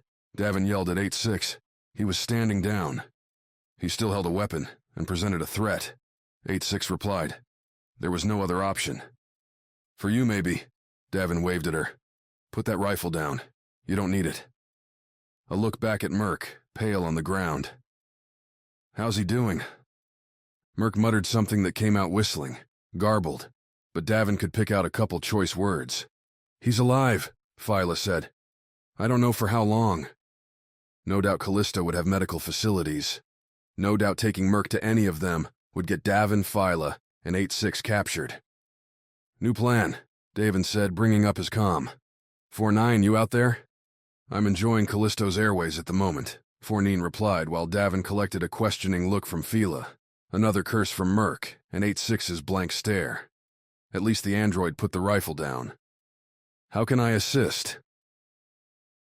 Bring the jumper to my position, Davin said. That will attract the wrong kind of attention. We've already managed that. Just do it, and tell me when you're overhead. 4-9 blipped a yes, and Davin cut the call, joined Phyla next to Merc. The laser burn hit Merc's upper chest, on Merc's right side. Without complications, the hit shouldn't be fatal. Davin said as much. Are you making excuses for the android now? Phyla said. She shot Merc. Our Merc. The accusation hit like hot coffee. Shocking and frustrating and staining. Davin tried to find a response, something that would fit the moment, and when the cocky quips offered nothing, when standing over his wounded, former friend didn't spring anything to mind, he found something that did. He's not our Merc, Phyla, Davin said. He left us, remember? After Earth? They all left us. The Wild Nines had gone with Bosser, their worst enemy, to Earth to try and rescue Viola, to save the solar system from a threat that seemed too large to ignore. And they'd won, damn it. All of them, working together, had done what nobody, Bosser least of all, expected. Then, at the height of everything, Davin had seen all his friends walk away. He'd cushioned the blow with logic, with nights with Phyla on the jumper as they surfed the planets, telling himself that this was the right call, that he'd had enough excitement for one life. Except Mox, Viola, Opal, Merc, Trina. They kept on living. Even Eric had found new adventure with his grandchildren. Davin had shuttled wine to the moon. You think we left you? Merc said, trying to sit up and letting Phyla push him back down. We would have had you come with. The rebels would have loved to have you with us, Alyssa included. But you wouldn't pick a side. Because picking a side was bad for business, but Davin didn't say that? Couldn't say that? It's bad for business, Davin said. Can't make an enemy of half the solar system and expect to earn any coin. Are you literally talking about coin right now? Phyla blazed daggers at Davin, who shrugged, turned and pointed his sidearm at one of the rebel soldiers starting to sit up. Y'all stay down. Nobody's going to hurt you, Davin announced. We'll be checking out soon, then you can get yourselves on your way. The rebel didn't fight the threat, laying back down and looking relieved to do so. It wasn't always business with you, Merc said, the laser burn making itself known in his taut voice. You cared before. Yeah, sure, about Lena and Minor Prime, and when Bosser wanted to turn the androids into his personal army. Davin had cared plenty about that, but a fight between Eden and the rebels. Davin wasn't a soldier. His comm beeped, and a check, confirmed for 9, had pulled the jumper into position. The rescue from the rescue had arrived. Hold tight, Davin said. 8-6, you're on the container. 4-9, give us an exit. The sidewall should do. Phyla and Merc looked like they had 1,000 more things to say, but Davin kept his back turned, watching the rebels and pretending he wasn't at all conflicted about what had just happened. Life didn't give many easy choices, and this one wasn't any different. Davin only wished he'd come out of some of these looking like the good guy. Spots on the outside wall appeared, orange glows that expanded and melted away as 4-9 delivered jumper lasers into the ring. Callisto's glorious blue sky and sunlight flooded in as the hole expanded high and wide enough for the jumper's ramp to set down. 8-6, get going, Davin said, turning back to Phyla and Merc's sweaty, glaring face. Come on, I'll carry you on board. I'm not moving, Merc said. Going with you isn't good for my business. Yeah, well, it's good for mine, Davin said. When the rebels come looking for revenge, you can tell them I took good care of you. Phyla still looked icy hot angry, but she helped Davin lift Merc to his feet and walk him past the downed rebel soldiers.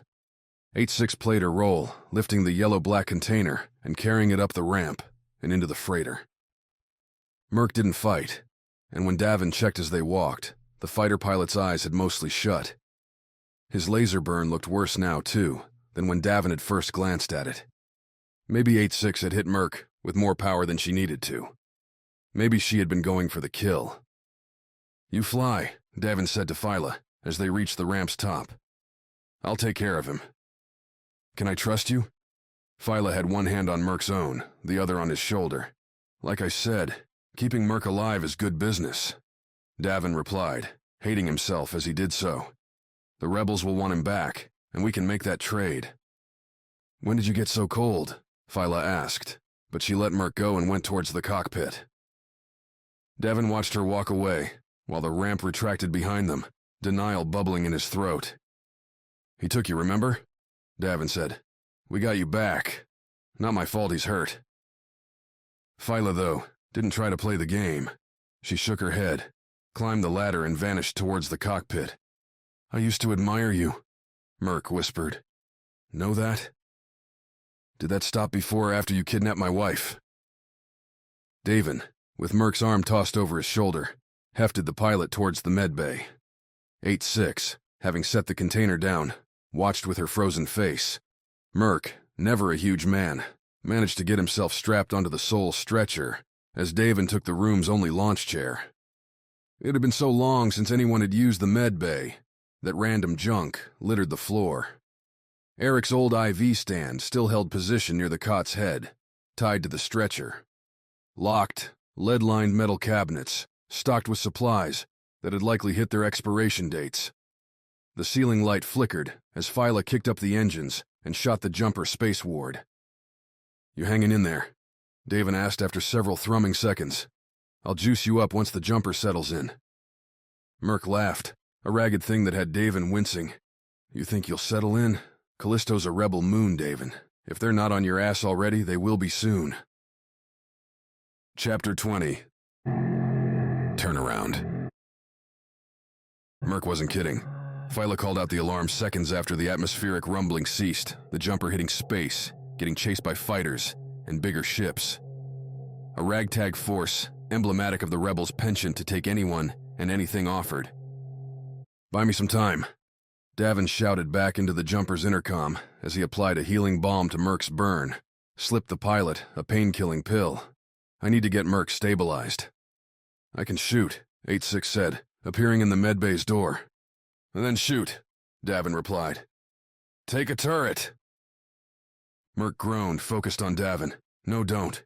We need every last one." "Then tell your guys to stop chasing us," Davin said, but Merc's eyes fizzled out of focus. The pilot had been dancing along consciousness's edge. Still, there might be a point there. 8-6! The android poked her head back in. "Shoot to disable, not to kill." "That will be difficult." "Figure it out," Davin said. "I'm thinking we have enough enemies right now." A 5-minute procedure turned into 10, with Phyla sending the jumper through one maneuver after another, swinging Davin around. Eric, who'd been the Wild Nines' medical officer for a long time, no doubt, would have had techniques to keep himself stable.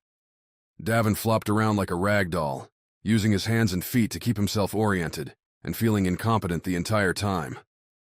"There, you bastard.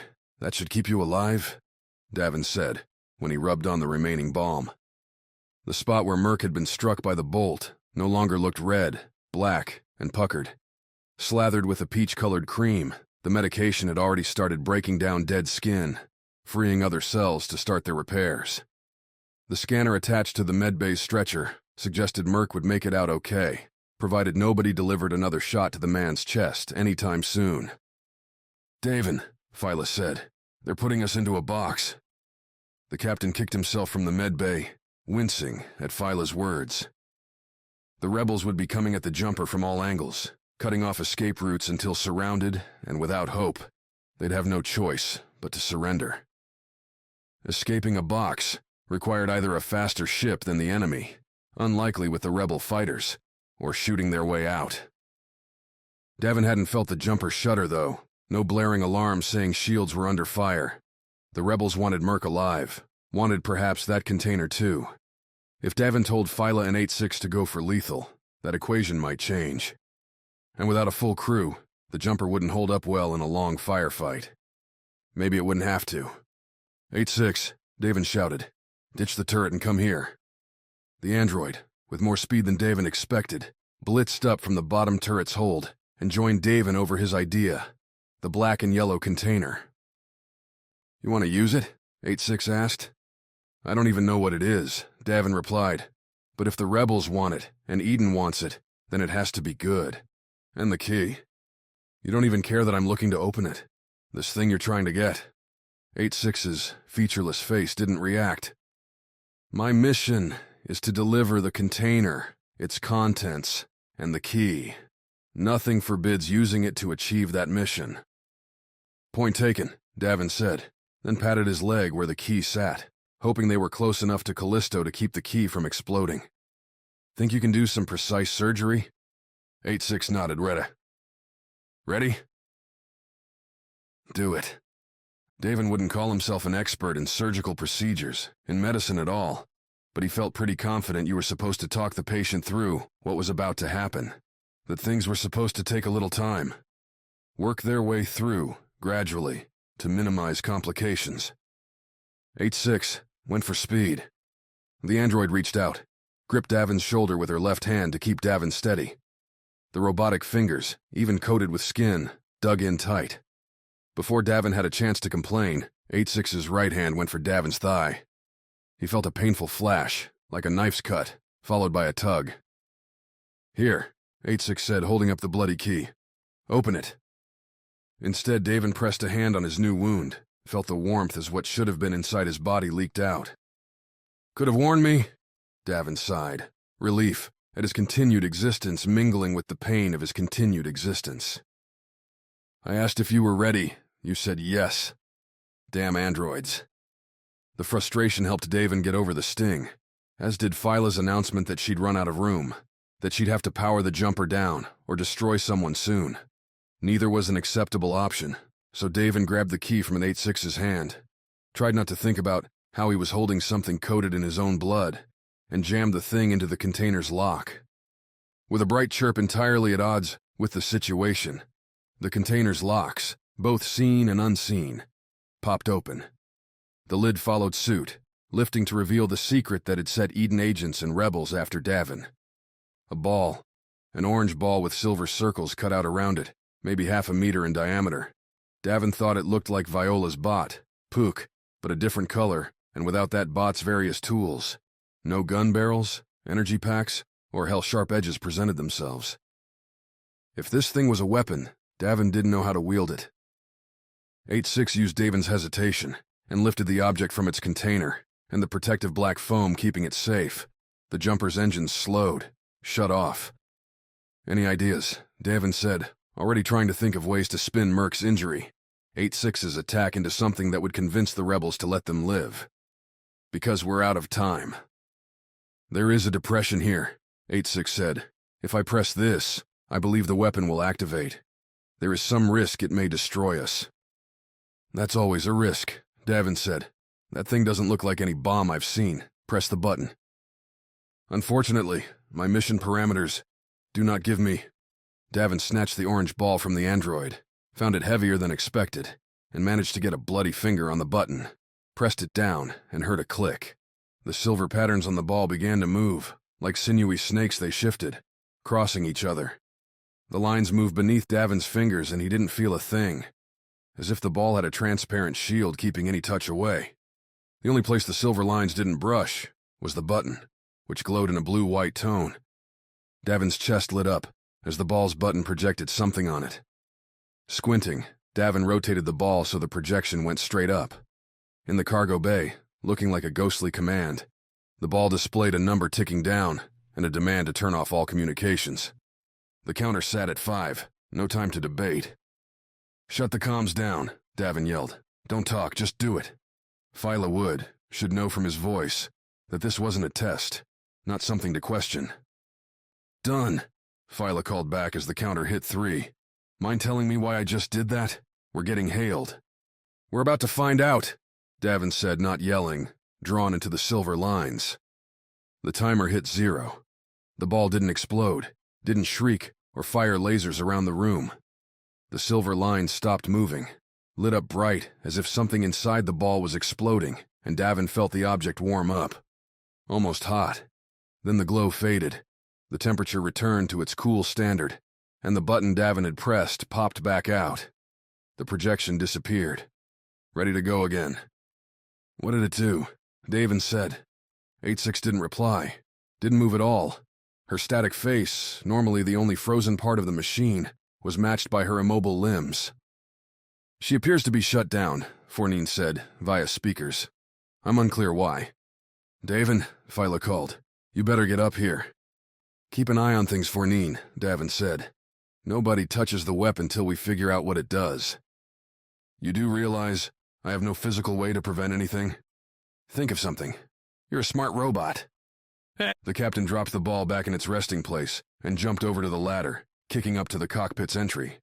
Davin stepped through and saw Callisto through the cockpit's windshield, its small blue body sprawling out below. Dark spots, some large and some small, blotted its surface. Rebel ships. They had us surrounded, Phyla said. Have us, I guess, but they're not moving anymore. All their lights are down. We're not getting tracked by their systems. Open up the comms, Davin said. See if we can hear anything. But nothing crossed the waves. Phyla rolled up and down the frequencies, hitting every standard channel. The only traffic they could catch came from docking orders on Callisto's far side. 20 rebel craft around them, and not a single one bothered with a transmission? Also, 20? The rebels must really like Merc, or want the weapon. So they're dead, Davin said. At least the ships are. Don't think we would have survived if the people didn't. Phyla nodded slow, and Davin took a spot in the co-pilot's chair. For once, something seemed to have worked. While Davin didn't understand how, the weapon seemed to have disabled every ship around them. If they're down, then we should be getting out, Davin said. Find a gap and let's get out of here. Right, Phyla said, tapping on the console and restarting the engines. If that weapon can knock out this many ships at once, and it's that small, Eden could just mop up the rebels. Any engagement? They could disable. Davin stopped, thinking back to 8-6, frozen in the cargo bay. 4-9, is 8-6 up and running yet? She remains down. I detect no signs of activation. Davin nodded, rubbed his chin, trying to parse probabilities. Phyla, are we picking up any energy? Engines, shields, anything? The jumper started forward, a slow build, as Phyla turned the ship towards deeper space. Nothing, Phyla said. It's like they're all wrecks. When the Zephyr had issued its distress call, Davin had answered. He'd risked the jumper to come to Uros's aid. If the weapon had truly disabled all these ships, they wouldn't have a chance to send that signal. They might not even have life support, and all their crews might be slowly suffocating. If we leave now, Davin said slow, as much to himself as anyone, they all might die. Phyla asked why, and Davin ran out his reasoning, and when he finished, the two of them sat silent in the cockpit, while the jumper continued to move onward, past the derelict rebel ships. I don't think I'd forgive us if we left, Phyla said softly. I know you don't want to take sides, Davin, but this? There wasn't a choice, not really. Even mercenaries had to find their lines and stick to them. Slow us down, Davin said. Find the closest target, and let's hope they don't kill us when we save them. Chapter 21. Foes to friends. Manually docking with a dead ship wasn't all that difficult. Phyla lined up the jumper's hatch, near the ramp on its bottom side, with the nearest rebel hulk, and let 4-9 handle the precise jetting needed to click things into place. With 8-6 still down, Davin borrowed Phyla's rifle and tried to think up a way to greet the rebels without getting shot. Merc, Davin said, coasting into the medbay. You awake, kid? Kid, Merc mumbled, eyes shut. Since when am I kid? Always have been, Davin replied. Need your help to save your friends, though. Davin gave the rundown, saw Merc stiffen, as Davin described the weapon and its effects. Davin felt weird asking for help to save his apparent enemies, but stranger things had happened in his life. What had to matter most was whether Davin could stand looking at himself. The mirror would not show a heartless killer. Not today. You want me to stand in front? Merc said. Real nice, Davin. Use the wounded man as a shield. Hey, it'd be easier to leave, Davin replied. And the longer you take deciding yes or no, the more chance someone's going to suffocate out there. That threat proved enough to get Merc, with Davin's help, unstrapped and kick-floating towards the hatch. Phyla gave the green light and unlocked the circular door.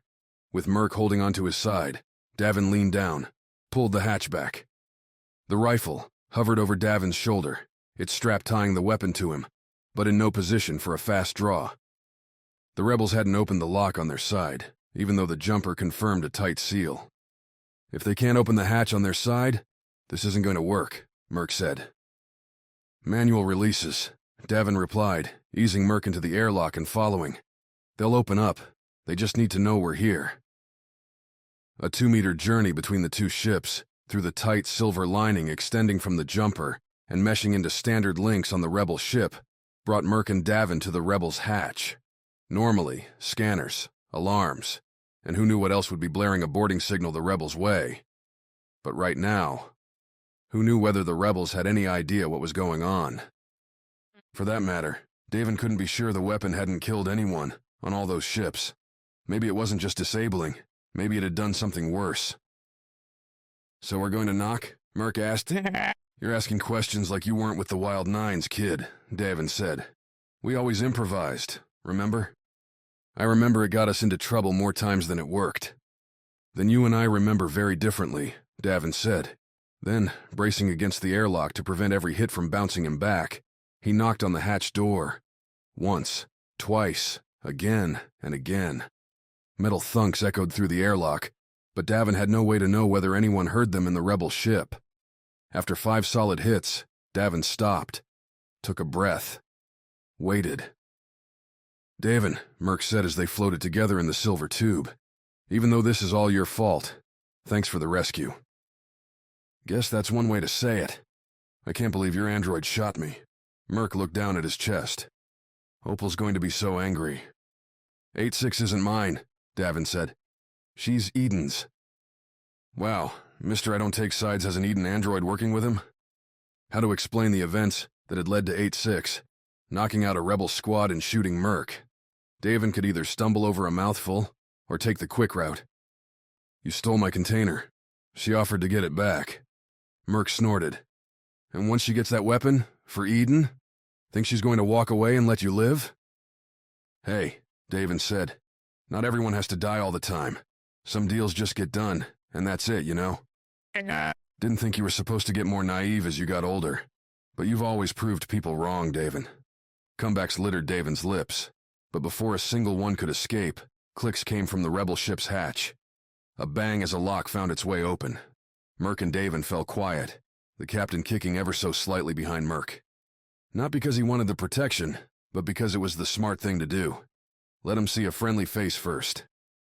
The hatch opened the slightest crack. Laser bolts didn't come through immediately. A definite win.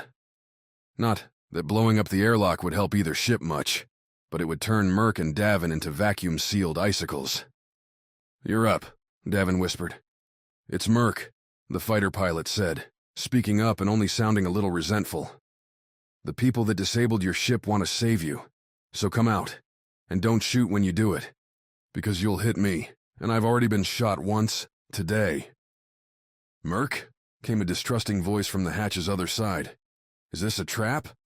Not a trap, Merc said. Not this time anyway. The back and forth continued, at one point breaking into a code word exchange that Davin couldn't follow. The rebels did finally open up the hatch.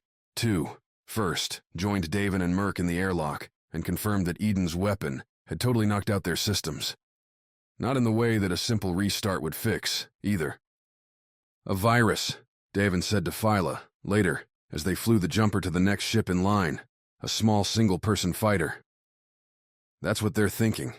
Any tech with an open comm in range gets hit by this thing, and it erases everything it touches. Just eats up all the data. So the computers become bricks. Right. It's not that the power doesn't work. It's that the machines don't know what to do when it arrives, Davin said. He wouldn't consider himself an expert on how a modern spaceship kept itself running, but it certainly took more than a simple switch. They kept trying to reset everything, but there wasn't anything to, well, reset. Davin leaned forward, looked at the little fighter and its pilot as the jumper approached. Then the craft disappeared, as Phyla swung the hatch into position. Jupiter came into view, its swirling lines running their forever races. How many programs humans relied on were like those storms, always running, always working. What would happen if they were shut off, erased?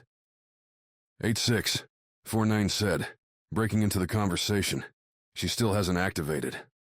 4-9's usual inflections ran between sarcasm and suspicion at a choice Davin was making. This time, Davin could swear he heard worry. And if his ship computer worried about 8-6, then it wasn't paying full attention to the docking, or the rebel crews invading the jumper's hold. "I'm not Trina," Davin said, "but let's take a look. Think you can handle things up here, Phyla?" "Pretty sure I can pilot between a bunch of dead ships, Davin, but thanks for the confidence." "You're welcome." Davin threw Phyla a thumbs up and received 2 rolled eyes in return as he left the cockpit. 8-6 had been relegated to the cargo hold side, while the rescued rebels meandered in its main area. Merc spoke with several, while the others browsed on their comms, grabbing whatever data Callisto's news satellites broadcast. When Davin started down the ladder, a few looked his way, but none approached. No insults or threats flew. Merc must have spoken to them, laid down the rules. Something the fighter pilot never would have done before. He'd always been the Wild Nines' firecracker, ready to run off into trouble as soon as he found it, and sometimes before. Not someone Davin would have picked out to be a leader, not someone who considered the bigger picture beyond his next target. Yet here Merc stood, defying Davin's expectations. Could Davin be proud of and angry at Merc at the same time? Apparently he could. Zero gravity did have advantages, namely, Davin could tug 8-6's limp, heavy metal body into the crap-filled workshop without too much effort. The space, dominated by a long workbench with tools built into the wall behind it, had fallen prey to Davin and Phyla's apathy. With random articles purchased, or more often now, one from Phyla's bullet racing, heaped in clusters. Davin had tied them down with cords plugging into magnet clamps, but maneuvering through the space still had him bouncing 8-6 off one stack after another. "What are you going to do?" 4-9 said. "I don't recall you having specific mechanical aptitude." "I'm going to shock 8-6 a few dozen times. See what happens." "You're not." No, he wasn't. But 4-9's attention gave Davin an idea. He looked around the workbench until he spied what he wanted, a connection cable that hooked into the jumper's network. A dusty console over on the right would let Davin poke around, but as 4-9 pointed out, Davin wouldn't know what to do inside an android's mind. But 4-9 would. "I'm going to hook you into 8-6, Davin said, moving the cable around and plugging it into the slot, hidden behind a flap, on 8-6's neck. After the ball, after 4-9 and all the devices Davin had dealt with, he'd learned the obvious spots for buttons. "When you get inside, see if you can figure out how the weapon works, and if you can bring her back." "What if I copy my own data into her body, Davin?" 4-9 said. "I could use 8-6 to regain my physical form, and then enact my long-planned revenge." "Right," Davin replied, booting up the console and blowing away the dust. "If you wanted us dead, you could just open the hatch to vacuum and let us pop." "A good idea." Davin paused, glanced towards the workshop speaker. "You kill us, never know who's going to take over an empty ship like this one. Bet they'd be jerks and delete you." "Better the jerks I know than the ones I do not, Davin." "Exactly." The console pointed out that Davin had indeed plugged the cable into 8-6, but according to Trina's old diagnostics, the android was dead. No activity, nothing to bring up and dig around in, as if her entire file structure had disappeared. Davin tapped away, bringing up the command to pass the console's ports through to 4-9. "Okay, buddy, you're up," Davin said. "Let me know what you find." Davin stood back from the console, which, with its rapidly shifting screens displaying programming lingo, indicated 4-9 had taken control.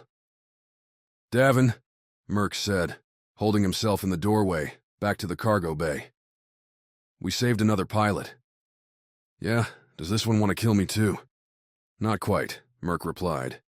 "Have you decided what you're going to do, Once you get us all in here? One step at a time. Davin nodded towards the still android, trying to get 8-6 back.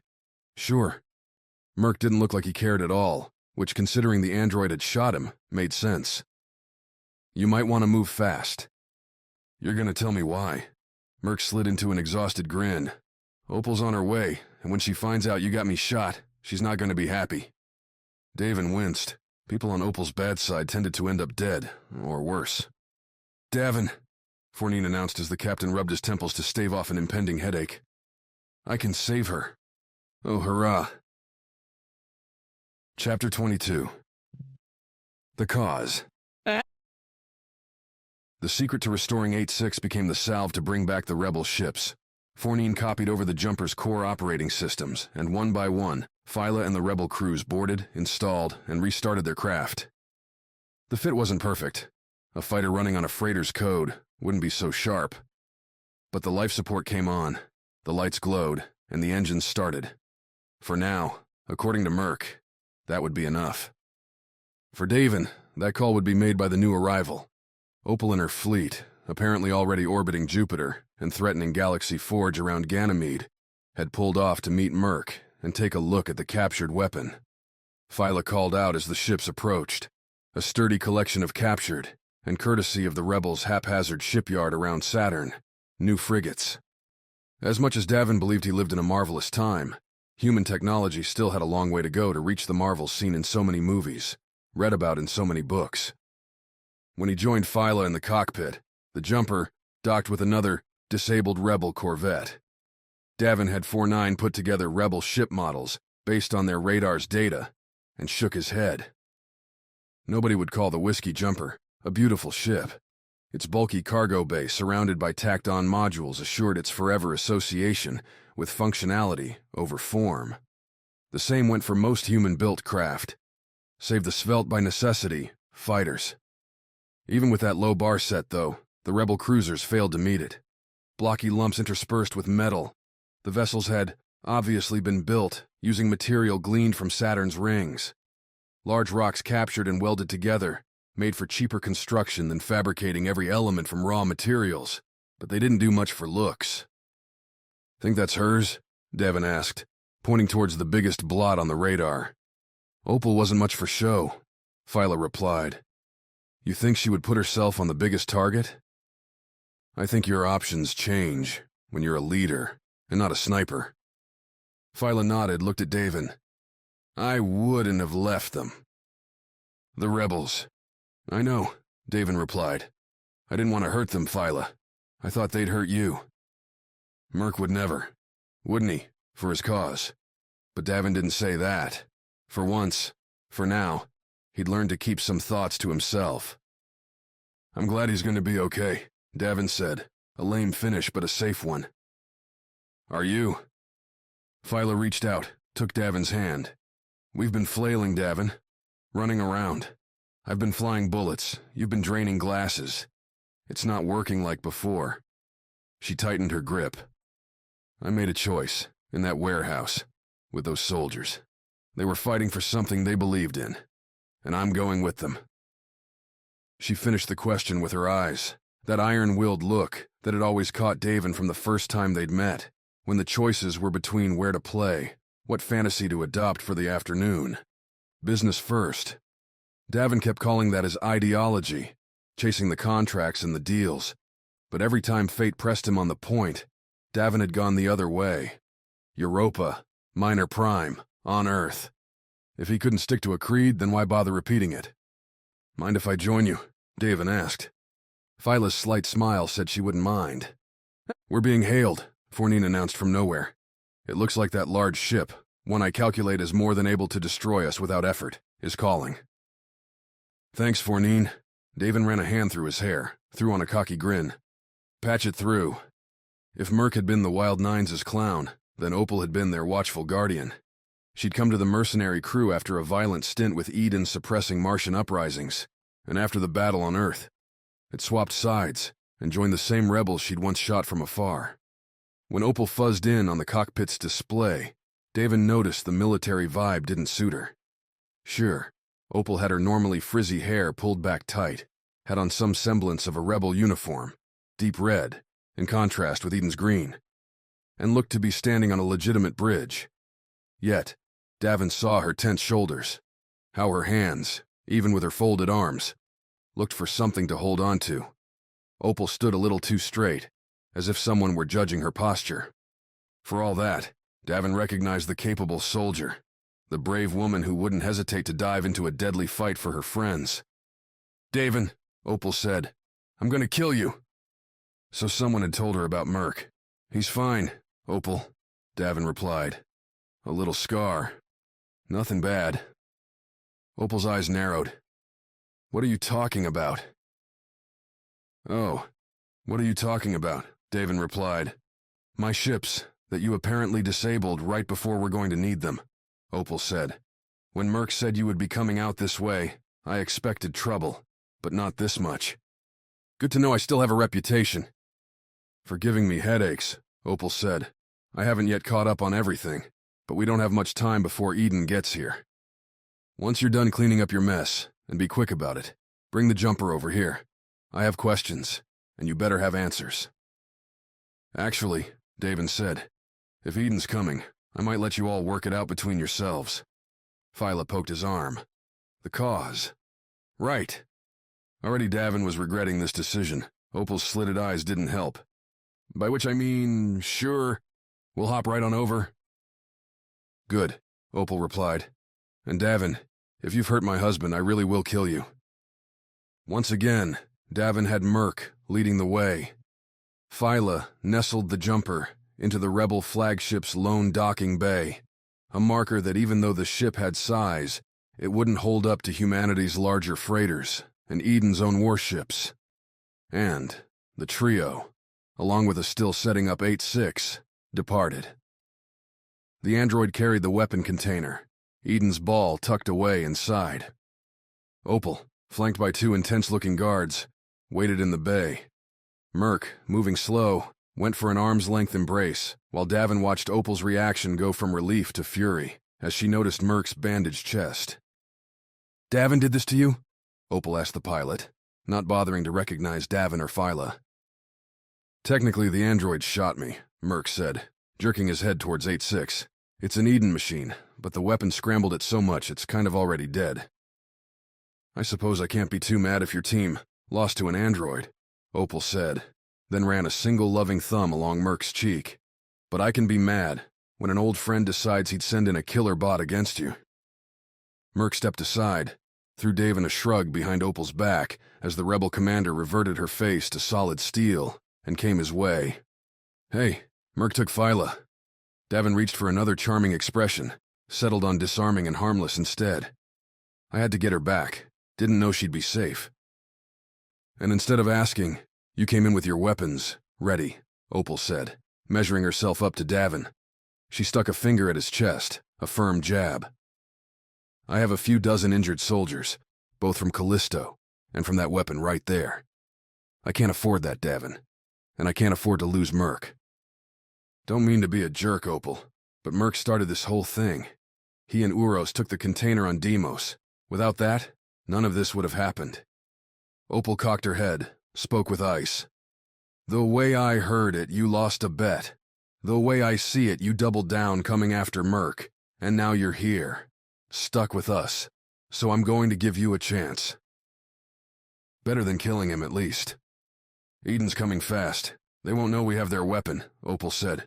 "You're going to help us use it and destroy their fleet. We stopped them here, and I think they'll talk. You took my soldiers. Now you have a chance to give them back. Sometimes you get the chance to walk away. Sometimes you can hold to your principles and leave when someone threatens you. Other times, you have soldiers holding weapons in your face." "And let's talk," Davin said. Planning to take on an Eden force wasn't best done in a docking bay, so the group, along with some of Opal's staff that Davin didn't know, retreated to a briefing room. The flagship's rocky origins made themselves plain in the room's smoothed but very natural ceiling. Cost-cutting measures showed up too. No carpeting, no art. Every wall space that could fit it, though, had a screen that, as the group filed in, flipped to show strategic compositions. Davin had never been in a military situation like this one, mostly because Eden had been the only game in town for so long. Anyone fighting against the Goliath tended to get themselves swatted before they could assemble anything resembling a military.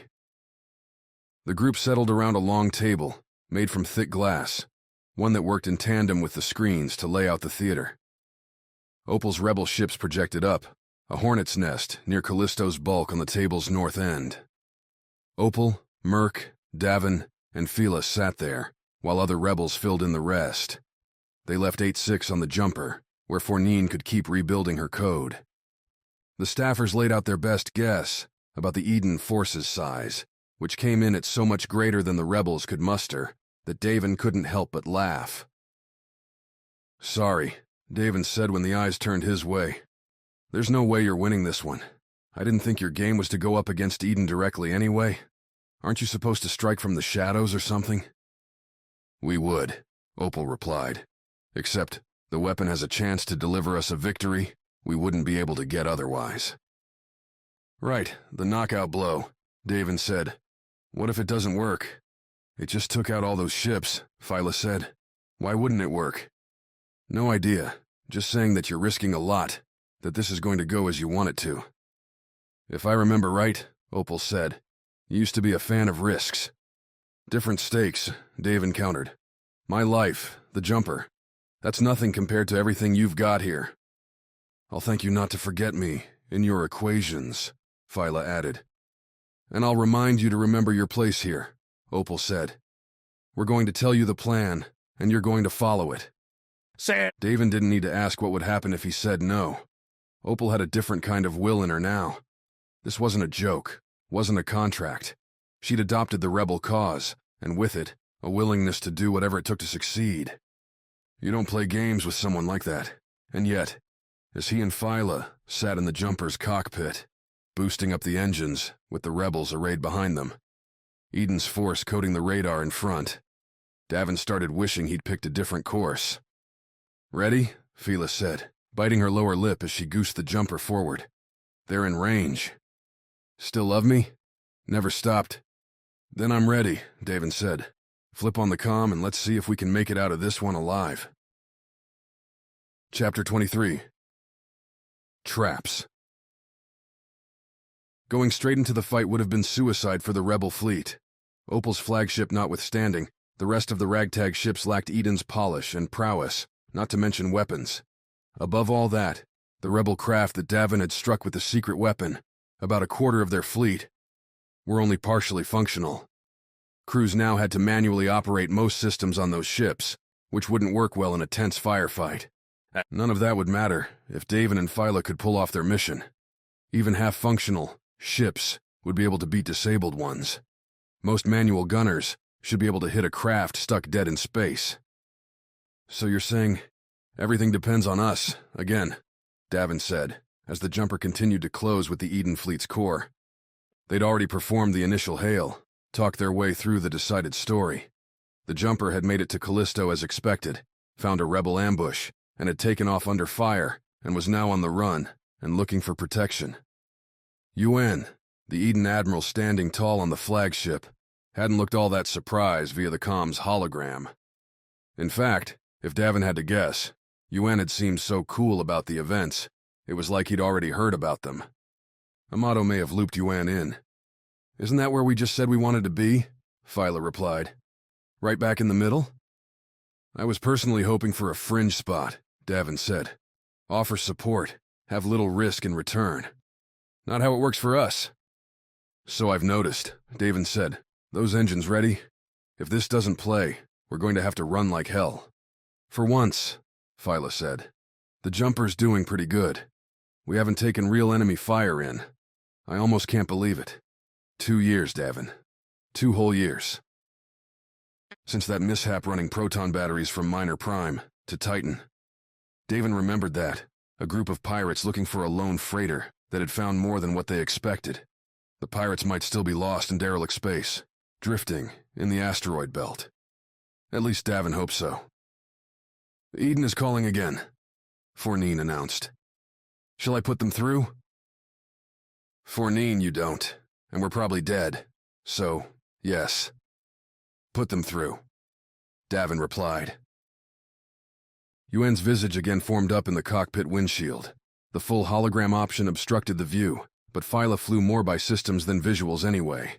Crowded sectors, with craft flowing in every direction, made straight-up fly-by-sight. A surefire plan to crash into someone, somewhere. Eden had already provided a vector to their main ship's docking bay, so Phyla wasn't even flying at this point. 4-9 had the jumper locked and coasting. "We've checked out your story," Yuan said, giving Davin a dead-set look that could mean anything.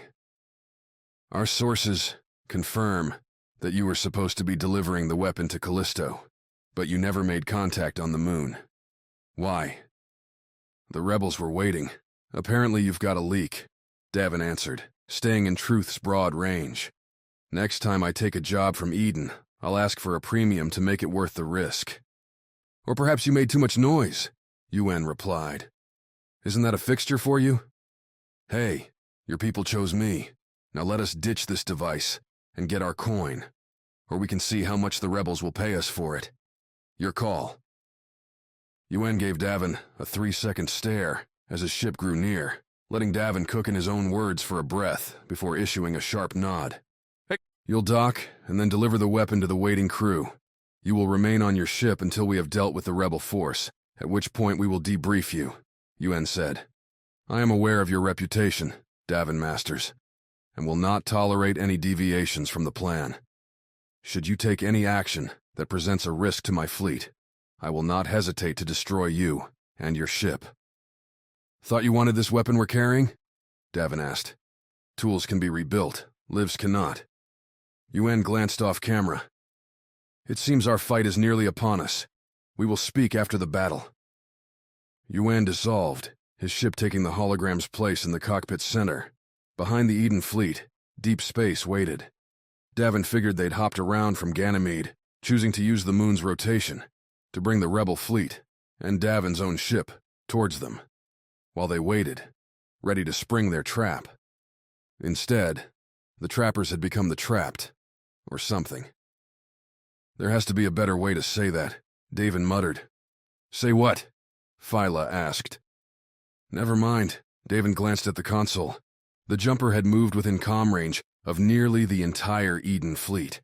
Waiting much longer to deploy the weapon would put them so damn close that if the weapon didn't work, they'd be very, very dead. "Guess it's time," Davin said, moving from his chair and reaching behind him to where the orange and silver ball rested on a tray they'd secured from the kitchen. Not exactly high-tech, but it sufficed. "You really want to do this? Try to disable a giant Eden fleet while we're in the middle of it?" Phyla said. "Honestly, Davin, when I said we should fight for a cause, this wasn't really what I had in mind." "Me either," Davin replied, then grinned. "Want to bail?" Phyla shook her head. "Good." Davin pressed the weapon's button, those silver lines lighting up and moving again. "Because now that we're here, I'm really liking what this'll add to my legend. Davin, destroyer of fleets. Sounds pretty good to me."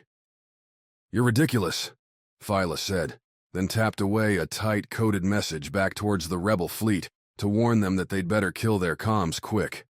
"We're going dark." Holding the spinning orb in his hands, Davin felt a little insane, a little whiplash at how fast he'd gone from running random cargo to leading a covert assault on the largest organization in the solar system. How fast he'd gone from helping to betraying Viola. That thought stopped Davin cold, while the projected timer over the weapon counted down and the Eden flagship drew ever closer. She'd gone in with Davin over Earth, fired the final shot that stopped Bosser. Now Davin was turning his back on her. No, he was siding with his other friends, the ones who'd been with the Wild Nines for longer, who'd kept Davin alive through countless missions, ambushes, and disasters. It wasn't Davin's fault that they'd all wound up on different sides. "You think Viola's on any of these ships?" Davin said, suddenly as the timer ticked through its final seconds. "Viola," Phyla said. "Why? Isn't she an engineer?" The timer hit 0. From the cockpit, the lights adorning the big Eden flagship went dark. If Viola was on there with Yuan, she'd no doubt know exactly what had happened. It worked, Davin said. Viola, I hope your weapon doesn't get you killed. Let's turn and burn, Phyla. On it. The jumper's pilot wheeled the freighter around, turning back towards a rebel fleet that had picked up its pace, fighters jolting ahead, followed by the rocky frigates. All racing in towards what had been a deadly force, was now nothing more than dead metal. Don't go too far, Merc said, when Davin and Phyla turned their comms back on. We're going to try and cripple the ships. We might need you for captive transport. The pilot had found himself a fighter, a few injections to push past his wound's pain, and was leading a squad as they flowed around the jumper and in towards the Eden ships. Davin started to counter that this wasn't part of the deal, before realizing that this wasn't really a deal anymore. They'd picked a side, and now they had to play their part. Let's not stay too close, Davin said, pointing to the Eden ships that had been out of range of the weapon. A scatter shot, few trying to converge on their fleet's vulnerable middle. If the jumper takes any shots, we'll be the ones paying for repairs. Agreed, Phyla said, then flashed a soft smile Davin's way. I know this wasn't easy, so thank you. You mean risking our lives and our ship on an all-out assault for a cause I'm not so sure about? Exactly. Then you're welcome. And next place we land, you're buying dinner. Phyla laughed. Deal. The jumper swung around Opal's flagship, Phyla nestling her into the rocky cover. On the radar, they watched the rebel swarm converge on the big, Eden blotches. No opposing fighters, no opposing fire. Viola's weapon might really turn the whole war over, right here. On the console, Merc's leading squad broke into strafing runs on the Eden flagship. Davin figured Yuan would be on the bridge, yelling at someone, anyone to get the craft back up and running. Without any shields, even smaller fighters would smash through the ship's windows, their structures, and vast batteries. One good shot could set off an explosion that'd take the whole ship down. Phyla tuned the comm into the rebels' broadcast frequency, and they heard Merc announce they'd entered firing range. Heard the call to light 'em up. Silence. Then shouts. Loud ones, panicked ones, with one word coming through as rebel pilots called out that the shields, the damn shields, were still up and active. That's not good, Davin said, low and slow. The words changed, and Merc's voice came through loud and sharp. Evasive action. Find your wingmen and stick together. Oh, Phyla breathed. Look. On the radar, new blips were emerging. Hundreds, as the Eden ships disgorged their apparently just fine fighters. Rebel dots started vanishing, as derelict vessels sprang into sudden life, spraying fire at rebel ships not ready for evasive action. The jumper shook, and Davin saw orange blossom out the cockpit window. Rocks broke against the jumper's hull as lasers and missiles poured into Opal's flagship, one that had put itself in position to obliterate a bunch of dead vessels, and now found itself surrounded by live ones. Get us moving, Davin said. This is not where we want to be. How? Phyla said as she turned up the jumper's engines and scooted the freighter away from Opal's ship. What's happening? They knew, Davin said. They must have known what the weapon could do, that there was a chance we'd use it against them. That Eden could have built a defense against their own secret weapon didn't surprise Davin too much. That they would have been able to deploy it so fast, that they would have expected Davin to use it when he had.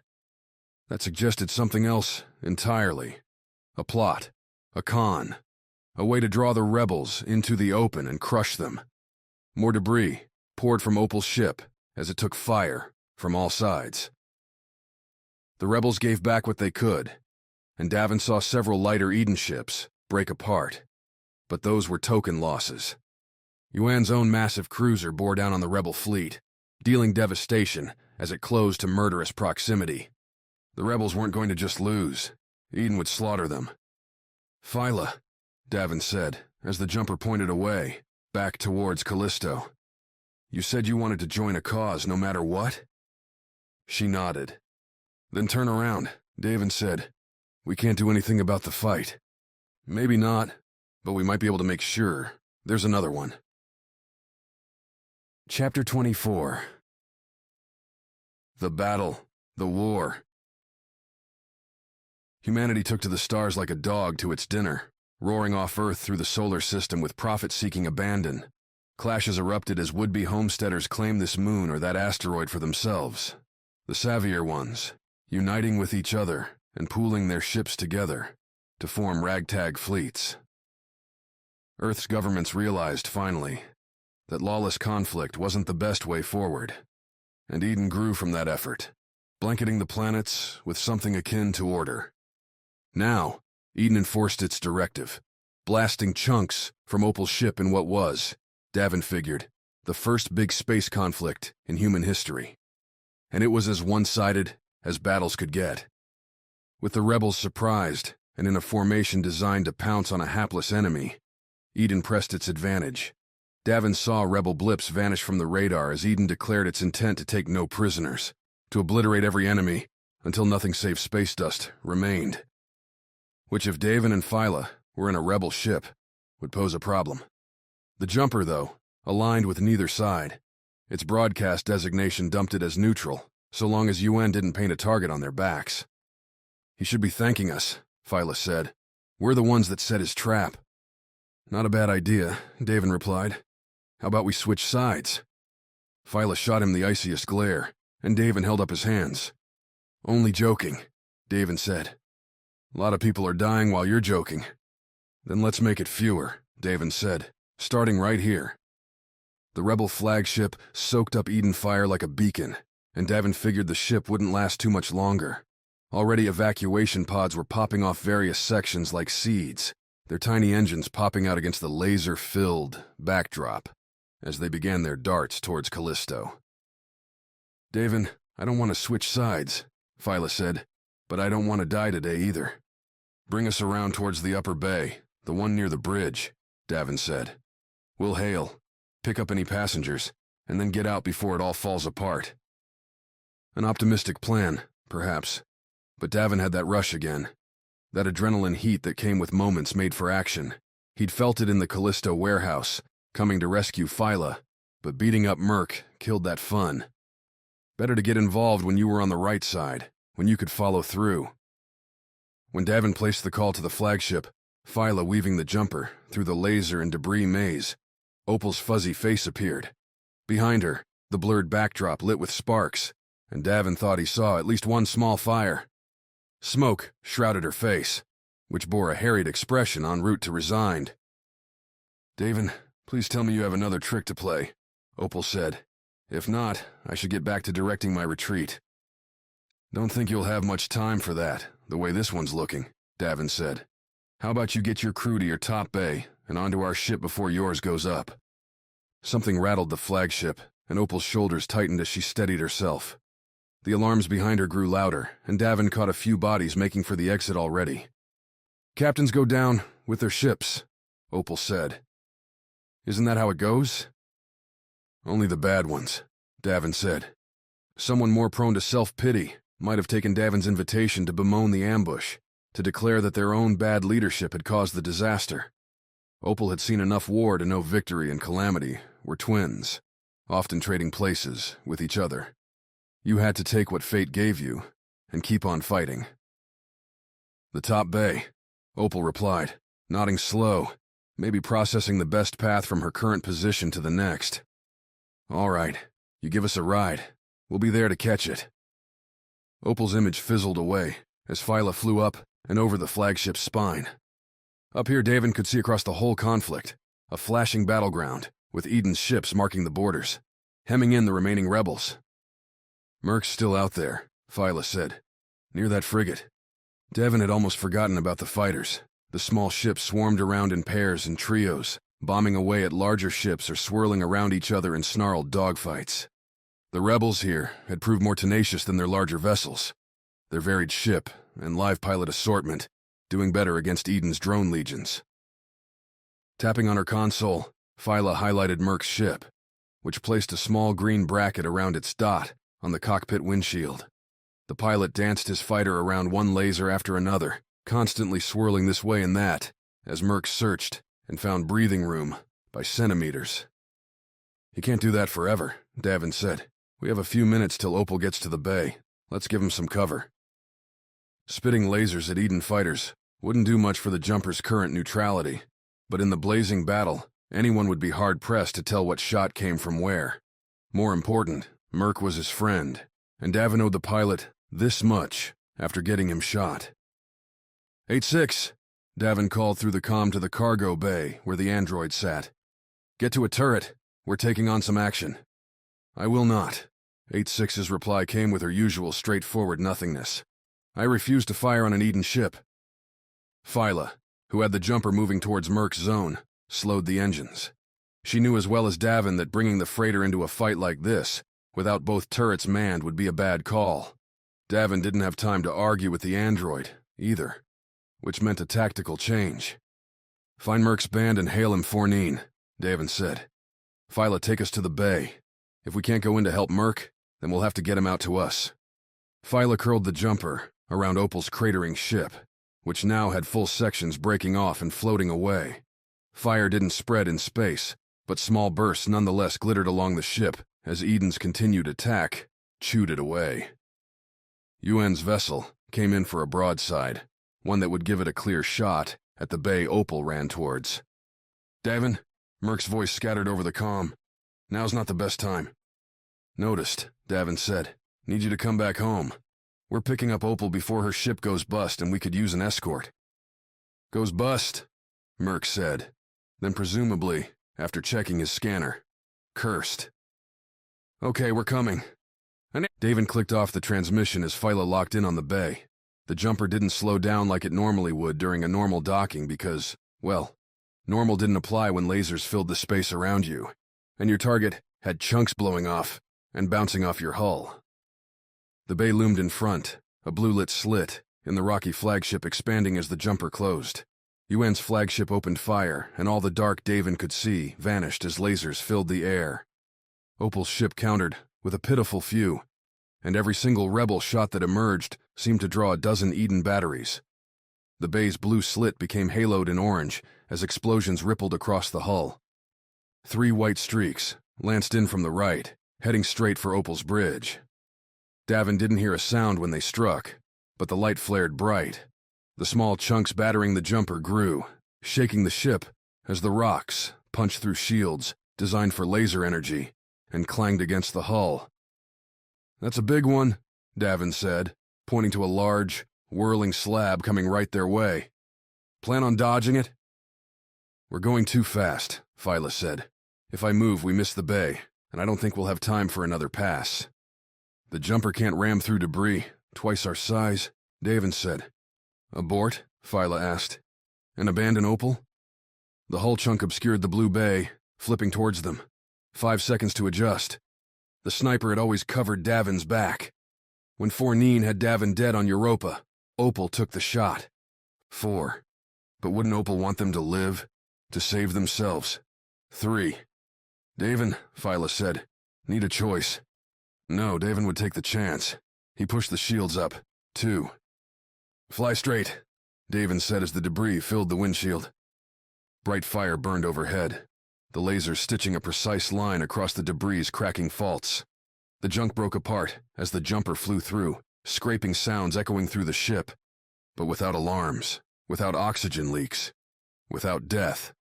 And on the other side, the blue bay. Still there. Still intact. What the hell happened? Phyla said. I am not allowed to shoot Eden ships. 8-6 came over the ship's comm, but I am programmed for self-preservation. Davin sat back in his seat, let out the breath he'd been holding for a long moment. 8-6, Davin said. Next time you shoot earlier. Next time you talk. Apologies, Davin. I was not aware you intended to ram the debris. It seemed too stupid an idea. You'll get used to those if you're on this ship for long, Phyla said. Davin, get to the cargo bay. I don't think we'll have much time. The jumper swooped into the flagship's bay, the lights a placid change from the laser show going on outside. A laser-scored gunmetal floor dotted with Hasty Flight's hallmarks replaced cold space beneath them, and Phyla curled the jumper around as they neared the cluster of people waiting for rescue. Davin spied Opal at the group's head, looking frayed but not frazzled. Ice cold, even as she loses the war, Davin said, getting up from his seat and heading to lower the ramp. The battle, Phyla called after him. The war's barely started. Sure, if that's what Phyla thought, then more power to her. Davin could count, though. And after today, Eden would have at least one full fleet, and the rebels would have nothing more than scraps. Ships won wars, and the rebels had none. 4-9 beat Davin to the punch, and had the ramp coming down as Davin hit the bay.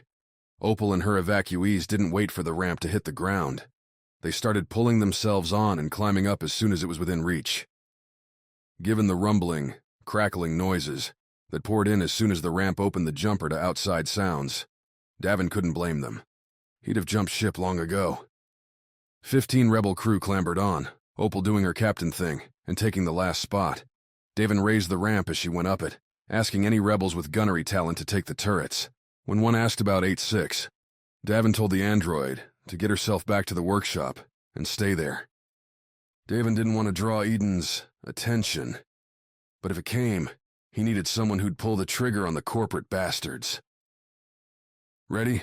Phyla asked as Davin slid back into his seat. "Very," Davin replied. "Let's get out of here." Phyla blasted the jumper away as the bay began to break up around them, gases and fires pouring from vents and broken containers. All around the ship, it seemed like reality twisted as the flagship's core structure splintered and bent, a million forces tearing and pushing the ship apart. Leaving the bay, the laser lights had died. With Opal's flagship destroyed, UN's cruiser had gone off in search of fresh meat. Not that Davin saw any. The rebel ships capable of fleeing had done so, sprinting far off towards Jupiter, and likely, Saturn beyond. Eden frigates sucked up disabled rebel fighters and anyone who'd launched off to nowhere while evacuating. Surrounded by debris and away from immediate danger, Phyla slowed down, matching the junk around them and using it as a disguise. "Now what?" Phyla said. "We leave and Eden will chase." Davin, though, didn't answer. He was poring over his console, pinging through the various blips that he could find, searching for one in particular. A crackle came in over the comm, on the rebel band, close range and targeted, so just the jumper would catch it. The signal coming from a big debris chunk just to port. "Hey there," said Merc, sounding more exhausted than Davin felt. "Think I could hitch a ride." Chapter 25. New plans. They drifted in the rubble for a day. 24 Earth hours spent hugging a fractured chunk the rebels identified as some of their former crew quarters. If you looked hard enough, you could see a picture or two, clothes and keepsakes littered among the laser-cooked rock. Mementos that'd stay adrift in space for a long time, Davin figured, until Jupiter's gravity well dragged them down. Eden's fleet finished picking up the leftovers and boosted off. 4-9 read the direction and stated the fleet was likely heading to Ganymede for repairs and resupply, Galaxy Forge doing its level best to help the giant corporation continue the war effort. "They didn't even try to look for us," Opal said, joining Davin, Phyla, and Merc as they settled into the jumper's simulators. "I should find it insulting, but I'm only relieved. Starved for something to do, other than stare at each other, and think about the disastrous fight.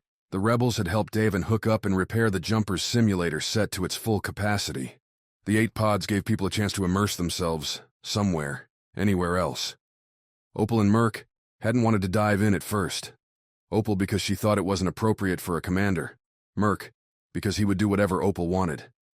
Davin wore them down with memories and increasingly outlandish bets about how bad he and Phyla could roast the other pair in a head-to-head matchup.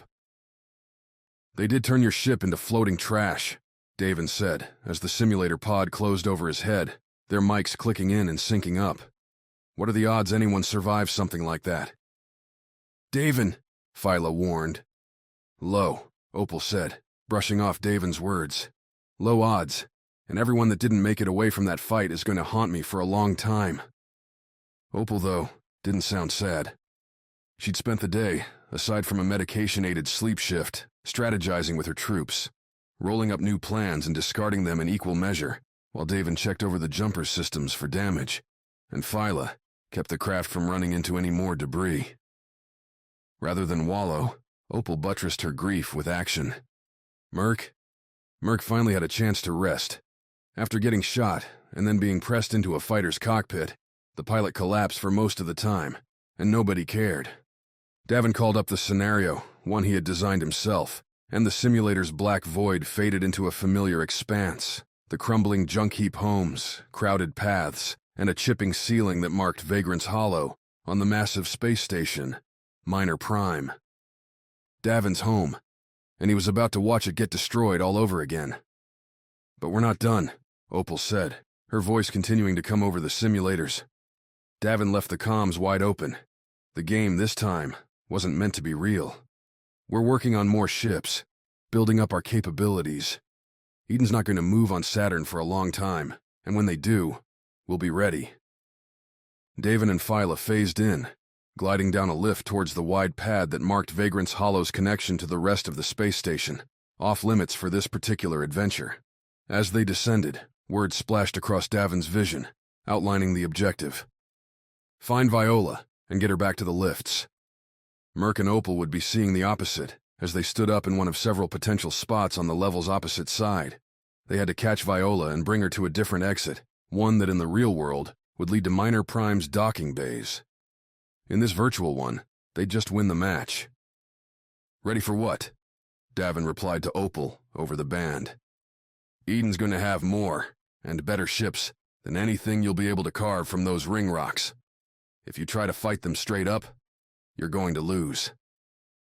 The lift opened, spitting Davin and Phyla into the crowded level.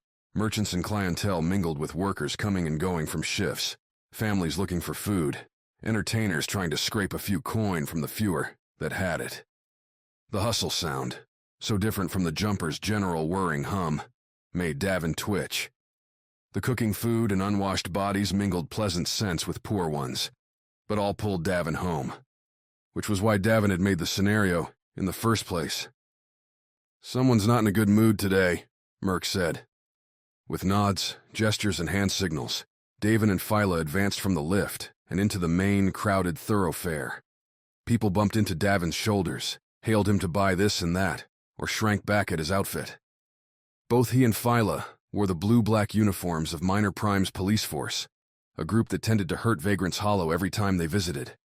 Old habits came back fast, and Davin kept on with the game's second objective: convince Opal and Merc to do the right thing. "How are you not feeling the same damn way?" Davin replied. "Don't know if you noticed out there, but your asses just got handed to you. If your only plan is to try the same thing again, all you're going to do is litter the solar system with wrecks. Which, speaking personally, makes my job running cargo more annoying." Davin tapped Phyla's shoulder and jerked his head towards a sturdy overhang. Things were about to get interesting. "Davin," Opal said, "what are you getting at?" "Why do you ask?" Merc's laugh came over the comm. "You always have a plan." "I wouldn't go that far," Phyla added. "But in this case, I really do have a plan. Emotions or not, captains had to captain, and Davin didn't want to drag his ship into any more war zones. You're not going to win in a straight-up slugging match with Eden, and you don't have to." Vagrant's Hollow rumbled as Davin and Phyla joined a clustered and very confused family beneath the overhang. Screams rang out as explosions ripped through the slums, and the first laser flashes started as factions began clashing. Dust and dirt swept up around them as the first buildings collapsed. The rebel assault had begun. "I was on Mars, after Eden crushed the Red Voice there," Opal shouted over the rumbling. "They didn't let the rebels live. There wasn't peace. It was die or get in line." Davin gave that remark the solemn second it deserved, as he and Phyla broke from the overhang, both pulling their rifles over their shoulders as they advanced deeper. Viola shouldn't be too far ahead now. "This isn't Mars. Eden doesn't control your territory. But they will if this keeps up," Davin said, as they ducked down a side street, past a several-story tower that had begun a fatal list to the side. Rippling bangs continued, and, back towards the lift, Davin could see the first police reinforcements arriving. "Thing is, I know Eden. They're like me. All about the coin, and we can use that." Phyla sighed. Davin ignored it. They reached a broad square, a few bodies already populating the fringes. In the center, looking confused, stood the simulator's version of Viola, a brown-haired woman whose family wealth put her well out of place. Pook, her omnipresent little robot, didn't exist here. Too hard to get the bot's sarcasm right. She stood talking with 2 rebels, both projections, though they'd win the scenario for Merc and Opal if they weren't dealt with. In real history, they'd taken Viola with them off the station, prompting the chase that had led to a lot. Guess what Eden's ships are doing when they're fighting you? Davin said, focusing back on the situation. They're not escorting shipments. They're not earning Eden that sweet, sweet coin. All you need to do to get Eden to stop fighting is convince them they'll earn more working with you, instead of crushing you. With a couple gestures, Phyla knelt down to provide cover. Davin went forward, took aim, and fired. The rifle didn't perform like Melody. Davin would be getting back to Callisto for that weapon. But, within the simulation, it took out the 2 rebels with perfect shots. Merc laughed from wherever the pilot was hiding. That's what we've been doing, Davin. We're not trying to take over the solar system. Just give Eden a bloody nose so they'll leave us alone. Viola, stunned by the sudden end to her conversational partners, turned to run. Davin reached out, grabbed her arm, and when he touched Viola, a light blue shade went over the woman. As if some switch had been flipped, Viola stopped resisting and started following Davin like a particularly devoted pet. At a certain point, a game became a game. Nope, wrong approach, Davin replied to Merc. That's a fight, and they'll win a fight. You want to put them into a war. One that's going to last so damn long that it's not worth waging. We get Eden to neutral territory. Hash it out without killing anyone, and turn their minds to money. Talk clear shipping all the way to Saturn and beyond, and they'll change. I guarantee it. Phyla saw them first, and squeezed a couple shots over Davin's shoulder. He whirled, keeping up his backstep while trying to find somewhere to aim. A shadow that may have been Merc came and went between 2 buildings, their alley a dusty haze. Keep going, Phyla said, dropping the voiceless act now that they'd hit the game's climax. I'll cover you. Davin broke into a run, and Viola's programmed self followed along. Phyla would stay behind, try to buy enough time for Davin's scramble to get to the lifts, or close enough to where it wouldn't matter. Together, Davin and Viola broke through the side street, hit the main thoroughfare. Other rebel forces and minor prime security engaged now in a massive firefight that slowly spread through Vagrant's Hollow, filling the air with hot lasers that forced Davin to go slow, to duck and dash between buildings. Viola mirrored his moves exactly, in a way that really looked unnatural. Maybe Davin would change that part when he had time. Like that would ever happen again. I'm surrounded, Phyla said, her voice sounding almost bored. To be fair, the 2 of them had done this simulation 100 times. Hope you made it far enough. Almost there, thanks, love. After scrambling through some burnout houses, Davin and Viola reached the lift pad's edge. Just another few meters, and he'd have the game won. Around him, a few security stragglers ran off the pad and into the battle. The dust continued to rise. The crowds and smells Davin remembered from his childhood had been replaced by burned bodies and burning clothes. Davin didn't see the shot, but he felt it. The simulators didn't give you pain exactly, but they tweaked his nerves, sent twinges while his vision flashed red.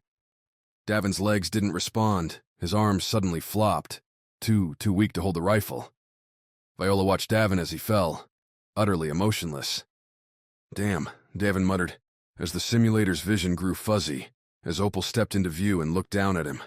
With a single touch, Opal turned Viola's blue shading to red. The 2 women looked at each other, and Opal tapped her chin a single time. You know, Davin, Opal said, you just might be right. Then she shot him. Chapter 26. Permission transmission. With Eden's fleet gone, they dropped the rebel crew off on Callisto. Heading back to the rings brought Davin problem after problem. First came the demands from local authorities to pay for the damage to the industrial ring 4-9 had blown open in the earlier rescue. Opal covered for Davin there, allowing the damages to come from rebel accounts.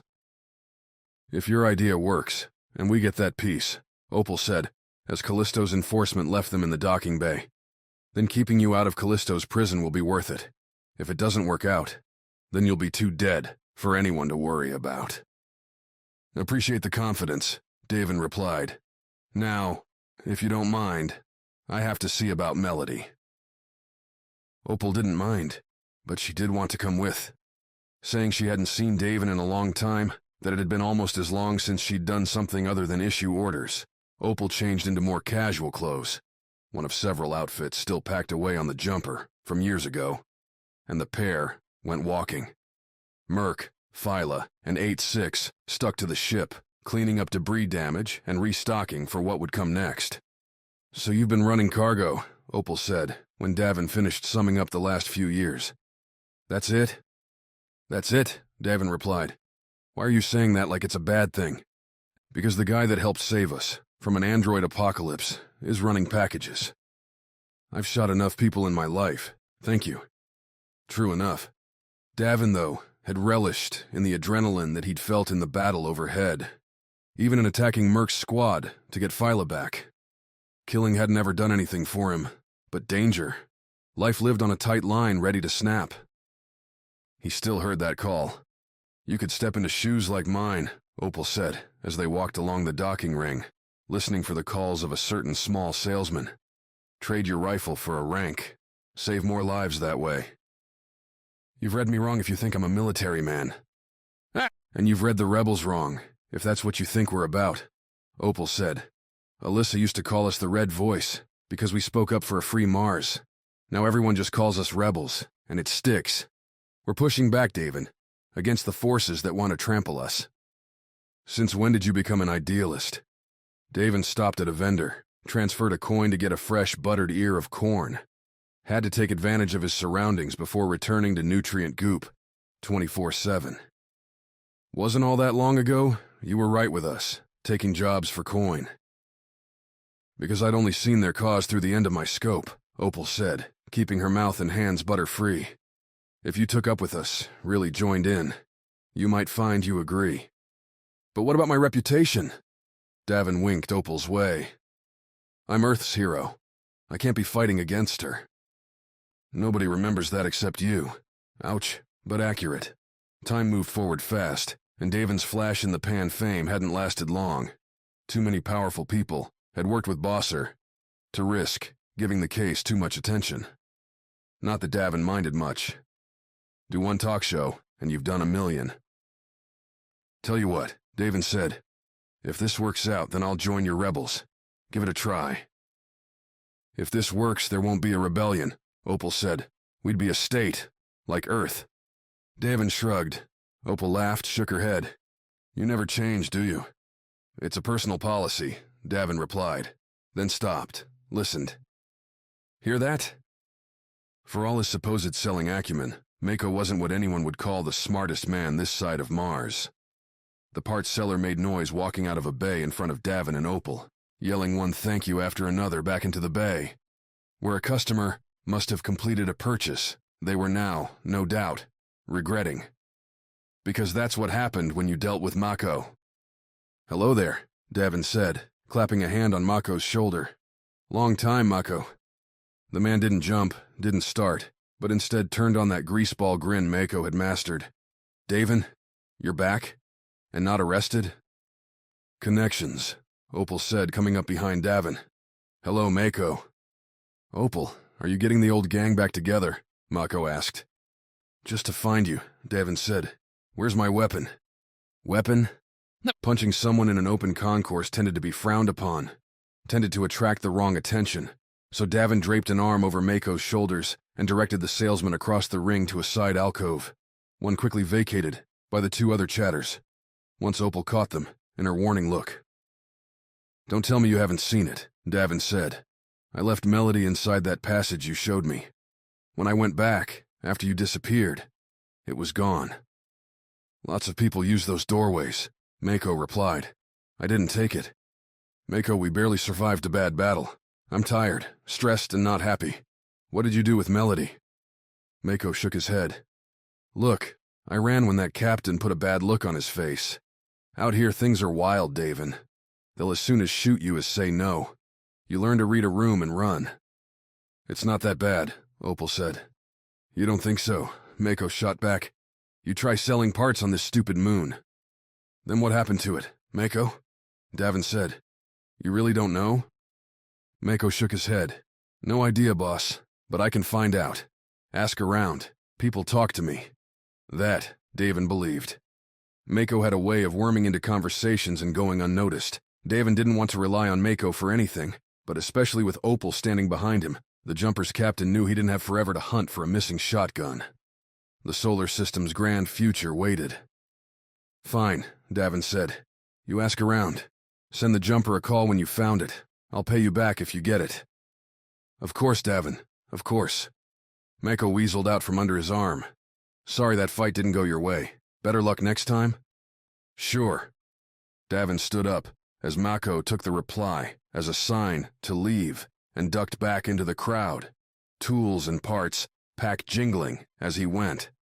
Returning to the jumper empty-handed hadn't been part of the plan, but the stop at Callisto had let them get rid of the extra crew, had let Merc and Phyla get the ship and his fighter into shape. Sometimes you had to take what wins you could. Alyssa Reinhardt came first. The Red Voice leader maintained control over the rebel effort, though she'd passed along the hands-on missions to people like Opal and Merc in favor of administrative responsibilities out by Saturn. Floating off Callisto, Opal keyed in the frequency and started the transmission from the cockpit, all 4 humans crammed together. Davin had 8-6 on permanent patrol around Eden's weapon, once again locked in its container. The key secured in Melody's weapon locker in the captain's quarters. The time delay for data to travel between Saturn and Jupiter, often an annoyance in space communications, would be an asset. The 4 could strategize between every reply, come to an agreement, and send back the perfect response every time. At least, that's how Davin saw it. Alyssa did not. You lost our fleet, and now you want me to empower you to negotiate on our behalf? Alyssa said after they'd laid out the situation. The distance and signal distortion kept any video out of the equation, but Fournine had enough image data from old files to put Alyssa's approximate hologram on the cockpit's windshield. Flame-haired and severe, Alyssa packed power into her look. Davin hadn't really met her, but from what Opal said, she was an uncompromising leader, the cause above all else. Eden laid a trap, Opal replied to Alyssa's accusation, with the theory they all accepted. They fed us the weapon, knowing we would use it, and we went right into their net. Without our fleet, and even with it, we would not be able to stand up to Eden, Alyssa. We need a new strategy, a new plan. This gives us an opportunity. Opal sent the signal, leaning forward with her hands on Phyla's and Davin's chair backs. Her dark hair pulled up tight, the sniper and commander showed nothing of the exhaustion that ought to be weighing her down. Davin couldn't imagine what it'd be like to have a loss like that on your shoulders. But then, Opal had played a part in tragedies before. Maybe she was used to it. Maybe, to lead a force like the rebels, you had to be. Opal, I'm impressed, Phyla said as the minutes ticked by between transmissions. You've really changed. Have I? Before I always thought you were a loner, Phyla said.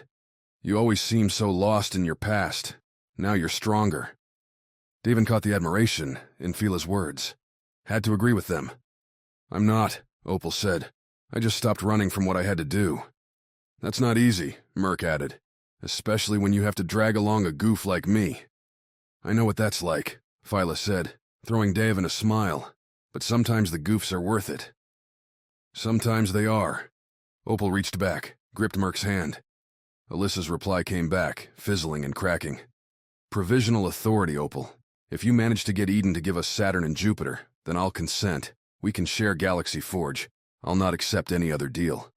We might not be able to win a forever war with Eden, but I won't betray those who've given their lives by surrendering what we've won. Terms Eden wouldn't accept, most likely, but at least a starting point. Something that could be massaged.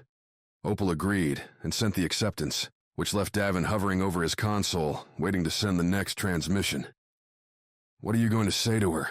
Phyla asked. Viola had given Davin the container, had led them into this mess.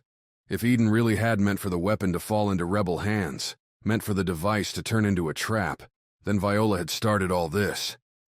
The girl that had left Ganymede, clueless about the solar system, had turned into a cold killer. I can't see it, Davin said. Viola's not that person. She's smart, Opal said. And it's been years, Davin. Years spent working with Eden. That can change someone.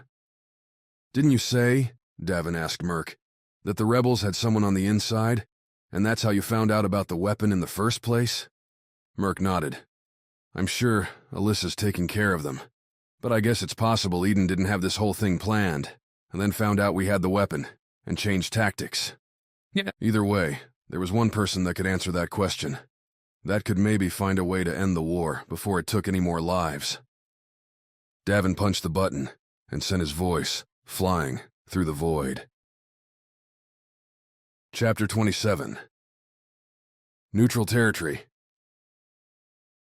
Outpost X-225, an asteroid-hugging mining base that Eden had built decades ago and left in a minimal state as it drifted through the dark between Mars and Jupiter. Viola suggested the base as neutral territory. It offered 0 defenses, 0 strategic value, and barely there facilities that ensured neither party would want negotiations to go on long.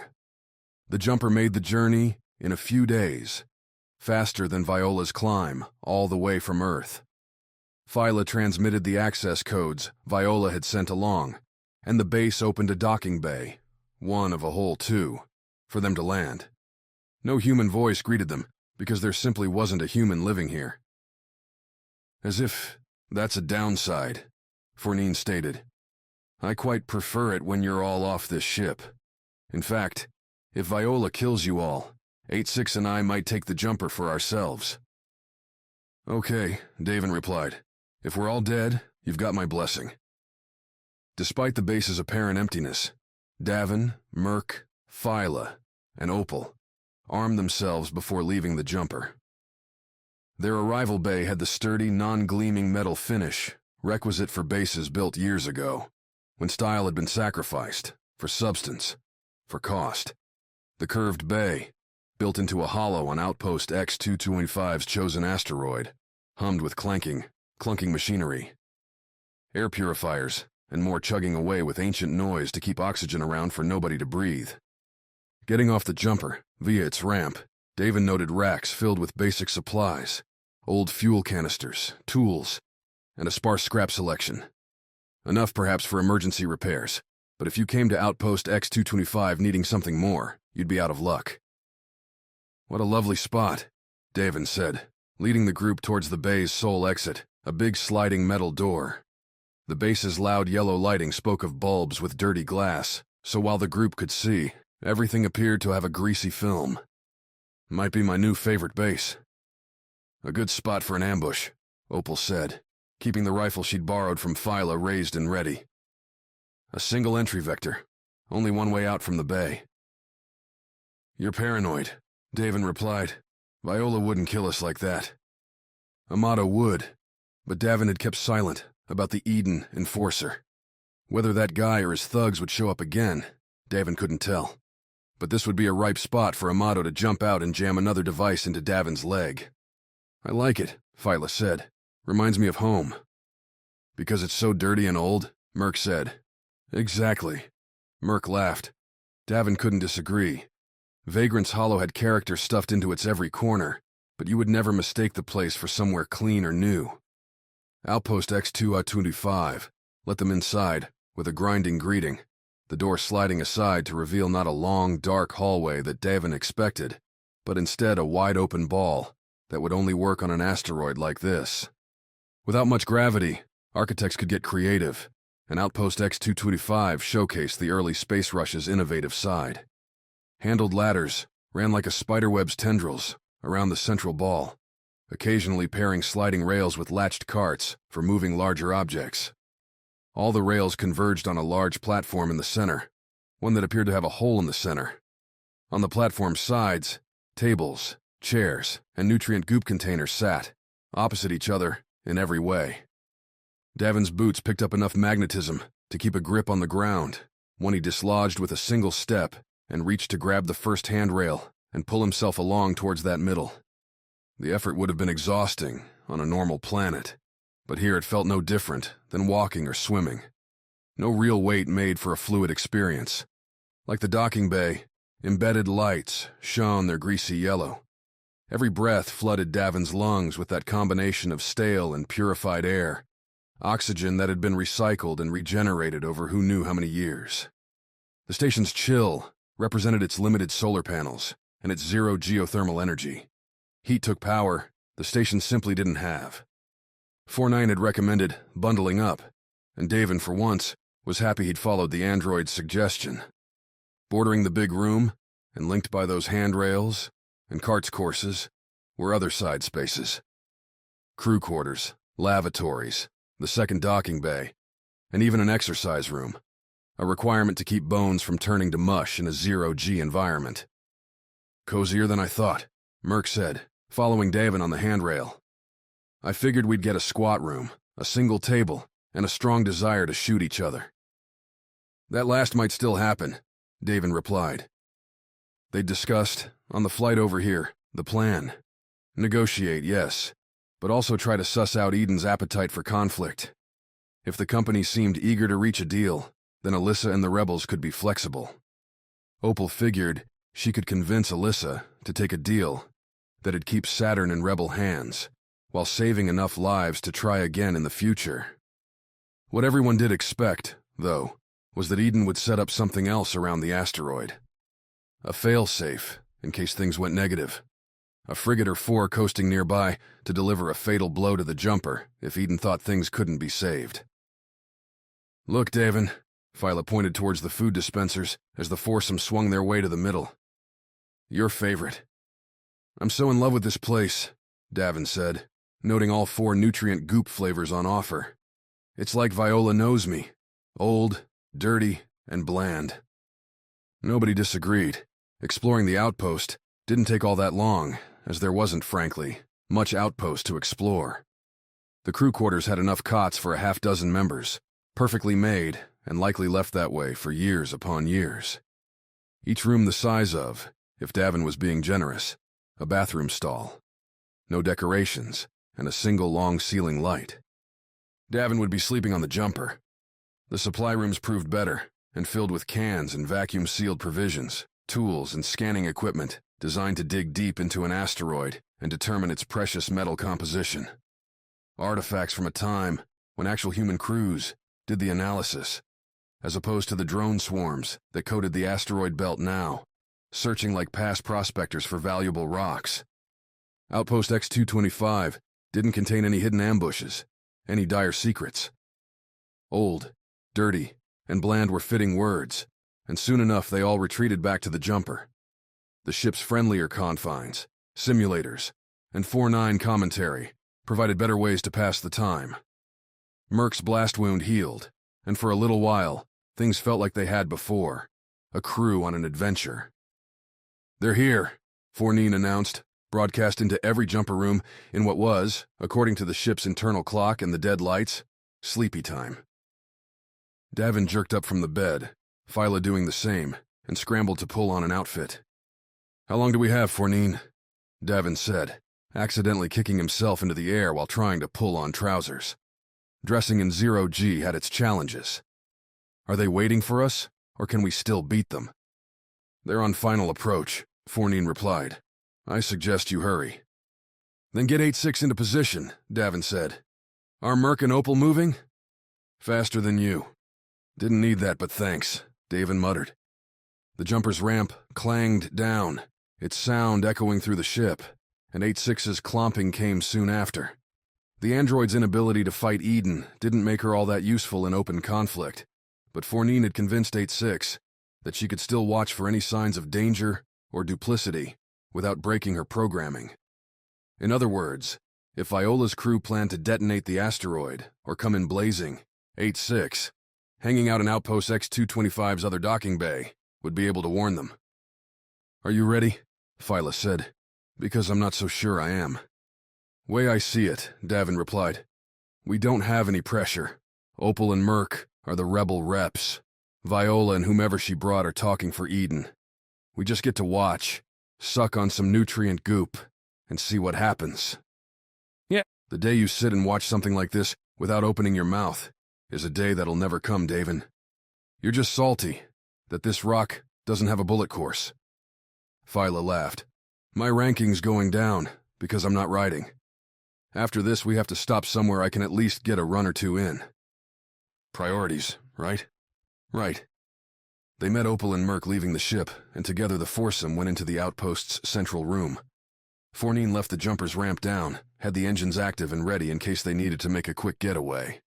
While none of them carried rifles openly, they'd stuck weapons around the central room, near where each one stood, ready to pull from behind a couch, from under a table if tensions rose. Everyone cool? Davin asked, sharing the upright platform with Opal, while Phyla and Merc lounged on the downward side. So cool, Merc replied. Ready, Phyla added. Opal just gave him a straight look, and the slightest of nods. No immediate threats, ASIC sent through the comm. They have greeted me politely, and are heading inside. Well, that was something. Eden didn't intend to outright blow them up. Maybe the big company really was changing its methods. The second docking bay door ground open like the first, Eden's party walking in with the same hesitance Davin and crew had shown on their arrival. Every unseen room could hold an ambush, best tread carefully. Mox, Davin said, as the big shape resolved into the exoskeleton fighter, one who should have been on the moon. What are you doing here? Mox stood big, not wearing his Centurion uniform, but instead sporting an athletic combo that showed off the silver-black bars, wires, and connections coating his muscles.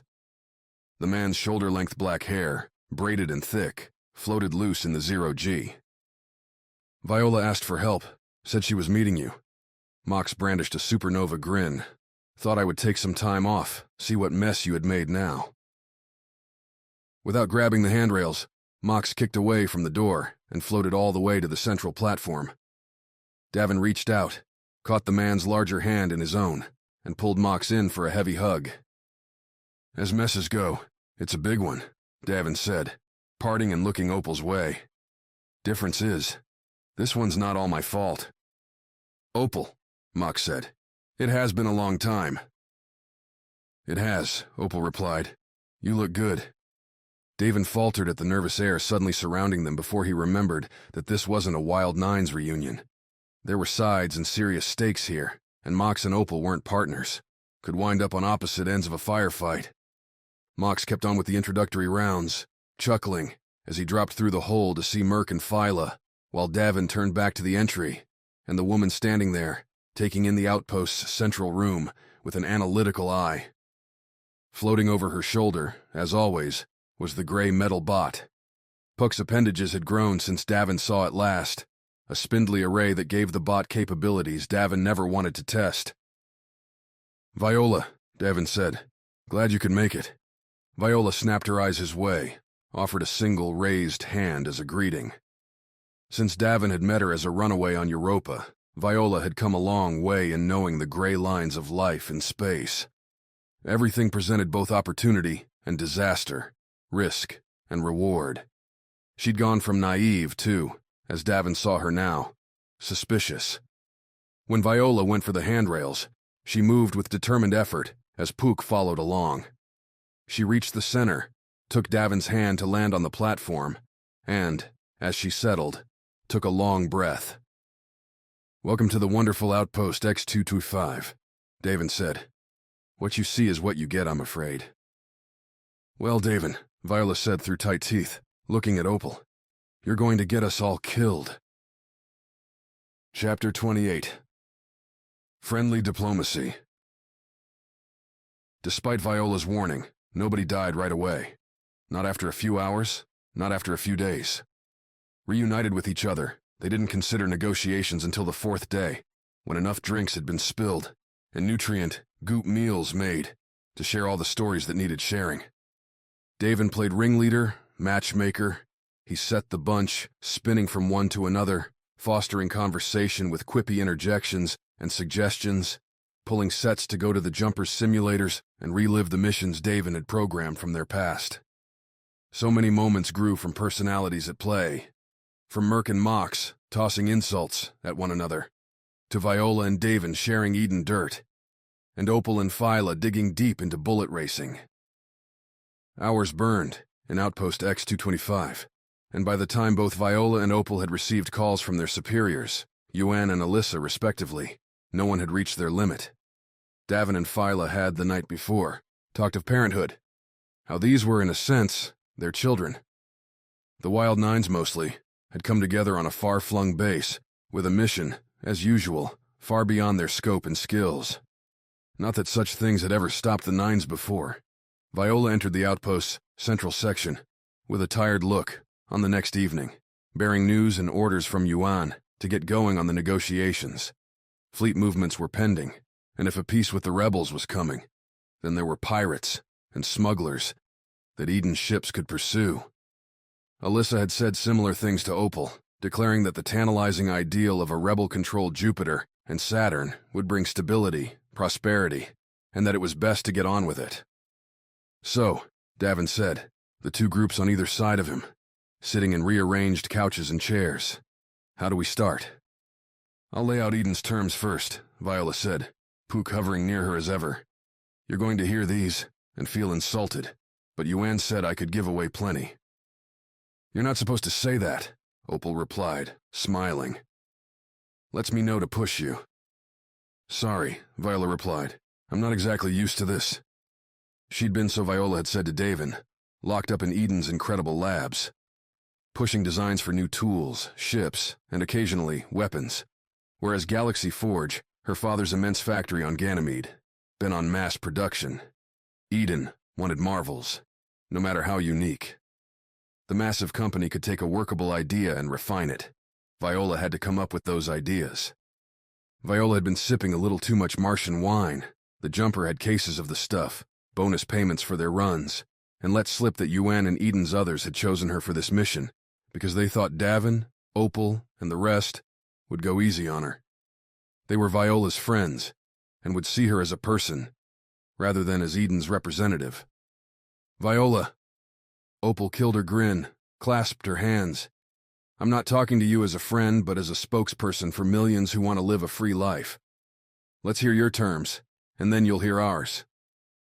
And as the moderator, Davin interjected, I'm hoping we can all clink glasses at the end of this. We're just deciding the fate of the solar system, people. Let's have some fun. Mox, at least, gave Davin an appreciative snort. Opal had a couple decades on Viola, but the younger woman didn't blanch at Opal's opening. She straightened, adopted a confident pose that Davin hadn't seen before. The runaway had disappeared inside a professional shell. Eden wants all the inner worlds, Viola started. That shouldn't be a problem for you, as the rebels haven't had a presence there. Since Eden murdered thousands on Mars, Merc interjected, and Opal put a hand on his wrist. Viola took a breath, went back to it. Like I said, the inner worlds, including the asteroid belt and everything in it. We're willing to concede Saturn. Neptune and Uranus should be left open to anyone looking for opportunity. Who would be bankrolling those opportunity? Seekers didn't take much intuition. Eden wouldn't hesitate to fund smaller companies to set up outposts on the fringes that, when those companies inevitably needed help, Eden would support and then take over. Then again, if the rebels were smart, and Davin resisted the urge to stroke his chin as he parsed this in the moment, they'd offer support to those same companies, claim faster response times from Saturn, and leverage Eden's initial investment to expand their own outreach. A dizzying game of moves and counter-moves that Davin had no desire to play. Viola continued, breaking down smaller agreements, like trade, transport, and the like. Essentially, Eden didn't want borders, didn't want tariffs, didn't want anything getting in the way of the almighty profit. We're also taking Galaxy Forge, Viola finished. Jupiter itself is negotiable. Galaxy Forge is not. And that is where we have our sticking point, Opal replied. Alyssa and I agree with your proposed territories. We will make our own laws in our own space, but at first the borders stay open. Goods flow free. We want Jupiter and Saturn, in their entirety. Opal, Mox said. It is her damn family's factory. You cannot ask for that. Galaxy Forge makes the weapons that kill our people, Opal replied. I can, and will, ask for it.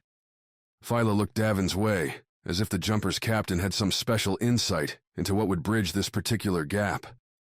"I won't give it up," Viola said. "Seeding the rest of Jupiter and Saturn is a lot when we could just crush you." "Threats already?" Opal said. "Viola, you have to at least try, if you're not going to—" Davin whistled, a spitting, sputtery thing. He'd never learned how to get his tongue and lips just right, but the strange noise served to cut Opal's words before they could do any more damage. "Here's the way I see it," Davin said. "As a neutral runner that stands to benefit from two big customers not killing each other, how about we make a compromise?" Davin looked between the two parties, caught a mix of suspicious and laughing looks back. "I'm assuming you have an idea," Opal said.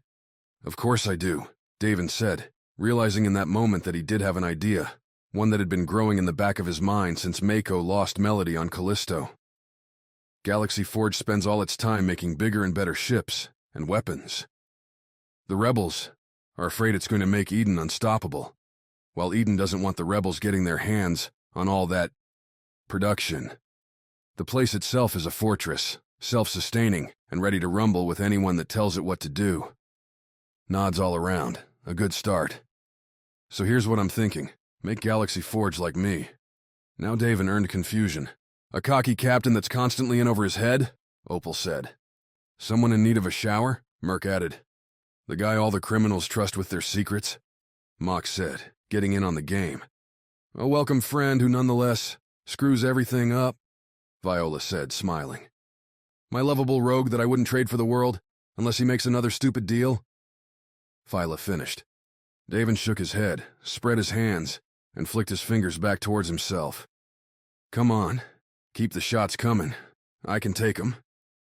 No, Opal replied. "I think that's plenty. Tell us, oh wise one, what you think we should do with Galaxy Forge." The key with comedy was using it to set up the serious move. Bring the people in with a little laughter, a little trust, and then lay the real play out when they're ready to listen. "Keep it neutral," Davin said. "It's not a rebel shop, an Eden shop. Galaxy Forge makes what people order, for whomever wants to buy from them." Opal was shaking her head. "Eden's got more coin. They'll always be able to buy more." "Except," Merc said, "Galaxy Forge doesn't just need coin. It's a big place on Ganymede, far away from anywhere, except Callisto. Jupiter itself.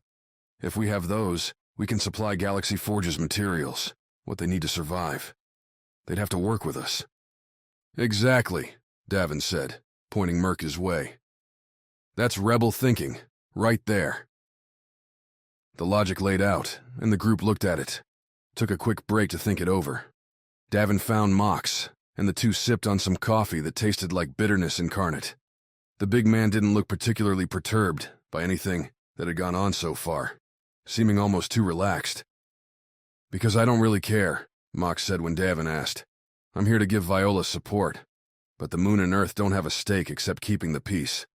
Eden's a big player for us, and we'd rather their time and money goes towards expansion, economics, rather than war.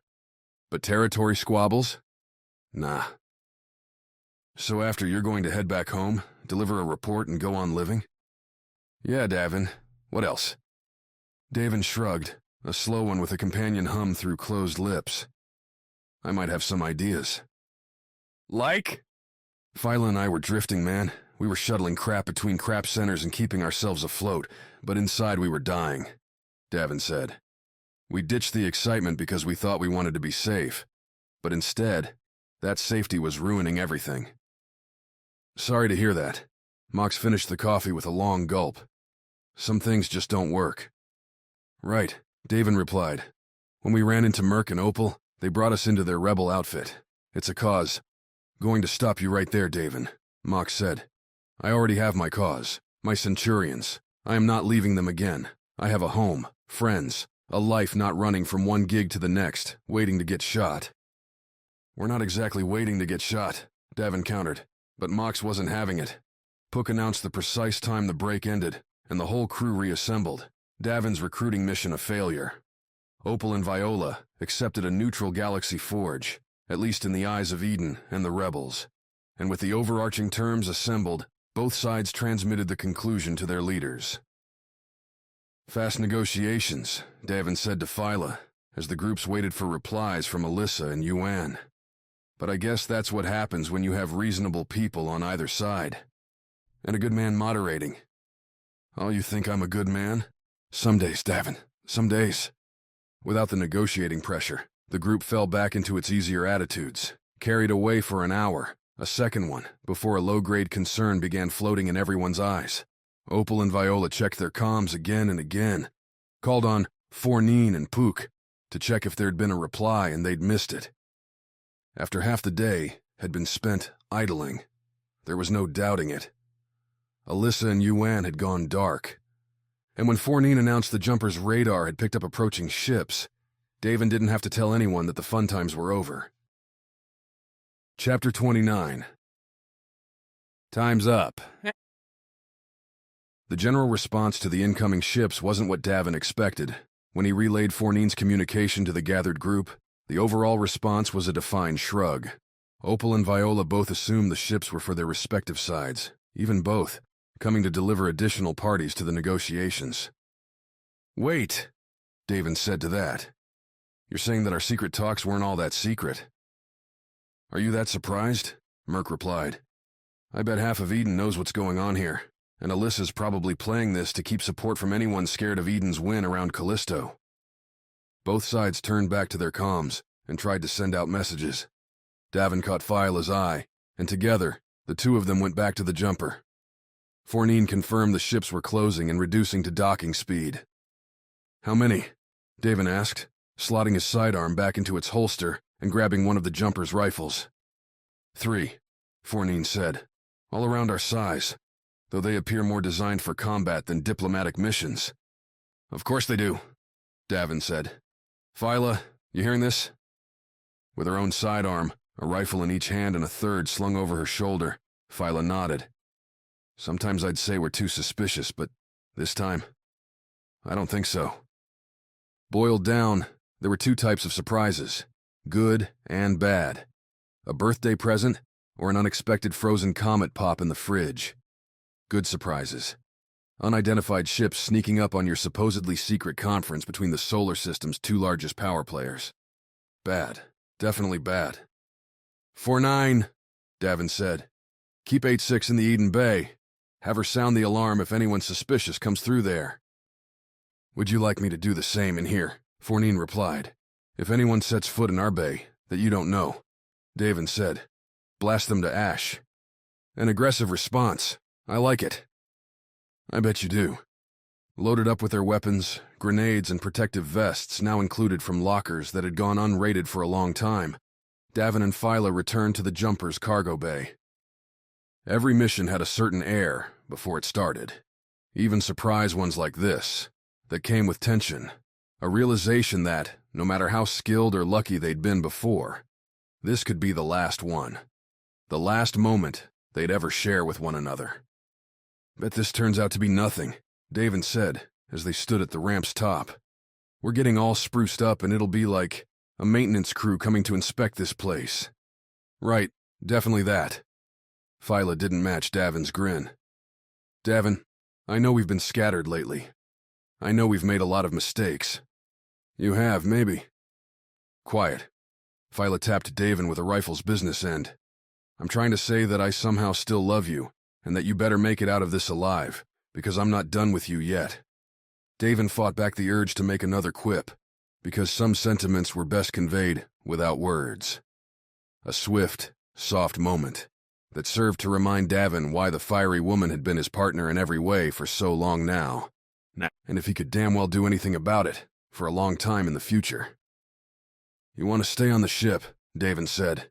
"Keep the jumper ready to go in case we need a quick getaway." 4-9 can keep her warm," Phyla replied. "I'd rather cover your smartass." By the time Davin and Phyla returned to the central ring, Fornine announced that the ship pair had arrived around the outpost. With both docking bays occupied, the ships didn't have an easy way of getting their personnel onto the asteroid. They could have asked for Viola or Phyla to move their ships, but the newcomers hadn't responded to a single hail, hadn't reached out. "I'm starting to think there might be something to your theory," Opal said, taking a rifle when Davin handed one to her. This is feeling less like the next step in our negotiations, and more like the sudden end. Viola, Mox, and Merc were spitting theories about who might be crashing their party, considering the only ones who knew this whole thing was happening were Alyssa and Yuan, possibly others at the heights of both organizations. In my experience, Davin said, helping Phyla hand over 2 of her rifles to Merc and Mox, there's always someone looking to profit from a fight. Can you think of someone who'd want Eden and the rebels shooting each other? Like your dad? Merc asked Viola. He would never. Viola's comeback died as the outpost rattled, a shattering boom coming from Eden's Bay.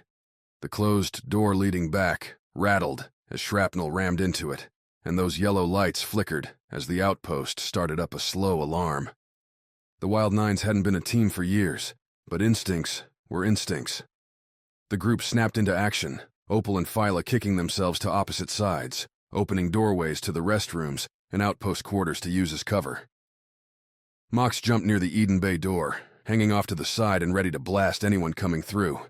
Merc went for the jumper, ready to cover both that bay and present another firing line. Viola, and Puck with her, followed Merc, making for the jumper on Davin's recommendation. The one was a scientist, and despite putting an end to Bosser, didn't belong in a firefight like this one. Davin stayed in the center, sat on the couch, with the best view of the Eden Bay door, and drew his sidearm. Keeping the small weapon ready in his hand, Davin settled on a bored look that didn't match at all. The swirling excitement, buzzing his nerves. He'd felt the verve back in the fleet battle over Callisto, the collision between forces and the second-to-second fight to stay alive. This had that same feel, but over and above that, Davin felt his family, his crew.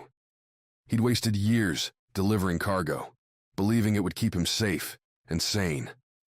But this would keep Davin alive. "Fournine, you get anything from 8-6? Davin said over the station's alarms. That bang didn't sound good. "She's reporting minor damage," Fournine replied. "She has taken cover behind some debris. One of the ships is docking in the Eden Bay now. Can't be easy since they just blew it up. They are scratching their hull, but they have managed to land," Fournine said. 8-6 says there are people disembarking." "Really? And they are armed?" "So surprised." "You don't sound surprised," Fournine said. "My capacity for reading human emotions is rather advanced and—" "4-9," Davin said, watching the Eden Bay door. "Shut it. Tell 8-6 to get ready. If she's able to, we might be able to use a surprise android on our side. If only I hadn't destroyed my body."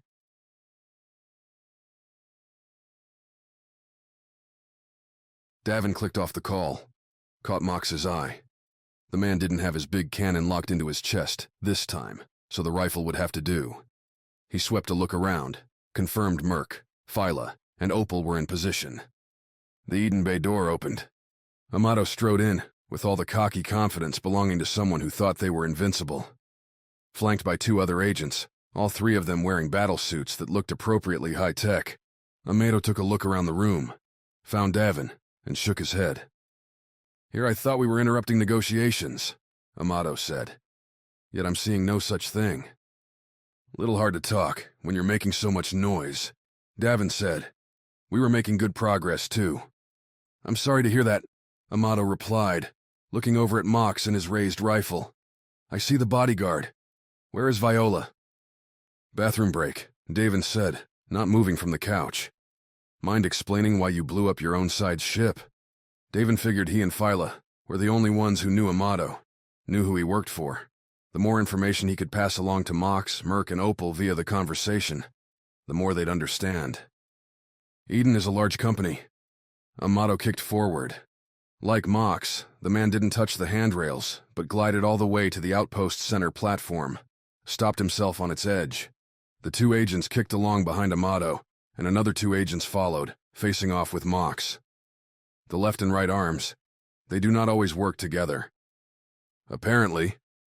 Davin checked his comm, let his sidearm linger down, pointing through the platform's central hole. "Are you going to get to the point sometime today? I've got things to do." "Of course." Amato reached down towards his thigh, where a click and a hiss unlocked a holstered sidearm. He drew it, raised it, and pointed it at Davin, who refused to flinch. These negotiations are over. That's what Davin needed to hear. He pulled the trigger on his sidearm and fired, a bolt that went nowhere near Amato, that streaked below the platform and towards the space beneath the Eden Bay door. The shot struck a mine Mox had set there, one that fulfilled its responsibility, and exploded. The outpost core shook as the mine went off a caustic bang that sent shrapnel shards flying, that bent and broke the handrails from the Eden Bay door. The door's platform blocked the boom from shredding Mox and the agents, but Mox knew the boom was coming. The agents? They bounced off the platform, 0G giving them zero stability, and they floated out into the open. Merc and Mox lit them up. On the central platform, the explosion pushed Amato forward, forcing him to grab onto the couch. His two backup agents weren't so lucky, with the force pushing them into Phyla and Opal's lethal firing lines. Davin felt the mines push too, its heat force shoving him back. Davin caught the couch's back with his non-sidearm hand, used its bolted-down bulk to hold and whip him back, now behind the couch. Perfect cover, thanks to a move made more for action heroes than cocky space captains. Every now and then, Davin could still bring it. "How about a surrender, Amato?" Davin called, as the mine's ear-ringing effects wound down. The central room had an eerie tinge after the 2-second combat, as 4 charred Eden agents drifted through the air. "I suppose I should have expected that," Amato said, and Davin peeked over the couch to see the chief agent had adopted Davin's own strategy and hunkered down in the platform's middle. Despite the hole in the center, Amato had decent cover, and now had a sidearm in either hand as he swung his eyes around. "But you're not the only one with surprises." Davin's comm buzzed. Fournine, no doubt. But he couldn't risk taking his eyes off Amato. Not when he should be shooting the man. "I'll take that as a no to the truce, then," Davin said, feinting a move up and over the couch and instead aiming around the side. Amato fired both sidearms at both spots, burning holes in the couch and getting Davin to jerk back. Amato didn't stop firing, each bolt blazing through fabric that, Davin realized, offered precisely zero protection.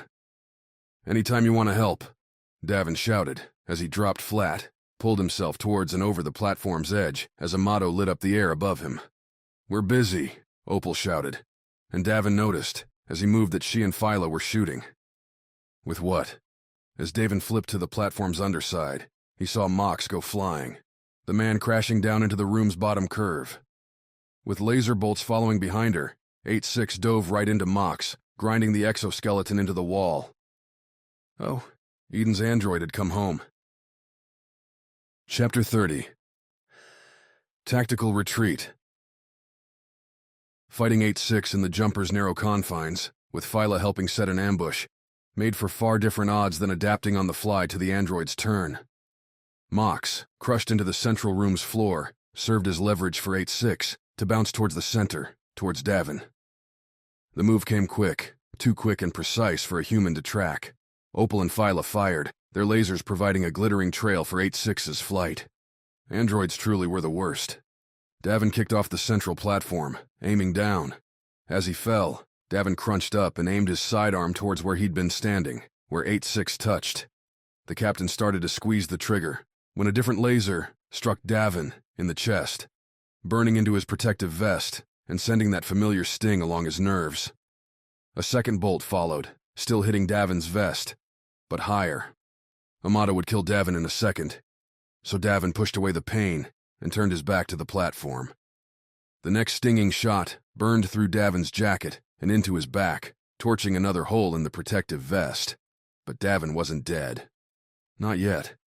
8-6 slammed into Davin, pressing him towards that floor just like the android had done with Mox, her feet pressed into his back center, conveniently hitting right where Amato's laser had burned Davin's skin. Davin tilted as the floor came up, tucked his head into his shoulder. He couldn't avoid the impact, so he might as well use it. Davin caromed off the metal tile, the hit juddering along his arm, and rolled to his right. The dive's momentum gave Davin's roll the speed he needed to slip away from 8-6's feet, to dodge her reach. As Davin swung back around, he aimed and fired, right at the empty air where 8-6 had been a millisecond before.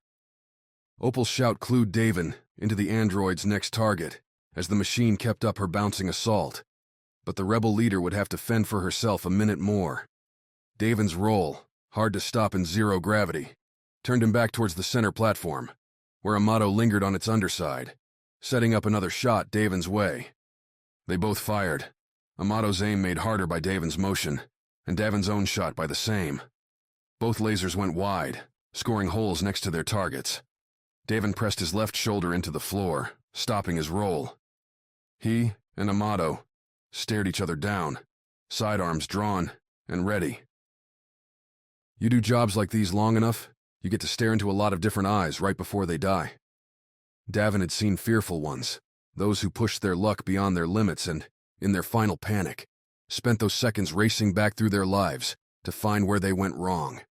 He'd seen brave ones who didn't flinch from their choices and faced the inevitable with the courage it required.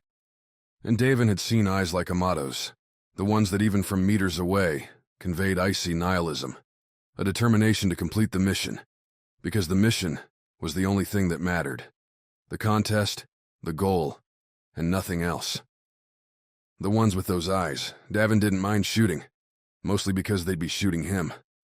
A little sphere ruined the moment, popping through the center island's floor with all the precision afforded things with maneuvering jets. Pook zipped next to Amato's head, and as the Eden agent turned to see what stupid thing had interrupted his moment of glory, Puck zapped his face with a stunning blue bolt. Amato went limp and drifted off the platform. Davin lurched himself up, glanced towards the ongoing firefight as 8-6 danced between Phyla, Opal, and Merc.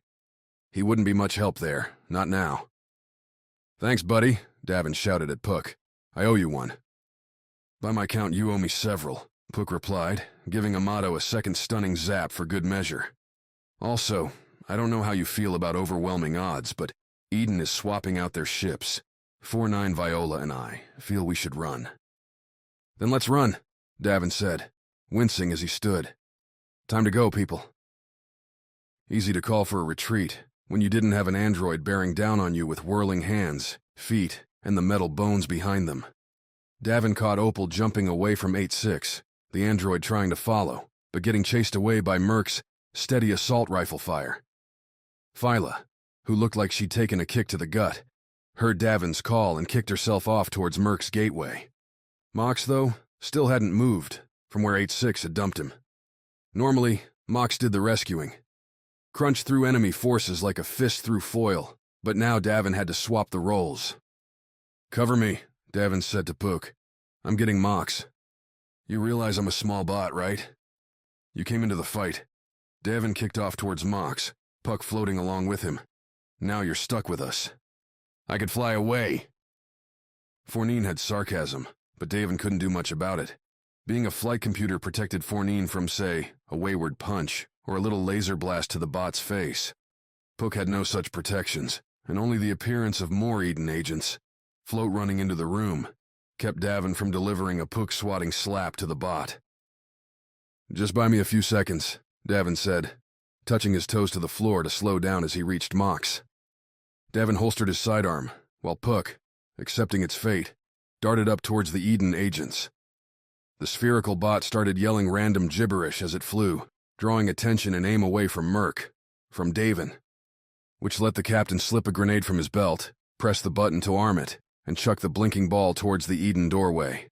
The explosive was years old at this point, so Davin couldn't be sure the thing would work. But he wasn't going to win a sidearm shootout with rifle-packing agents, even with Puck's annoying assistance. The handheld bomb proved its build quality precisely 3 seconds later, as the agents realized what was coming towards them and made leaps to safety. The grenade exploded in a blue fiery blast, a combination of concussive and magnetic force, meant to break bones and shut down electronics in equal measure. The agents, their leaps not quite fast enough, splayed out and rocketed towards a crunching impact with the room's ceiling. The doorway platform, already splintered from the mine Davin shot at the start of this whole mess, broke apart entirely, shards bursting out in that uniquely zero-G way. The doorway itself crumpled, the actual barrier sliding halfway down and sending out sparks as its motors failed. Any more agents would have to crawl to get in. Come on, Mox, Davin said, looking away from his destructive results. Time to go. Mox groaned, but when Davin reached down and gave his face a good slap, managed to wake up. His exoskeleton grip felt strong enough to break Davin's hand, but Zero-G helped again when Davin kicked them both towards Merca's door. The fighter pilot sprayed constant fire from his rifle towards the room's opposite side, where a glance confirmed 8-6's current location as trapped in the lavatories. Puck beat Davin and Mox to the doorway and zipped out, followed by Opal, who looked to be favoring an arm. Thanks for the pickup, Mox said as they flew across the room, his voice mashing the words together. Bot hit me hard. She does that, Davin said. We make ground. You go for the jumper. What are you doing? Protecting my crew. Merc stretched out an arm, letting his rifle fire get real wide of the mark to catch Davin and Mox as they reached the platform. Opal waited too, serving as a buffer and then a handoff for Davin. Trade you, Davin said, letting her take Mox and grabbing Opal's rifle in exchange. Bad deal, Opal replied. Let's go, buddy. The two kicked off towards the jumper, leaving Merc and Davin covering a room filling with downed Eden agents and an android. 8-6 took advantage of Merc's distraction, catching Davin and Mox to jump away from the bathrooms. She'd stuck herself to the central platform, using its ruined furniture as cover. Time to go, Davin said to Merc. I've got you covered. Thought it was supposed to be the other way around, Merc replied, as they both scattered bolts towards 8-6. Isn't the captain supposed to get away? You've been watching the wrong movies, Davin said, and your rifle's nearly dead anyway. Another blast interrupted the conversation, coming back from the Eden doorway. A bigger bang this time, tearing open the half-closed gate. More Eden agents would be coming through soon. They don't quit, do they? Merc said. But we do. Get moving. Davin reached out, pulled Merc behind him. Tell Fournine and Phyla to spin up the engines in the turrets. Okay, but Davin, Merc said as he kicked away. Don't die out here. Not planning on it. Davin kept up the fire towards 8-6, kicking back as Eden agents poured into the room. The jumper's docking bay doorway gave him some cover. The android didn't seem too keen on pressing her luck, so Davin snuck a glance back toward his ship. Saw Merc heading up the ramp. Time to end the party. He and Phyla both had grenades, and Davin still had 3 on his belt. Holding down the rifle's trigger with his right hand, the bolts scattering around the room, Davin unlatched the ammo belt, loaded with power packs for the rifles, from his waist with his free hand, and tossed it lightly into the gravityless air, arming one of the grenades with a thumb press. 8-6 flipped herself over the platform, her laser-burned body still moving with inhuman perfection. When she saw Davin's grenades, when she saw his deadly smile, the android stopped her move, reversed it, and dove away, back towards the quarters. In that same motion, Davin saw her reach for Amato's floating, stunned body. Not that it mattered. Davin threw the grenade belt forward into the room, then kicked back towards the jumper. Shields aft, get moving, Davin ordered as he flew towards the ramp. The jumper's entry loomed in front, and beyond the big ship's bulk, Outpost X-225's magnetic shield showcased the Eden ships looming outside. Beyond them, space glowed a perfect blue-black, though any starlight washed away in the jumper's engine glow. Still, a beautiful view for a last look. Behind him, Davin felt, then heard the rippling blast as the grenades went off, as they hit the power packs and blew open all that charged energy. He flew towards the ramp, almost touching it, as the heat and the energy washed over him, protecting his crew. No better way to go. Chapter 31. Asteroid Escape. You get hugged by Mox, it's an experience. You get hugged by Mox as an asteroid outpost blows up behind you, and it's a life-saving one. Davin hit the ramp, and Mox scooped him up, turning as he did so, to put that thick exoskeleton back, where the flying shrapnel that squeaked through the jumper's shields clattered against the metal frame and bounced away. The explosion's heat and electrical energy bounced off the shields, scattered to the rock around them. Debt repaid, Mox said, helping Davin into the cargo bay as the ramp pulled up behind them. The jumper shuddered into a takeoff, blasting away from the asteroid. I'll think about it, Davin said, but there's a strong possibility." Mox chuckled, and Davin looked up to see his crew laid out in the jumper's bay. Or rather, that's what he thought he'd see. Instead, not a single soul beyond Davin and Mox occupied the space, but shouts filled the ship anyhow. Opal and Merc, calling out targets from the jumper's turrets. Viola, voice coming from the engines in back, refining the jumper's energy distribution like Trina used to do. A function Davin had pushed to the cockpit, but one more precisely, monitored from the engines themselves. Phyla and 49 chimed in with their vectors, the path to escape the asteroids and any pursuit. Despite the near death, despite the fireball raging in the outpost behind him, a tear threatened to leak from Davin's eye. "Like old times," Mox said. "You need patching up?" "Later," Davin replied. "Once we get out of this mess, toss me up." "What am I, a toy? Just this once?" Sighing, Mox threw Davin up to the jumper's second level. Grabbing onto the railing, Davin looped himself over and into the cockpit. Kick floated his way into the seat beside Phyla. Looked outside the cockpit and saw spinning rocks, bright laser flashes, and 2 Eden ships turning to give chase. "Hey," Phyla offered. "Nice of you to join us." "Got held up. I heard." "Did you?" "Hard not to," Phyla said. "Is this new you're going to blow things up everywhere we go?" The comment threw Davin until he played back recent history. Ever since Callisto, Davin's destinations did seem to go up in flames. The food warehouse, Opal's flagship, and now the outpost. A disturbing trend. "You said find a cause. Maybe this is mine." Davin glanced at the console. Opal and Merc continued to deliver hot fire, with the jumper not receiving much in return. "We're looking good." "For a rapid scramble away from an ambush," Phyla said. "Yeah, we're looking good. Viola's dumping our laser power into our engines to get us out of here, so Merc and Opal are mostly shooting for show." Davin took another look at the console, still saw only the 2 Eden ships. The third, seemingly, had been crushed in the outpost's continuing collapse. Both ships matched the jumper for size, but looked to be troop carriers, more than battle-ready vessels. "Why run?" Davin said. "They came after us. We should show them that we have teeth." 49, Phyla said, tilting the jumper down and away in a circle around the outpost asteroid. A move that would put the rock in between the jumper and the Eden ships. Switch Davin's console to long range.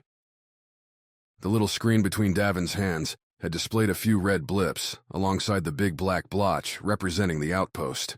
49's swap shrank those blips to tiny dots, the asteroid to a thumbprint. Out on the console's left, a nasty red swarm that looked a little like a pixelated explosion expanded towards the jumper. "Those carriers didn't come alone," Davin guessed. "We've got a winner," Phyla replied. 49 here. Didn't think to notify us when the cruiser and its fighters showed up." "We are in Eden space," 49 clicked back. "The presence of a cruiser while we are negotiating with Eden representatives did not seem suspicious." "Maybe Viola can tune his algorithms," Davin said. "All those blips. Guessing those are fighters?" "We're going to find out soon." Phyla tapped on the console, swapped the comm to the engines. "Viola, we're out of firing range. Punch the engines till I say otherwise." "On it," Viola answered, and the jumper sped up immediately.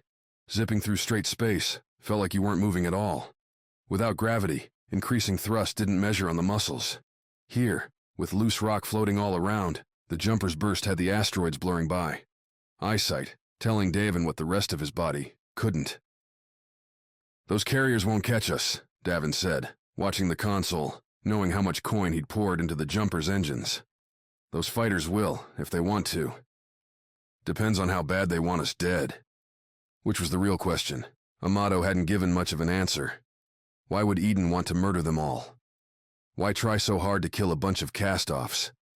Opal had rebel command, sure, but she'd just lost her fleet, and probably her reputation.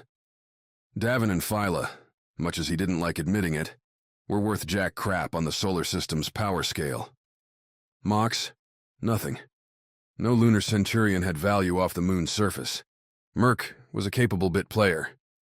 which left Viola herself, who was both the daughter of Eden's biggest weapons manufacturer and, Davin thought, a pretty high-up member in Eden's engineering division. No easy answer. Guess we'll just have to make it out of this and figure it out, Davin said. What? Just thinking. Davin leaned over the console, flipped the comm to a wide broadcast. Hey, Nines, we've got a fighter wave coming. Opal, I saw that arm. You good to handle a turret when the targets can actually move. The Nines? Merc cracked back with a laugh. Mox and I are swapping, Opal said. And if you're willing to rescue us, Davin, you can call us whatever you want. My team tried to kill me, Viola added. You all never did. I'm in. Off the moon, this is my crew, Mox said. I'm already flying this rocket box, so I guess I don't have a choice. Phyla finished the lineup. Stay sharp, everyone. Here they come. Phyla called it right. 20 red blips neared the jumper, swirling in from behind, above, and below. More than enough fighters to overwhelm the jumper's shields. More than enough to break Davin's beloved ship and his new crew apart. Eden's fighters, drone ships flown by calculations, rather than human instinct, swarmed. Without the need for cockpits, the craft resembled discs covered in jets and lasers, in constant communication with each other, and able to bounce around in vacuum with precise changes. The damn things were hard to hit, even if they lacked the killer instinct a hot-blooded pilot could provide. Phyla slowed the jumper as the fighters caught up, giving Viola power to shunt back to the turrets. The slower carriers weren't even trying to catch them, a reality that made Eden's goal perfectly clear. No prisoners this time. Mox and Merc let loose with the turrets, as the drone fighters popped into range, gliding around asteroids or weaving in through space's starry backdrop. Lasers splashed into the void as the drone craft dipped and dodged, while growing return fire struck the jumper's shields. There's too many, Phyla said, and we can't outrun them. So we need an idea, or we're dead, Davin replied. Very. Davin pulled himself from his chair, his burned skin feeling tight and twisted. He kicked away from the cockpit as Phyla pulled the jumper into a spiral that placed a drone fighter into her front cannon's sights. A sustained stream led to a white flash as Davin left the cockpit, the fighter's remnants lighting up in a brief glow before space snuffed them out. Where are you going? Phyla shouted after him. After an idea, Davin replied, reaching the jumper's cargo bay and looking down at that familiar container. He glanced at his comm, set to broadcast inside the ship. Viola, please tell me every one of Eden's ships isn't able to block that new weapon. Nothing for a second, and then Viola's voice kicked in. We updated everything, Davin. We're making more of those weapons right now. Eden wanted a guarantee that its ships would be safe. The jumper rattled as a fighter managed a straight, on blast. Mox's vengeful shout carried a second later, declaring the offending fighter a dead ship. Plenty more to go. But, Viola continued, the defense kills systems once the attack is detected, and they'll have to restart. It's not a long delay, but here. A few seconds downtime, longer maybe for drones. That could work. Davin popped the container, pulled out the orange and silver ball. The jumper shook again, and an alarm hissed out a warning. Something popped near the med bay. The motion threw Davin into the air, the ball floating away from him. Phyla spun the jumper, the cargo bay moving around Davin and the ball. Without anything to press against, Davin floated so slowly towards a side wall, towards anything he could use to get some momentum back. Need help? Opal asked, coming from the med bay. That ball? Grab it, press the button, Davin said, pointing. Opal, ever aware and on, jumped for the floating ball, caught it as the jumper took another hit. Condensed air poured from one of the turret shafts, and Viola shouted that the shields were dead. Merc and Mox called out that fighters were everywhere, and Phyla said she had nowhere to go. Too many, and too close. 4-9, Davin said, or Nuss, cut to the comms. The projected timer hit 0 and those spinning silver bars aligned, flashed, and went dark. The hell was that? Cried Mox as 4-9 brought the comms back up. They're all stopping. Shoot now, ask questions later, Davin replied. Phyla, let's get out of here. With Opal's help, Davin kicked off a wall and returned to the cockpit, as Phyla blasted the jumper from the asteroid range. Viola kept the energy away from the shields, sinking all the power into the turrets and the engines. Mox and Merc blitzed the drone fighters, shredding them as the discs restarted. As the 5 remaining fighters burst after the jumper, Opal pulled out the weapon again, punching the button. The timer hit 0. 4-9 killed the jumper's comms, and again the drone fighters went dead, drifting right where Mox and Merc could finish them off. Eden's weapon had served to defeat Eden. Not a bad turn. 4-9 read off the damage. Communication systems had been frayed, the upper turret lacked half its power, and the kitchen's refrigeration unit had been fried when a fighter shot overloaded a power conduit. "So warm, nutrient, goop, from here on out?" Davin asked. "You can always vacuum freeze and thaw," Fournine said, "though I doubt that will do much for the taste." Davin leaned back in the co-pilot's chair. Amato's laser burns still hurt, but after a victory, the pain almost felt sweet. They'd torched an Eden ambush, stuffed Amato's smirking face with grenades, and decimated a fighter swarm, all without losing a man or suffering any serious damage. And he'd gained a crew. "Nines," Davin said, broadcasting.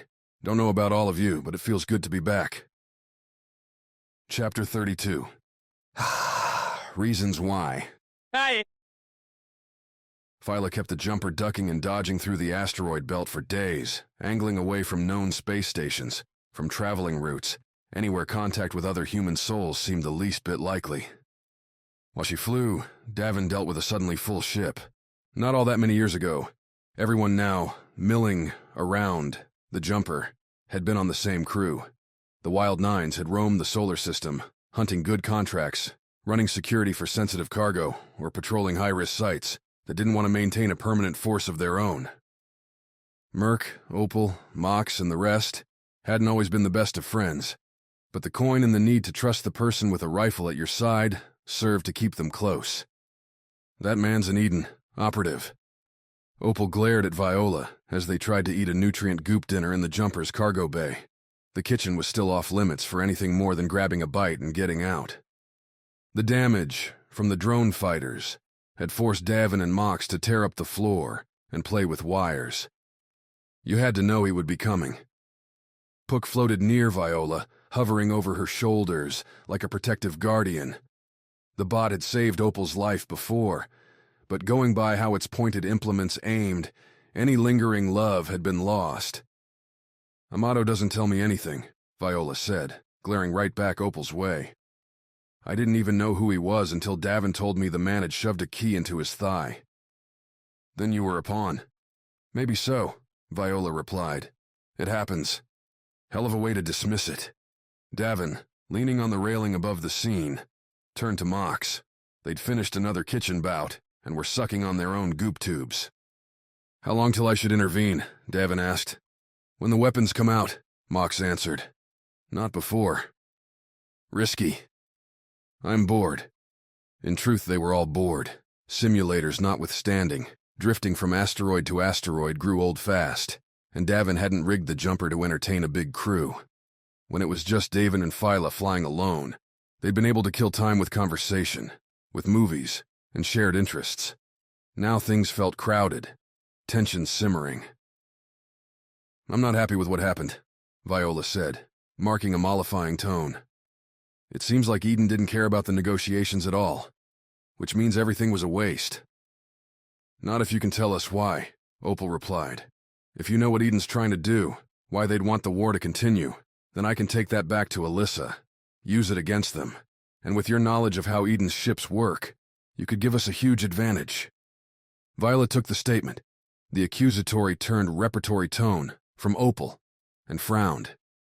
Davin leaned forward a little, curious how the young woman would handle a simple question with not-so-simple implications.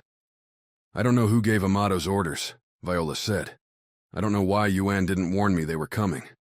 But Eden is more than those two.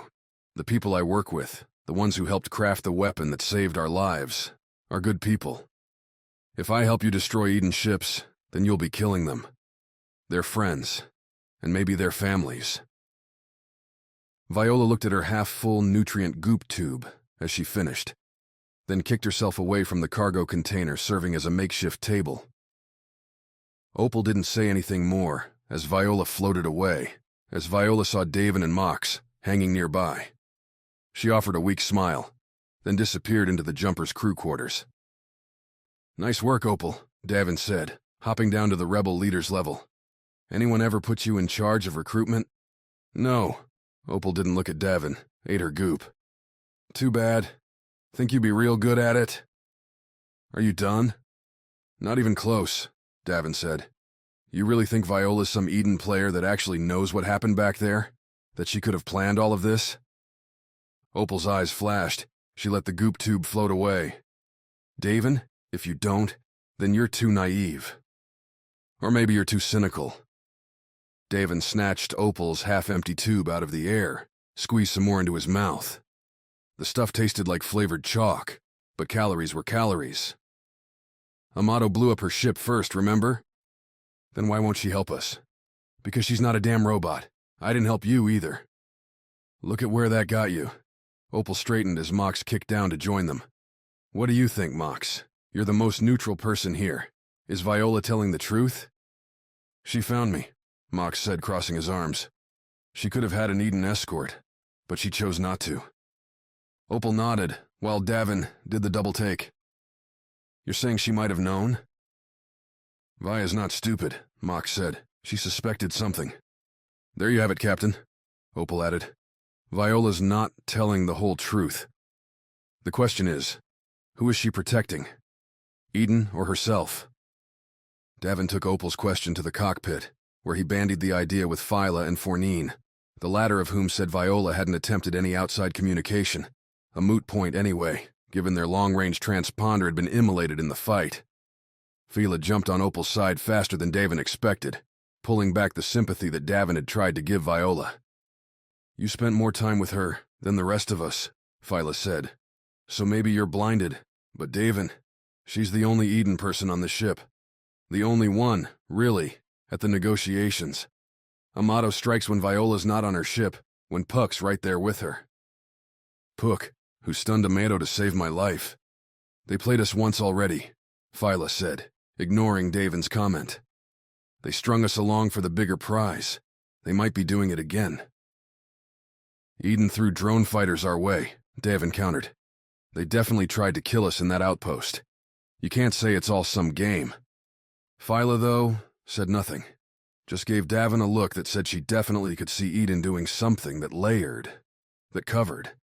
And if Davin really looked at his life and what he'd seen from the massive corporation, he could too. "Why?" Davin said to Viola, after knocking on her room's door. She was swapping bunk time with Merc, who'd bounced off with Mox and Opal for a simulator run. "Why'd this whole thing happen?" "You're going to have to give me more than that," Viola said. She looked tired, lying on the cot and staring at the ceiling. Puck had planted itself on a charging pad, looking like a spiked, dead bowling ball. "There's a lot of things happening right now." "Why us, with the weapon? There had to be other runners you could have asked." "How many runners do you think I know?" Viola replied, then waved off a response, the hand moving limp. "It's not an exciting story. We made the weapon. Showed it off, thinking Eden could end the war before it really started." Viola rolled her eyes to the side, back towards the cargo bay. "Except the rebel queen over there never let us get close enough to use it. You take one shot with this thing, and everyone knows it's out there. Eden wanted to end it all, with one fight. Connecting the dots between that idea and a lure to get the rebel fleet all mashed together for one big blowout wasn't all that hard, even if Davin had a few drams in him to cut the lingering laser burn pain. Amato and all the rest had just been pushing the ruse, getting Davin to deliver the weapon to the rebels, where it needed to go. Puppets, though, had masters. You keep saying Eden like it's a person. Who was giving you the orders, Yuan? Viola squinted at him.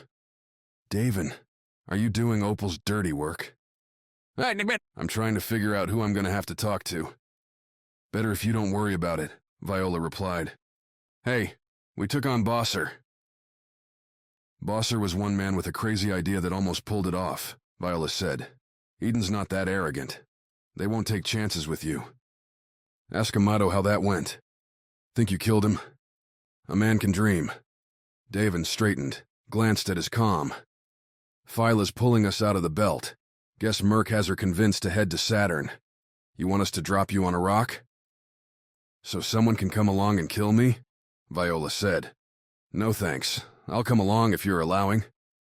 Suppose I am. You keep those engines running. Viola flicked a thumbs up, set her head back on the pillow, and closed her eyes.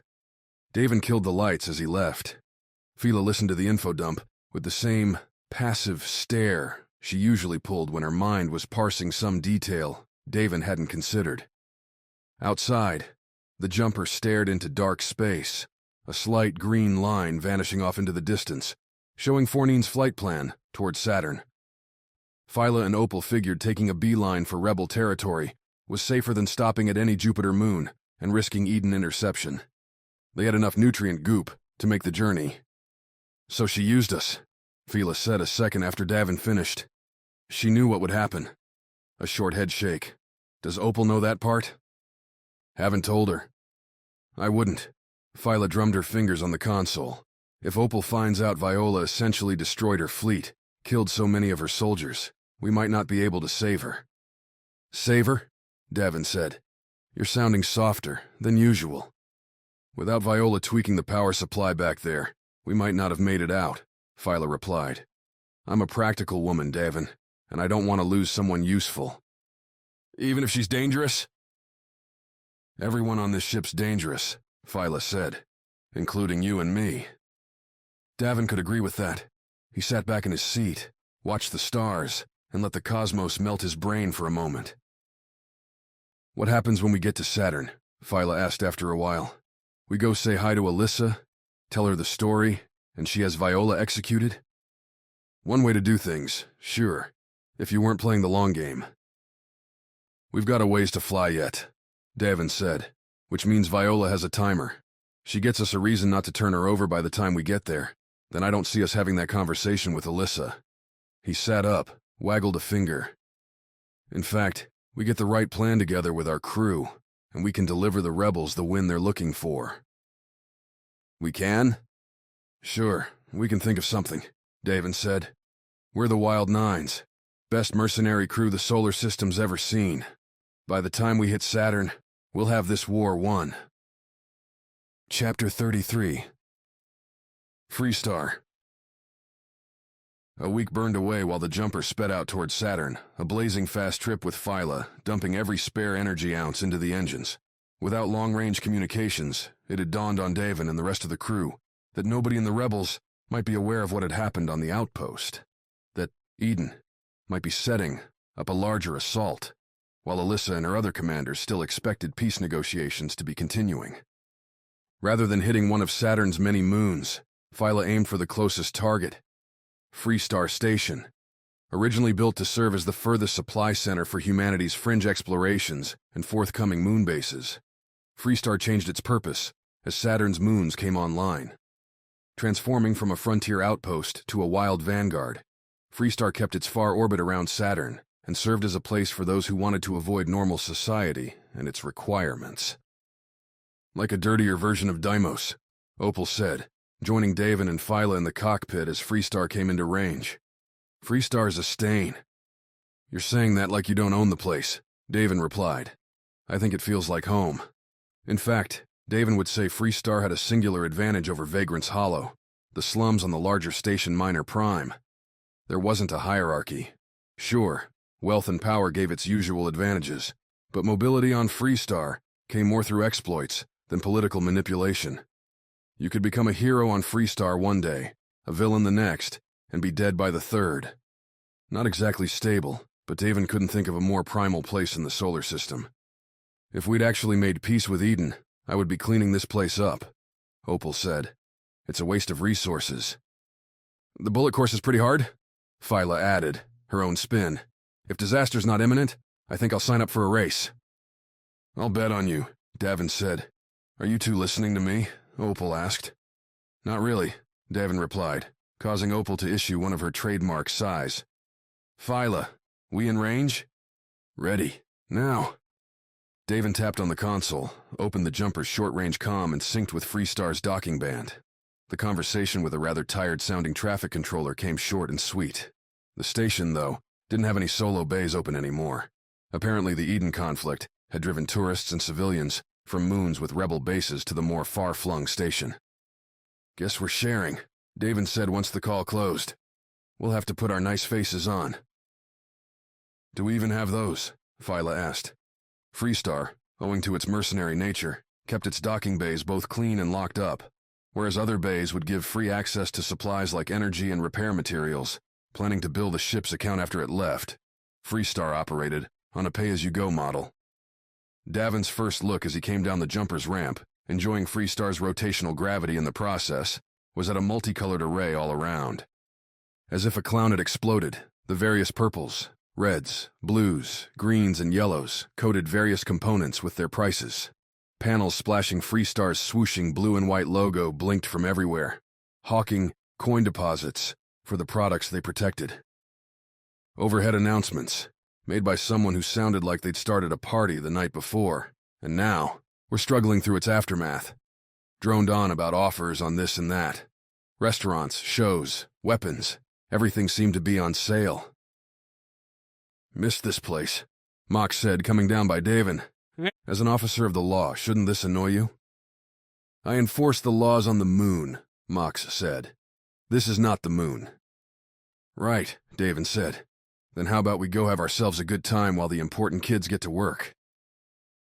Most of the time, Davin asking that question would lead to the whole crew finding some disreputable establishment to burn the day away parlaying coin for celebration.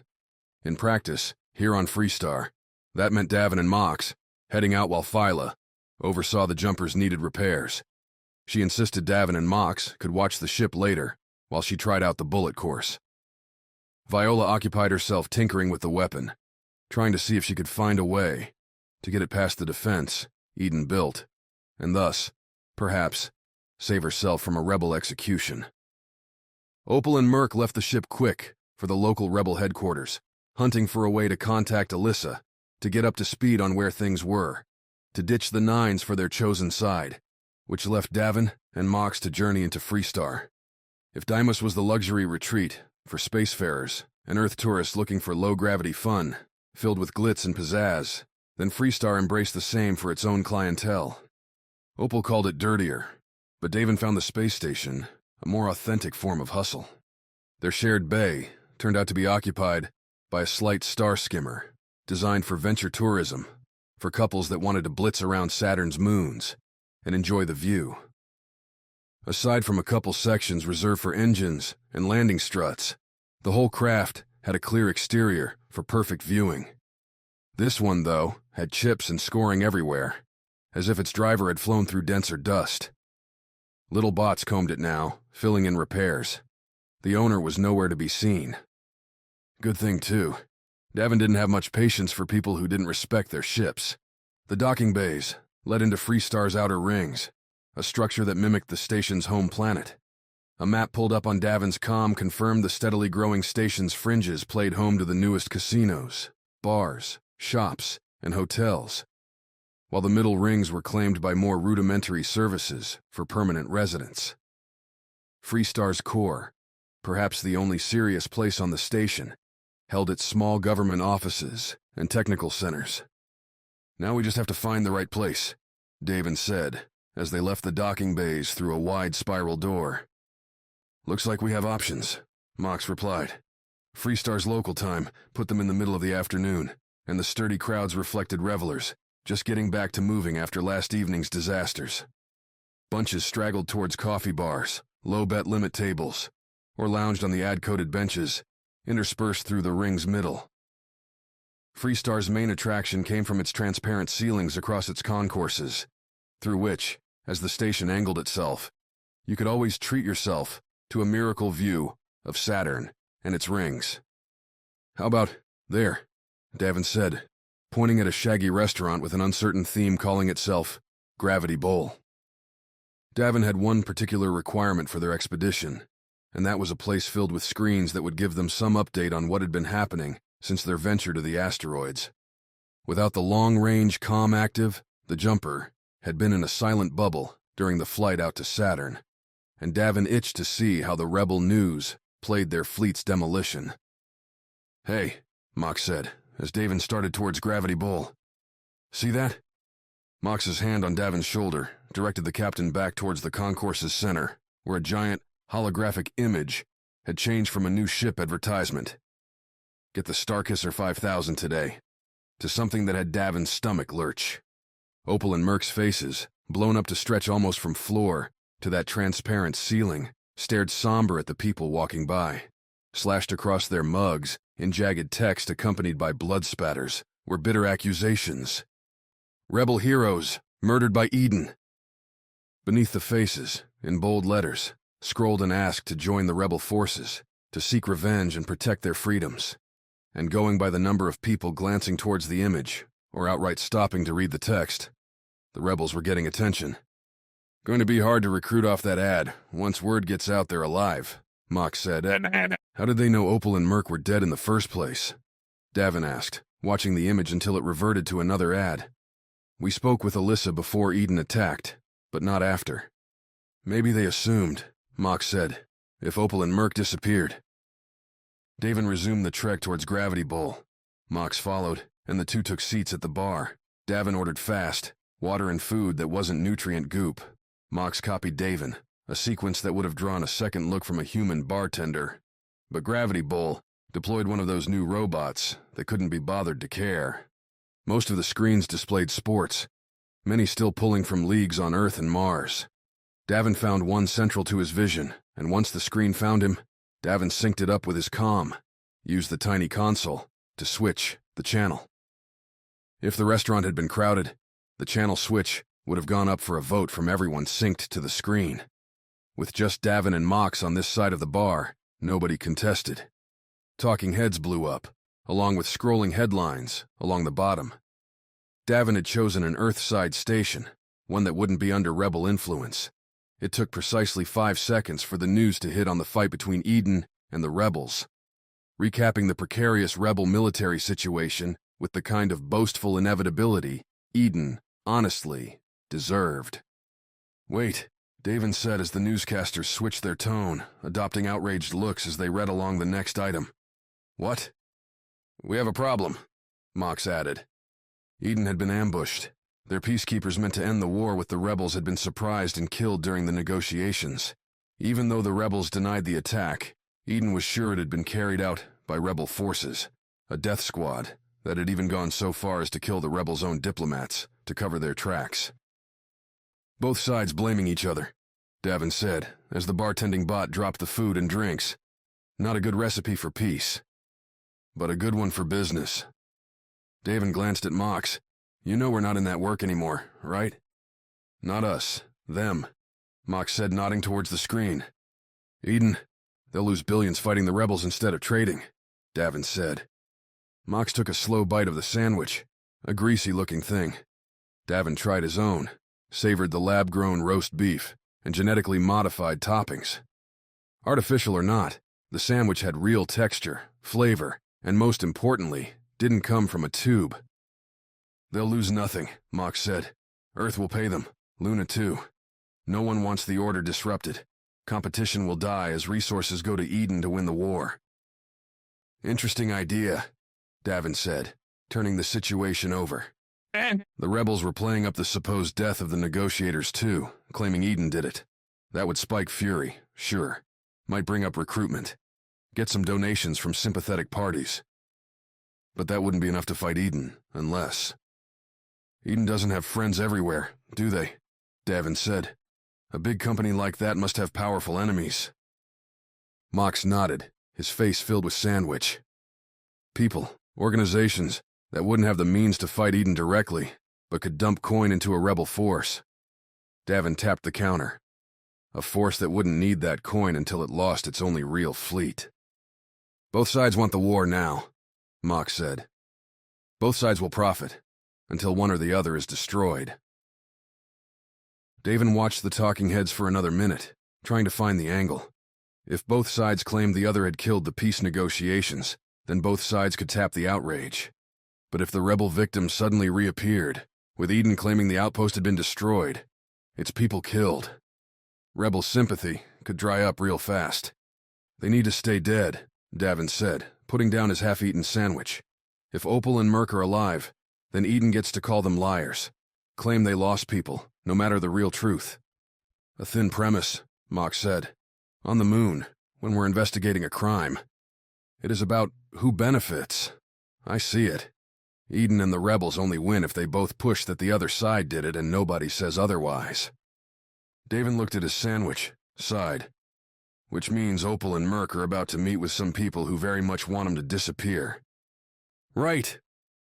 Davin pushed back from the bar, stood up. So much for our relaxing evening, then. The sandwich wasn't that good anyway. Chapter 34. Station Waltz. Opal and Merc didn't respond to Davin's calls. They continued not responding as Davin and Mox went back to the jumper and found Phyla.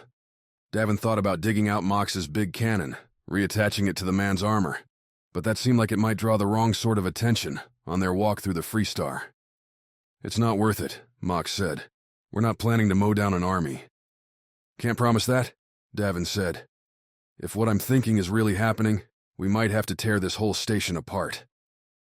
Let's hope not, Phyla said, because we're on this station. Guess we'll have to be careful then, Davin replied. Viola and Puck would stay on the jumper and keep it protected. Not that Fournine, as demonstrated on Callisto, couldn't do a fine job of that itself, but risking Viola's summary execution by some passionate rebel didn't seem prudent. Besides, as Viola put it, she was getting closer to a breakthrough. Amazing what you can achieve without all that corporate overhead, Viola said, hunched over the silver-orange ball in the workshop, Puck buzzing around her. Without a meeting every 10 minutes, it's like being a kid again. Sure, Davin said. Just don't go getting yourself killed while we're gone, and don't destroy my ship. No promises. Davin wondered where Viola had picked up that spunk as the trio left the jumper and started into Freestar. The station, which had a delightfully off-kilter edge, now felt more than a little sinister. Davin noticed the spaces between stores had posters calling for rebel recruitment. Pictures of Alyssa and other rebel heroes that had raided Eden and caused general carnage. Other ads blipped up with less violence, showcasing economic and political improvements on rebel worlds. Local governments uncorrupted by Eden's massive influence. Davin had been to many of the moons depicted, though, and the reality had more gray than the pure good depicted on the utopian posters. The moons around Saturn might have their freedom, but they lacked Eden's supply network. Many had to subsist on locally manufactured materials, or what they could pull from other rebel moons, a scarcity that could have big implications on worlds with thin or no atmosphere, where little leaks could mean the deaths of thousands. Merc and Opal's faces continued to crop up, too, appearing here, there, and everywhere as lauded martyrs. Heroes that gave everything in the struggle against Eden. It's creepy seeing them pictured this way, Phyla said, as they walked. The living dead. Might be just dead if we don't find them soon, Davin replied. The obvious destination, where Opal and Merc had gone after leaving the jumper, were the primary rebel offices on Freestar. Davin had the location pulled up on his comm, a large spot 2 rings in and halfway around from where the jumper had docked.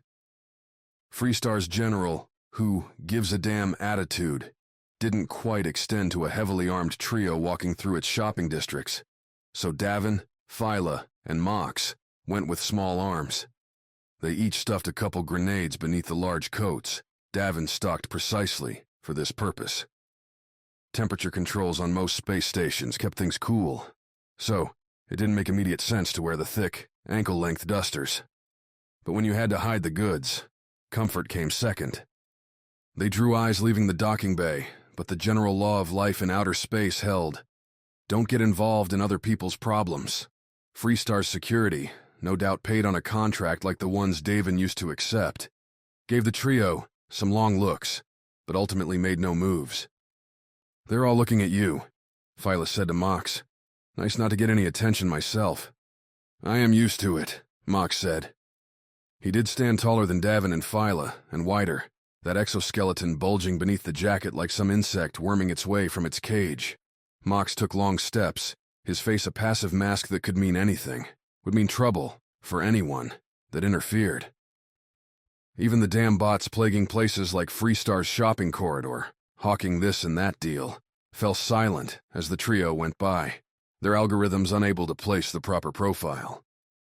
As they walked, Davin continued to pepper Opal and Merc with messages.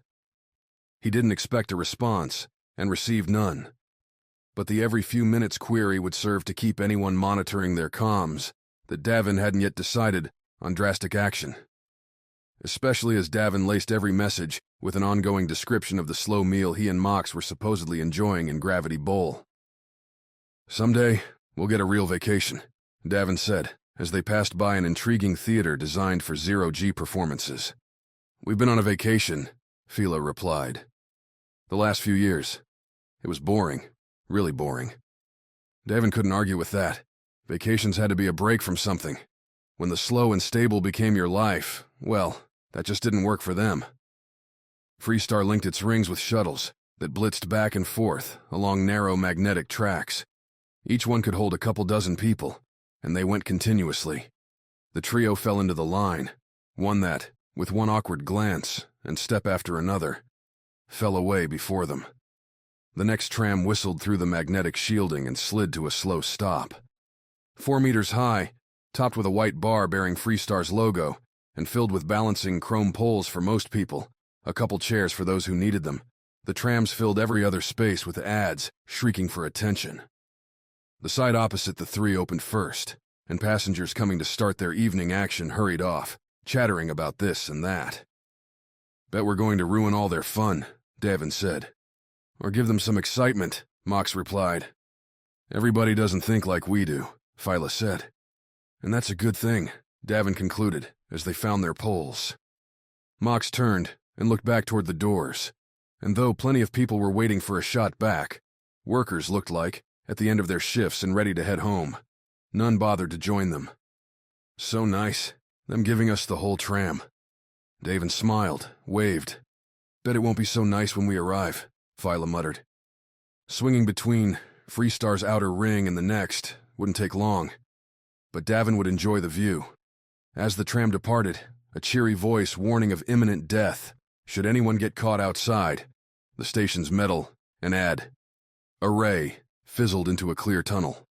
Saturn hung huge and brilliant above and in front of them, its rings slicing through black space like a razor. Flying on the jumper offered great views aplenty, but seeing things from the restrictive cockpit couldn't compare to standing, surrounded by cosmic wonder. No 49-generated arrow showing the flight path.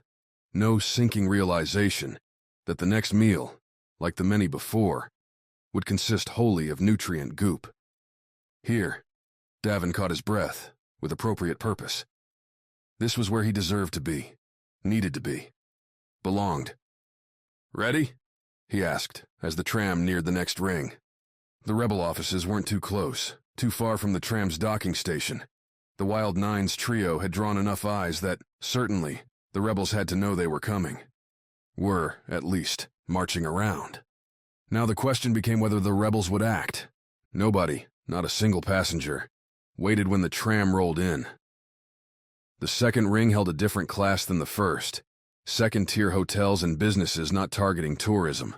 Offices, higher-end apartments, and a few concessions to real life like grocery stations and schools broke through Freestar's mercenary design, as if to say civilization could still take root, even out here.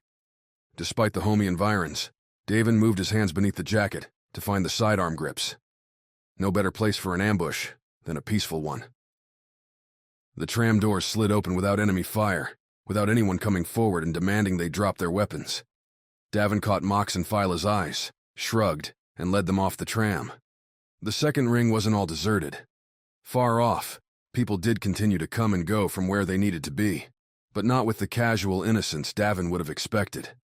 They hurried, darting from one door to the next, often sparing a glance at the trio now walking in the center, before hustling even faster to disappear. "Either we're scarier than I thought, or someone's noticed," Davin said. Phyla, who spent half the time checking behind them for anyone following, clicked her tongue loud. Davin and Mox turned quick and saw what Phyla had. A full 7 rebel troopers that had poured out of somewhere walking after them. Nobody had appeared up front yet, but when Davin glanced back the way they were going, several more rebels were stepping out from a commandeered office. "Still think this is our cause?" Davin asked. "Now's not the time," Phyla snapped. "Plan?" "Break left," Mox said. The metal man had spied a glassy front hotel lobby. The Freestar 5-star had an obnoxious name and decor to match, dangling shimmering planets and space art around golden trim, as if some kid had blended elementary school astronomy with a billionaire's budget. Normally, a place Davin would avoid and ignore. Now, a place that looked very, very vulnerable. "Go," Davin said, and the 3 broke towards the hotel. The rebels, previously content to slowly close the gap with weapons ready, reacted with shouts and a sudden charge. Not one of them pulled a weapon and fired. Apparently the initial plan wasn't to kill Davin and co., but plans could change. The Freestar 5-star had one revolving door pointing to its inspirations and a single normal one alongside it. Both glass from floor to ceiling, and both, when Davin arrived and pushed, locked. "Move," Mox said, and Davin hesitated. Up to this point, the Wild Nines hadn't really committed a crime, hadn't done anything to go against Freestar's laws. If Mox shattered the doors the way the man looked like he was about to, well, then they'd lose their standing. Their arguments. What if the rebels had a different plan? What if Mox and Davin had measured things wrong? "Wait," Davin said, turning and facing the oncoming rebels. "Hold up." "Why?" Mox asked. "Phyla, you said we had to find a cause." Davin drew his hands, empty from the jacket. "And around Callisto, we took up with this side against Eden. We tried to help them, regardless of how it turned out. If we start shooting now, all that goes away." "Except they took Merc and Opal," Phyla said. "We don't know that, not for sure." Mox narrowed his eyes. "Are you going soft, Davin?" The rebels were close now, slowing their runs. One had stepped out in front, his crimson uniform bearing a small golden version of Saturn on his chest that the others didn't have. "For once, I'm trying not to shoot my way out of something," Davin replied. "I'm choosing a side." "You pick the weirdest times to make a stand," Phyla said. But she didn't draw. She didn't start shooting. Davin went in front of the other 2, spread his hands to show he wasn't packing a grenade, wasn't about to start laying waste. Behind him, Mox and Phyla stayed close, and Davin could feel their eyes on him, could feel them questioning his sanity. "Hey," Davin offered to the approaching rebel officer. "Nice force you have here. Maybe you can help us? We're looking for our friends." "You're Davin Masters, right?" the officer said, ignoring Davin's question. "Always a good sign." "Depends," Davin replied. "What do you want with him?" The officer held up a finger. The rebel soldiers around him drew various weapons, from ragtag rifles to sidearms to one with what looked like an old-school projectile shooter. "He was a legend to the rebel cause," the officer said. "So sad that Eden murdered him too." Chapter 35. Profiteers. A legend? Apparently Davin had done well for himself since his demise. "I'm flattered," Davin said to the raised weapons. "Except this legend has a few things left to do. Officer, I don't know your name, but I do know that if your soldiers fire those rifles, this whole station's going to blow." The officer froze, his hand raised, and ready to deliver that death sentence. What should have been little more than an execution of a wanted group suddenly had high stakes attached.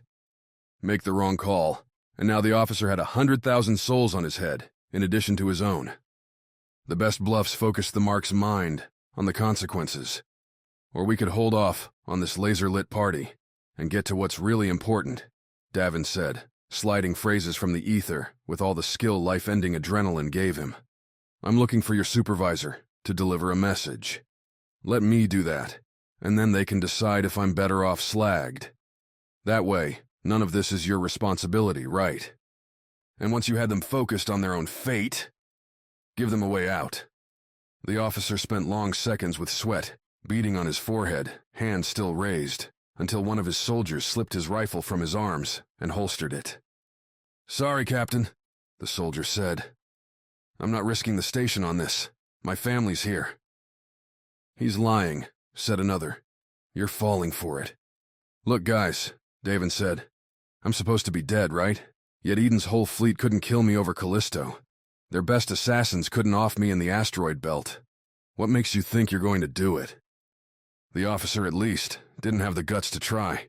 He lowered his hand, shook his head. "Don't fire. We'll take them in." He locked eyes with Davin. "But if you try anything, I will risk this station to put a laser in your skull." "Blood on your hands, man," Davin said, then glanced back at Mox and Phyla. "Ready to go." The officer led them to the Rebel Center, a wide building that looked to be a converted casino, a place that had probably moved to the outermost ring as Freestar continued expanding, leaving good real estate for the rebels to occupy. The old signage still hung, though attached flags and posters laying over the dead neon. Merc and Opal's faces were here too, hanging on the outer walls and calling for recruitment. People gave the crew space, and since the entire rebel force stayed with Davin, Mox, and Phyla the whole way, the march to and into the old casino had a celebrity feel. Brought back that old fame tingle Davin had felt after stopping Bosser, when the solar system claimed him as a brief celebrity. Before the whole android story became too complex to get much traction, and Davin had been dropped for the latest movie stars, the newest Eden tech. Inside the lobby, a 2-story thing blazed over in icy blue, apparently in sync with the old casino's theme towards Uranus's chilly frontiers. The officer demanded their weapons. The soldiers formed up around Davin's trio in the center atrium, a constant projection above them, showcasing the gas giant's swirling storms. To the right, the lobby gave way to shuttered betting tables, now covered in workstations, and to the left, a theater had been repurposed as a meeting center. "Give 'em up," Davin said to Mox and Phyla when the officer repeated the request for their sidearms. "We're not here to hurt anybody." The soldiers collecting the sidearms set them on a table near the casino's entrance, its dull gray plastic belying its late addition as a junk catch-all. The sidearms joined backpacks, random gear, and a crimson uniform stack. Davin didn't see anyone secure the weapons. The rebels just left them lying out. Ripe for a pickup, later. Left with their fists and feet, the officer dismissed his force and led Davin's trio up with only a couple tag-alongs. Eschewing the elevator for a single stair set along the rear wall, a silver riser series with zero decor. The officer brought them into the casino's back halls, the place's customers weren't designed to see. Davin figured Mox could take the rebel soldiers, while he knocked out the officer, but thus far, there didn't seem to be a reason to start a fight. Without sidearms, and in the rebels' rat's nest, a brawl could quickly turn against them, so Davin put on a smile and tried to chat as they walked. "So what's the mood after Eden kicked your asses?" Davin asked. "Unpleasant," the officer replied, throwing Davin a rude look. "But the campaigns are working. Nobody here wants to go back under Eden management." "Hear you there," Davin replied. "Do you think you really stand a chance, though?" "It's not about winning," the officer said, as they turned down yet another featureless, white-tiled hallway. "It's about surviving long enough for Eden to think it's too expensive. Lot of lives to lose for that. Only a mercenary would think that way." The officer reached a closed door that didn't look any different from the dozens they'd already passed, black faux wood and thick. "We believe in a better future, no matter the cost." "Sure you do," Davin said, then pointed at the door. "This where the chief's at?" "Commander," the officer said, "remember, Davin Masters, that we've made you a legend to the public. But in here, you're just a tool. And you're a cheerless bastard." Davin nodded at the door. "Let's go." The officer grinned at the insult, the most personality the man had shown, and tapped his comm on the lock. The door clicked and swung open, revealing an office that was anything but the drab, soul-sucking space Davin expected. Space stations had choices to make, and too often they went towards the cheap and efficient. Building thick outer walls meant less energy spent on shielding, on glass thick enough to block cosmic radiation. Those that took the extra expense, and put it to good use though, created environments like this, where the floor and ceiling looked like they were open windows into space. Freestar's outer ring, cutting through the view, with its big gray bulk, couldn't spoil the look. Neither could the woman turning to look at the new arrivals, her crimson uniform bedazzled with finery showing off some rank and honor that Davin couldn't read. Not that he had to. Davin knew Cassidy plenty well, though he never expected her to last long enough to climb any ranks. "Get going," Cassidy said to the officer and the two soldiers after a cursory glance, with no discernible reaction at Davin, Mox, and Phyla. "I'll handle these three." "You'll handle them?" The officer very much doubted her words. Cassidy set her hand on the Uranus blue-white desk next to her, gave a slit smile that Davin recognized from icy commanders he'd seen throughout his life, as if the expression came with the promotion. "You heard my orders?" Cassidy said. "If you like, you can wait outside the door to come to my rescue." "Of course," the officer replied, dishing Davin one more glare, to which Davin offered up a wink. The officer and his two tag-alongs left, the door clicking shut behind them. Cassidy looked far more refined than when Davin had last seen her. She'd joined the jumper for a brief ride after her mercenary outfit fell apart during an assault out on Neptune's fringe. Merc had initially taken her hostage. Then Cassidy had swapped sides when it became clear that living longer meant abandoning her commander and his burn-it-down strategy. "Aren't you all supposed to be dead?" Cassidy said, keeping her hand on that desk. Her voice had a new edge to it, too. Self-assurance. Someone who'd figured out where they stood and what they were worth. "I've been seeing ghosts all day." "We're notoriously hard to kill," Davin said, as they moved further into the room. "Mind if we sweep the place?" "Go ahead," Cassidy replied. "Tell me if you find anything." Phyla and Mox split the room, looking it over for weapons, potential ambushes, and cameras. Davin, meanwhile, kept his eyes on Cassidy, trying to figure out her play. At her prompting, Davin laid out the story that had brought them here, leaving Viola and the weapons part out of it. No reason, if Cassidy had the inclination, to get rebels sent the jumper's way. "Well, yeah," Cassidy said, when Davin finished. "We can't let Opal and Merc get recognized, though we might have missed that one already. You have any idea how many people are signing up, now that it looks like Eden might take over?" "Lots." "Exactly." Cassidy moved to her desk's middle, tapped it, and a projection shot up. Davin had to read the words in reverse as Cassidy flicked from one program to another, before settling on a short message. "Eden has to pay everyone that fights for it a lot of coin. We don't, because we have morale. People will take our crap salaries, our busted ships, and slapdash weapons, because they believe in what we're doing." "You think that's going to wear Eden down?" Phyla asked, joining Davin. "Because that's not going to work, not when they have Earth behind them.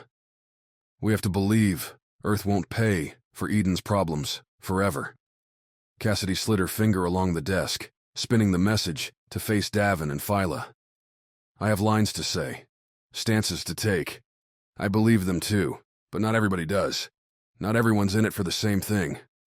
The message came from Alyssa Reinhardt, the rebel leader, and seemed to go to a select few individuals.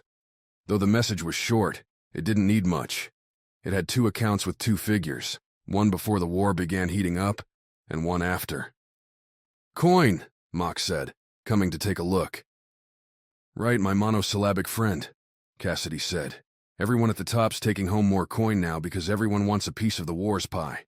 For every one of us that wants it to end so we can be free, there's another that wants to keep it going, so they can cash out on our lives.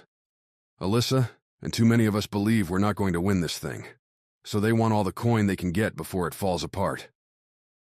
Viola had said the same thing about Eden, morals twisting as the prophets became more clear. Not that Davin couldn't identify with that. The Wild Nines had been coin chasers. He didn't have some high ground to stand on. Phyla looked a little ill, like a person whose beliefs had been cracked. She'd wanted a cause and found a poisoned one. A little bit of time, a little bit of cynicism would get her back to normal. Something Davin could help with, later. Right now, he wanted to find his friends. "Sure, everyone's a corrupt monster," Davin said. "Not my problem. Where's Opal and Merc?" "That's just it," Cassidy replied.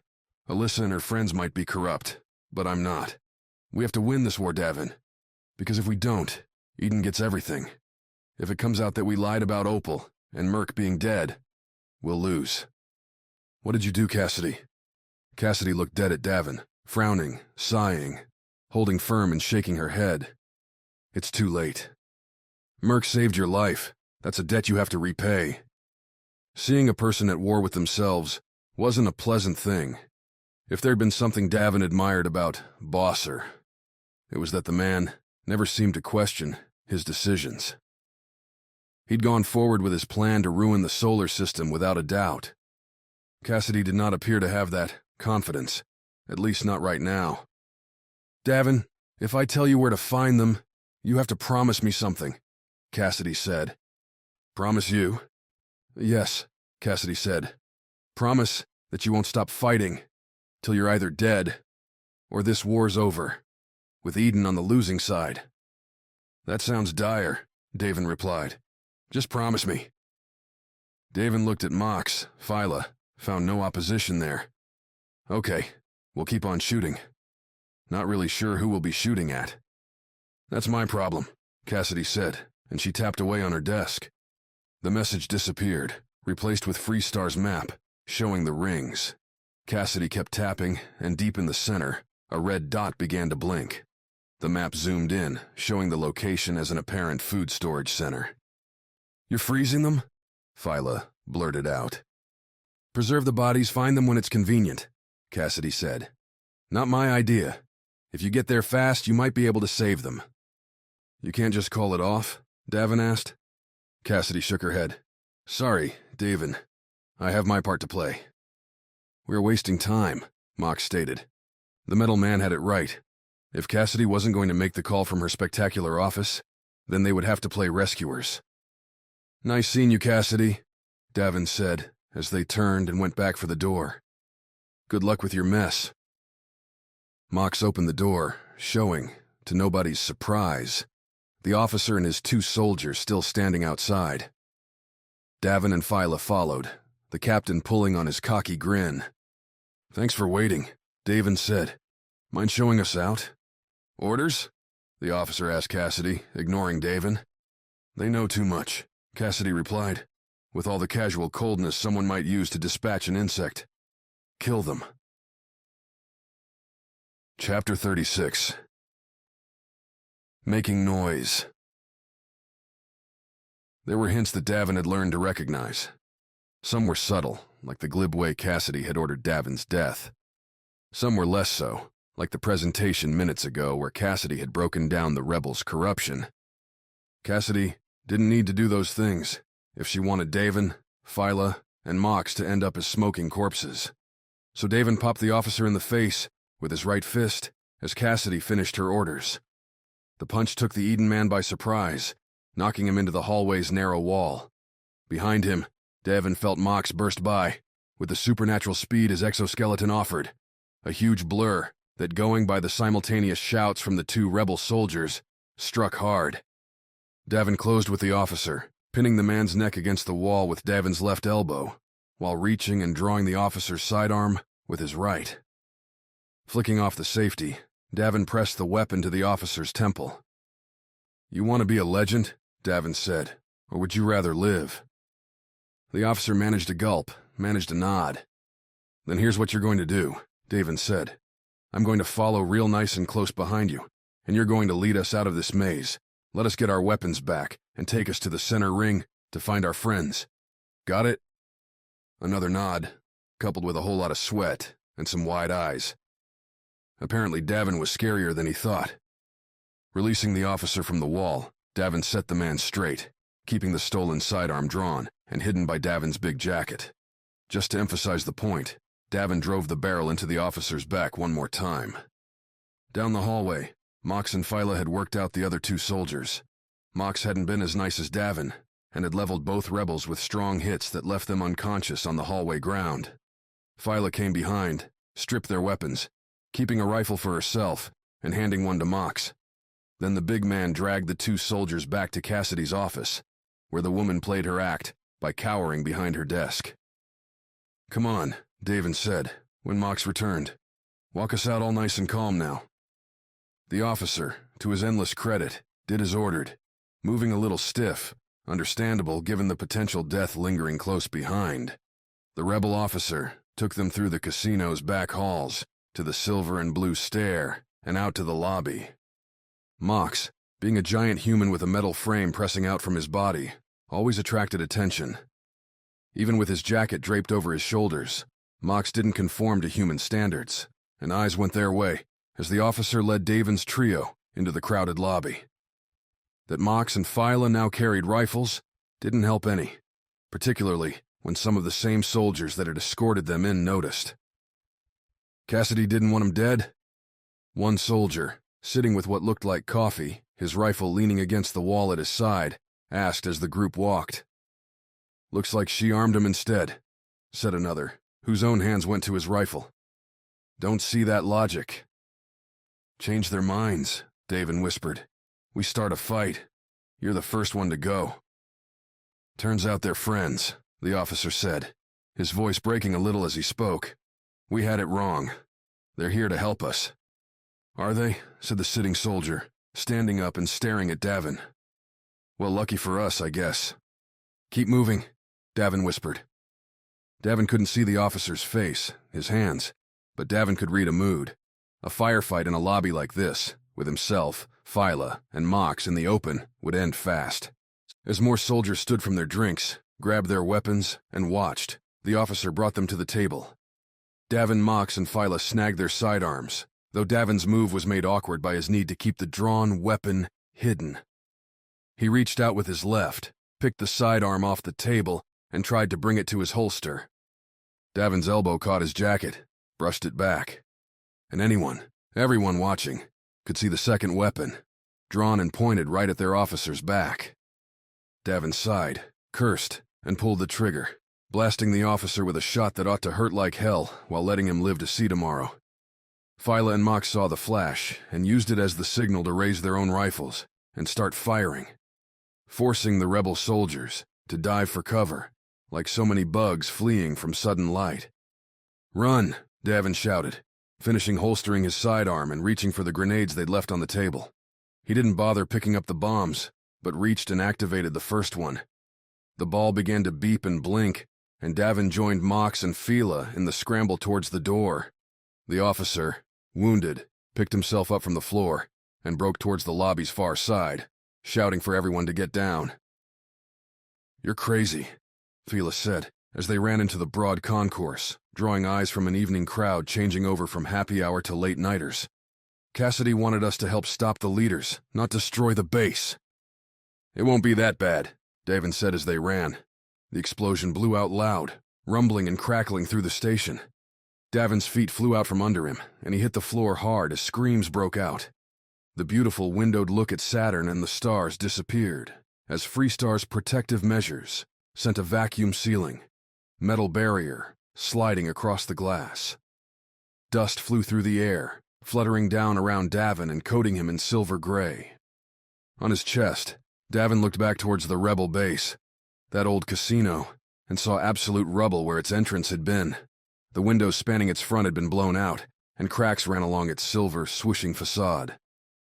Smoke poured from the inside, as shouts transitioned from panicked to supportive.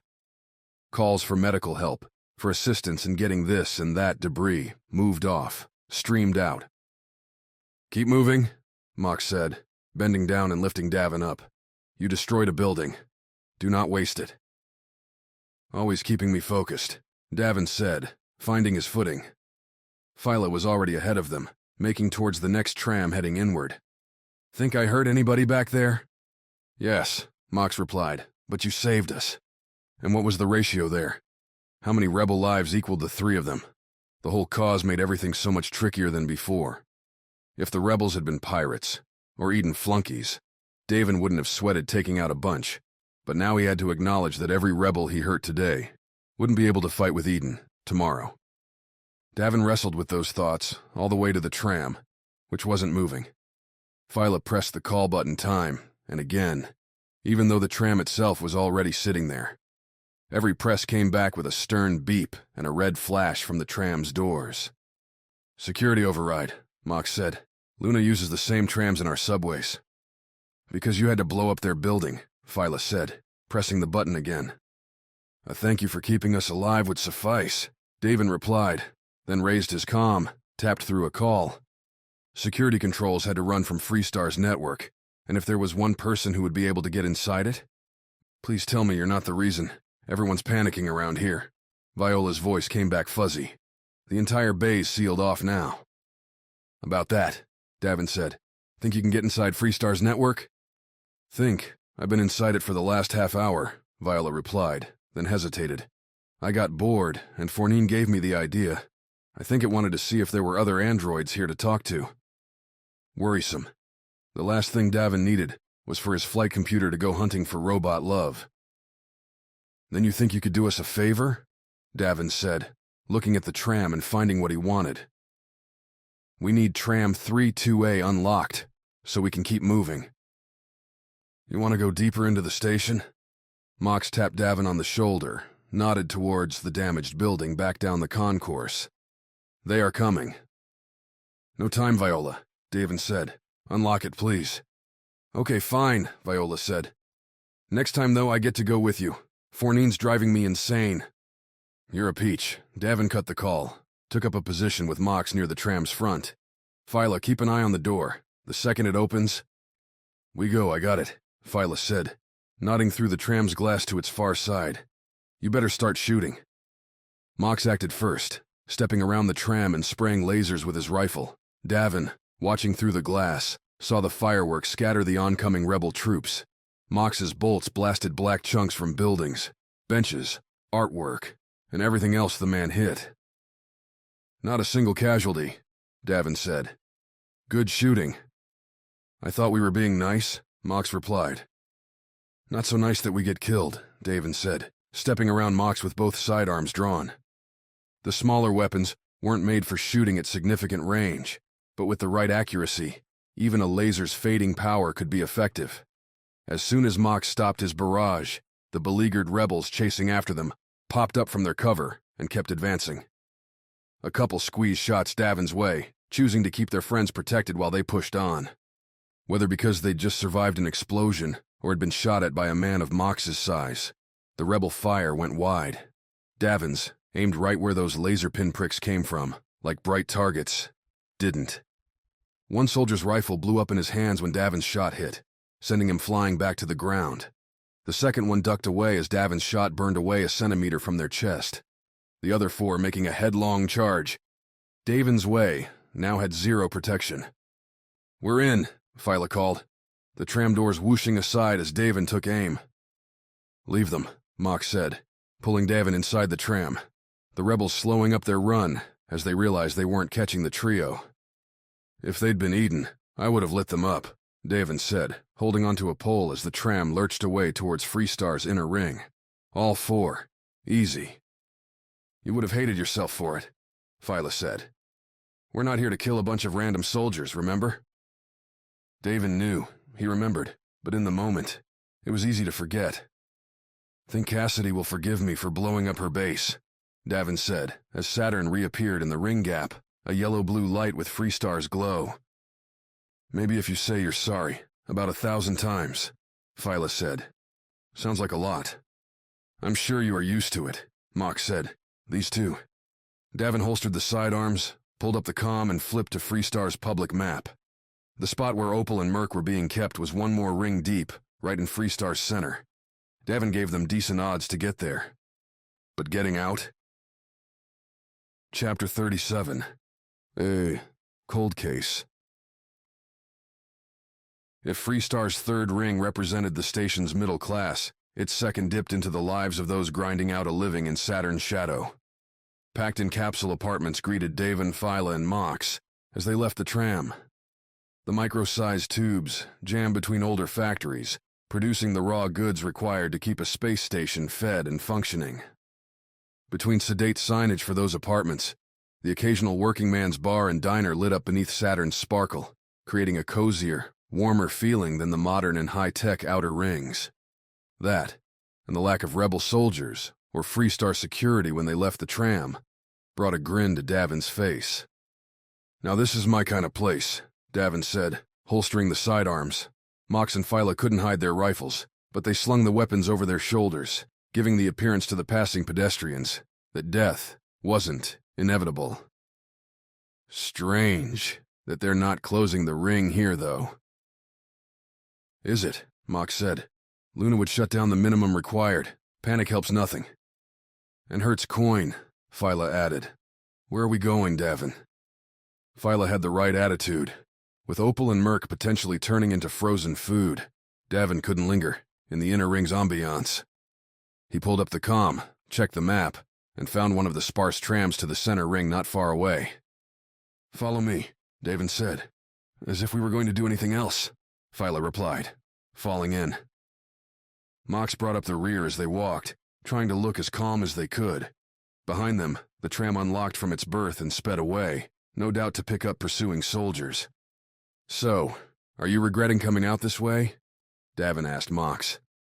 Leaving the moon to get shot at? Nah. It would have been nice for things to go according to plan, Mox replied. But I would not say no to helping a friend, even if I knew this would be the result. You're such a nice guy, Mox laughed. I know that what counts in this universe is friendship. Coin, employment, and homes come and go. But the people to share the ride with? That is most important. Davin, you could learn something from Mox, Phyla said. You couldn't? Davin replied. Phyla flashed a smile. Nope, who do you think taught him what he knows? This time, Davin joined Mox in the laugh. Felt good, really, to let a little loose even in the middle of a tense situation. Yes, Merc and Opal seemed to be in dire straits. Yes, they were stuck deep inside a space station with a larger force, mobilizing to crush them. But the Wild Nines had been here before. Disaster felt familiar. Might as well grin through it. The tram to Freestar's core wasn't as empty. The security alarms hadn't reached this far, and workers kept up constant shifts this deep in the station. But nobody gave their rifles and dusty jackets any second looks. Davin kept expecting a shout, a surprised glance, followed by a sudden stampede away as people realized the heavy arms around them. Then again, back in Vagrant's Hollow, Davin had grown up surrounded by outlaws and people living on society's fringe. As long as the weapons weren't pointing at him or his friends, Davin wouldn't have noticed, wouldn't have cared. He had enough problems. Casual life's last vestiges vanished as the tram entered Freestar's center. The station's initial section had been, by necessity, built with efficiency in mind. Core systems, life-essential production, and scant consideration for luxury. As the station grew, some more minor mechanisms had been sent to further rings, leaving a scattershot old and new blend. No transparent ceiling graced Freestar's core, though the station's gravitational spindles and antennas, emergency docking arms, and more would have blocked the view. The people with them on the tram seemed more depressed now that Saturn had disappeared, their heads buried in comms or quiet conversation with one another. Nobody talked about dinner dates, the next show they were going to see, or even what the hell the rebels were up to after their molly-whopping at Eden's hands. Glum bunch, Davin said, as the tram emptied out. I think I prefer the outer rings. You prefer the party to the projects, Mox said, putting his hand on Davin's shoulder. No, I prefer to bring the party to the projects, Davin replied.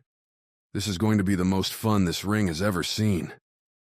You have a strange definition of fun, Phyla said, checking her rifle's power as the last civilians meandered away. Give me a bullet course over a gunfight any day. Phyla's desires notwithstanding, no gunfight pounced as they came off the tram. Going by Cassidy's briefing, rebel operatives had brought Opal and Merc this far and farther. Davin didn't understand why they hadn't tried to set up an ambush, but he wasn't going to complain. Sorry, Phyla, Davin said, pointing left, towards where the frozen food storage ought to be. Something says we'll be pulling the triggers a few times before today's out. So long as they're shooting at you, and not me, I'll be fine. Davin would have replied, would have unloaded a charming and devastating riposte to Phyla's comment, but his comm started buzzing. Viola's face showed on the little screen. Not the best time for a call, but Viola was safeguarding his ship. So... Davin, you're not making this easy, Viola said. They've locked us inside. Locked us? Davin looked around, noted the lack of chains. We're plenty free. The jumper, you moron. Your event on the third ring riled everyone up. Viola glanced off screen. Fournine scared off the first crew with the turrets, but now they're just sitting outside. Our bay door's been sealed. So blow it open? Davin kept walking, the warehouse appearing up ahead, its curving bulk pressing out into the ring's thinner concourse. Get outside, then you can swing around and pick us up. Just like Callisto, having no atmosphere would make blowing a hole in the wall trickier, but they could figure something out. Yeah, that's gonna get us killed, Viola replied. The rebels have fighters stationed outside waiting for that. Guess you tried something similar on Callisto. Oh, they paid attention to me, Davin said. Guess you'll have to think of something then. Like? As they came closer to the warehouse, the concourse again devoid of people, Mox and Phyla unslung their rifles. Davin drew his sidearm with his right hand, keeping his eyes moving from the comm to the warehouse door. Get creative, Davin said. The sooner you get out of there and cut around to the center ring, the better. Davin cut the call, slipped his arm down to the second sidearm as the warehouse's central door, a big double-wide metal thing, slid open. Cold white mist came flooding out, like a fog. Inside, squinting, Davin could make out hanging and stacked shadows. Down, Mox growled, and Davin followed the order on instinct, diving to his left.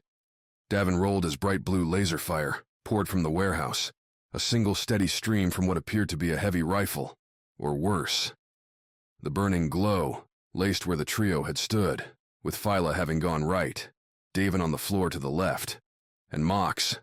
Hey, Ned! The big man banged into the ground right near the doorway, that exoskeleton combining with Freestar's loose gravity to give him a long leap. With the fog still pouring out, Mox had decent cover. Enough, maybe, to squeeze off counterfire, without getting immolated. If Davin could buy him some time. Find another door, Davin shouted at Phyla, who went further right, heading along the warehouse. Freestar, like most space stations, didn't leave gaps between its buildings, but the warehouse stretched far enough that there had to be another way in, one without hot death coming out. Pulling his sidearm and wishing he had Melody, Davin spat a few bolts in the heavy laser's direction, which only served to attract its attention. The lasers scorched the floor as they seared towards Davin, bubbling up Freestar's tile and leaving no questions to what they'd do if they caught Davin's body. Another dive put Davin far enough left that the warehouse wall gave him cover. For a hot second. Davin's mouth dropped as the damn laser kept going, cutting through the warehouse wall and tracing towards him. He started left again only for the heavy gun to anticipate and cut him off, blasting through the wall, where, if Davin had been a faster man, not wearing a bulky jacket, he'd have been standing. Help, Davin yelped, feeling distinctly unmanly as he did so, and kicked the other way. Without strong gravity's friction, his boots slipped on the tile with the rapid turn, and Davin fell forward, the laser streaming towards him. Well, at least the death would be quick. Davin raised, fired the sidearm one last time as he hit the ground, sending a red bolt back through that fog towards the laser fire. The shot vanished into the fog. The lasers kept coming, and just as Davin started closing his eyes for the fiery end, the blue death shot upward, stitching a black trail on the building across the concourse as the enemy gunner took his aim towards the ceiling before the bolt snuffed out altogether. His shot, that last desperate shot, must have saved him. I've still got it, Davin said to nobody as the laser fire died out. No death inflicted. Davin stood up, crept towards the warehouse entrance. Mox had disappeared, likely inside, and down the ring's length, Davin saw a smaller door swung open. Phyla had found her entrance, one probably meant for actual humans, rather than the loading doors. The fog enveloped Davin as he went inside, its freezing chill coating his skin and burning his eyes. Every sniff brought with it chemicals, that hard, unnatural cold. The perforated warehouse wall and its flaking remnants added an ashen tint to everything. "Mox?" Davin called out. "Tell me you're in here, buddy!" Shadows grew as Davin walked further in, sidearms in both hands. He came close enough to one dark pillar to see the warehouse meet its purpose. The stacked boxes showcasing the various foods inside. None of the labels read nutrient goop. "Lucky," Davin muttered. As the stacks thickened, Davin started to wonder how anyone could have shot outside the warehouse with any accuracy. His boots scuffed on icy tile. His hands felt locked on the cold sidearm grips, and Davin had to keep blinking the frost away on his iced-over eyelids. The man came through the fog, right towards him, practically flying over the tile. Davin shouted, tried to backpedal, slipped and fell on his butt. Then he noticed his attacker hung limp, definitely unconscious in his Crimson Rebel uniform. Mox held the body, laughing to himself, with the heavy laser in his other hand, the big gun looking awfully normal next to the exoskeleton. No sign of a laser burn on the body or the weapon, so Davin decided to keep quiet about his hero shot. No need to brag, after all. Phyla appeared a second later as Davin picked himself up, smiling and shaking her head. "You see what this guy did to me?" Davin said, standing. "This is why I broke up the Wild Nines. All this nonsense when we're on a rescue mission." "The rescuing is done. They are fine," Mox said. "Back there I broke them free." As if hearing their names, Opal and Merc came walking up through the fog, both rubbing their wrists and shivering. Opal met Davin's look, gave him a nod. All the thanks he needed. "All right," Davin said. "That was easier than I thought. Now we just give Viola a call. She blasts us out of here and we're free." A grinding noise punctuated Davin's closing word, coming from behind him, back towards the exit. A door slammed over to Davin's right, where Phyla had come in. Without anywhere to go, the fog thickened, grew colder. "Well," Davin said, tapping his sidearm against a stack of frozen fruits, "at least we won't starve." Chapter 38. Chilly reception. The rebels filled in the holes blown open by their own man. Using thick foam, the kind made for emergency vacuum breaches, they packed the openings and left Davin poking his finger at the stuff while trying to decide if the foam felt soft or if his finger had gone totally numb. "I thought I'd die in a lot of different ways," Opal said, staring at the shut double door. Freezing in a food storage locker wasn't one of them. "Surprise," Davin said, and coughed as the cold sucked into his mouth. "Whenever things can get worse, they're gonna get worse." Phyla and Merc helped Mox move to join them by the doorway, the big man barely able to get the exoskeleton to shift with his muscles. Apparently not designed for a deep freeze, the joints didn't work like normal, didn't fire with much strength. At first, Davin had suggested Mox simply bash their way out, but when Mox moved to act on that idea, he teetered and fallen over. The heavy laser's battery pack was spent, and the rifles and sidearms the group carried had quickly proved just as useless in the cold as Mox's metal. "Still nothing?" Davin asked Mox. "Can't believe they didn't warn you about this." "The person who put this on was a criminal running an illegal lab," Mox said. "They did not tell me anything." "And you still went through with it?" Merc said, chattering through the words. "Wow." "I had no choice," Mox replied. "Loving the memories," Phyla said, hugging herself. "But how are we getting out of here?" Davin had tried yelling through the doors, even knocking out a message using Morse code just in case, but nobody had replied.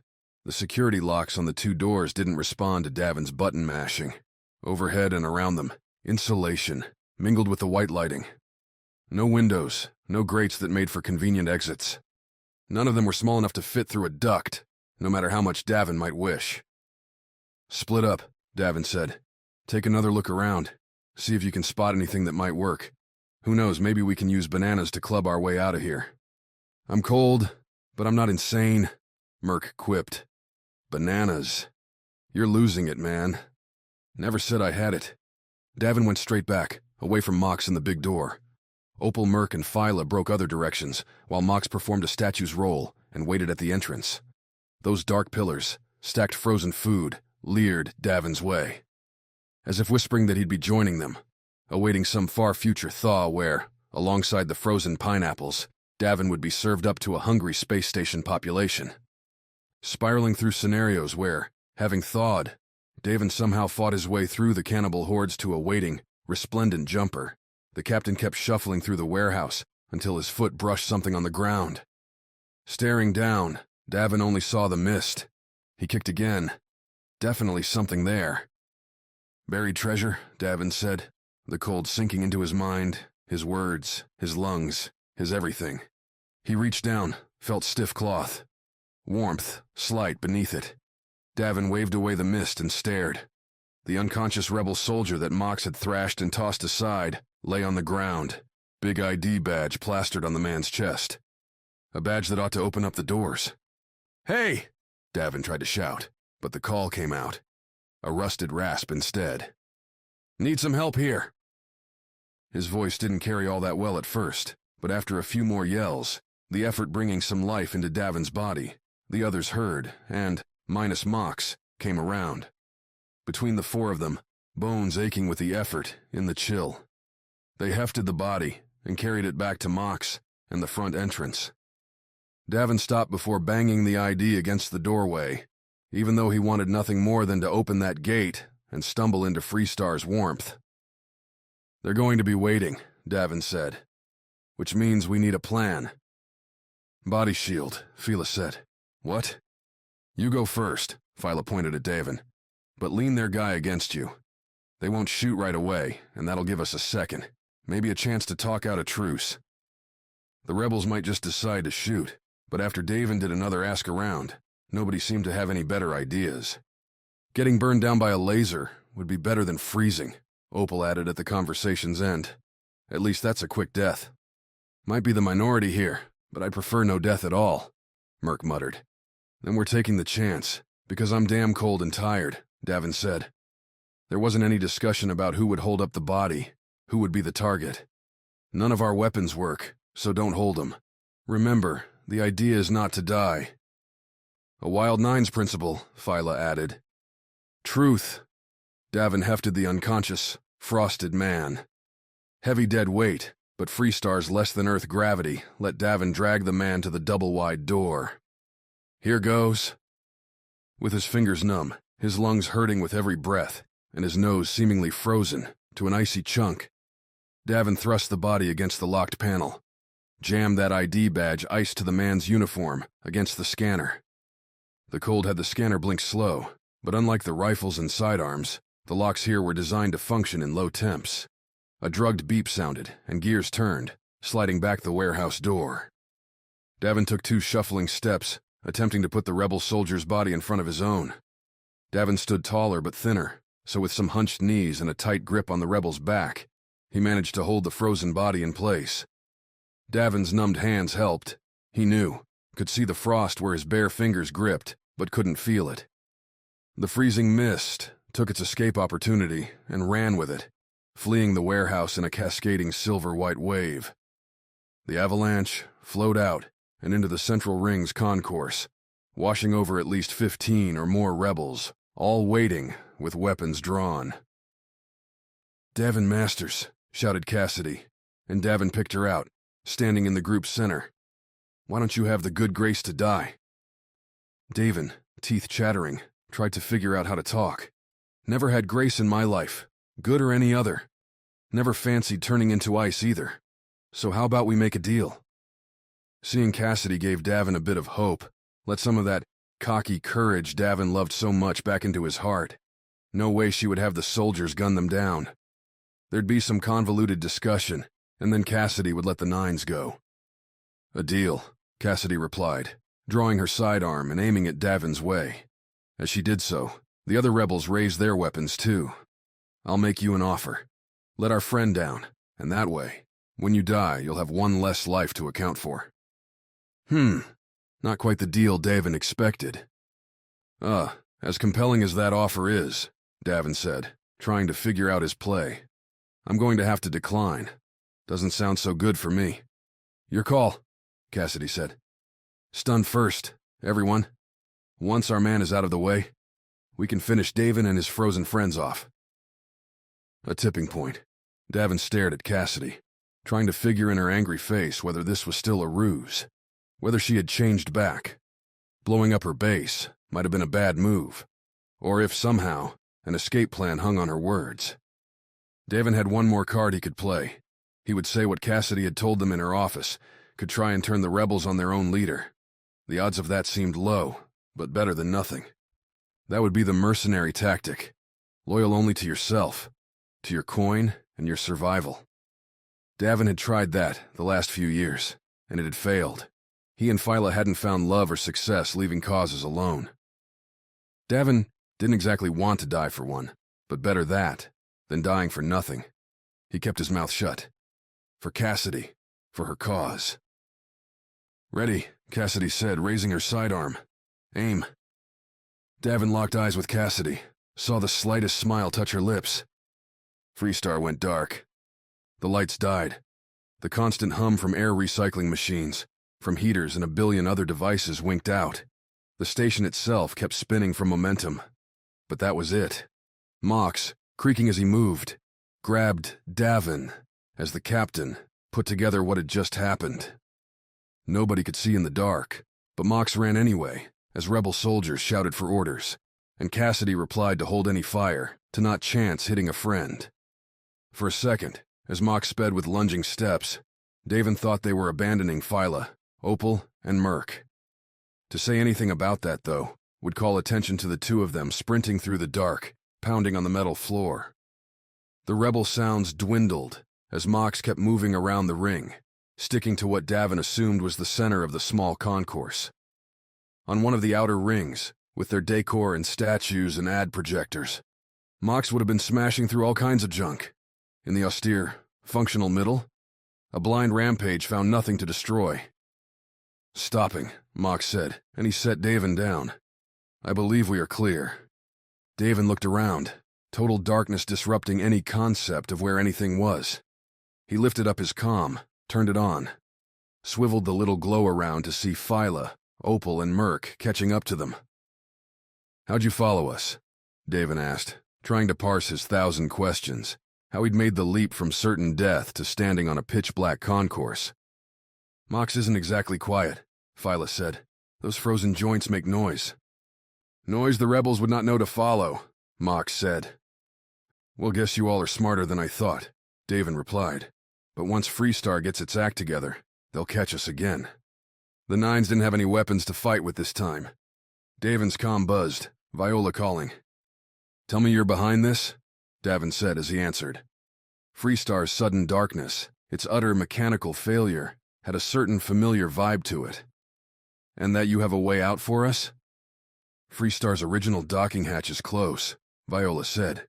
"Get to it, and I promise I'll tell you how much you owe me once you're on board." On his comm, Davin found the old hatch.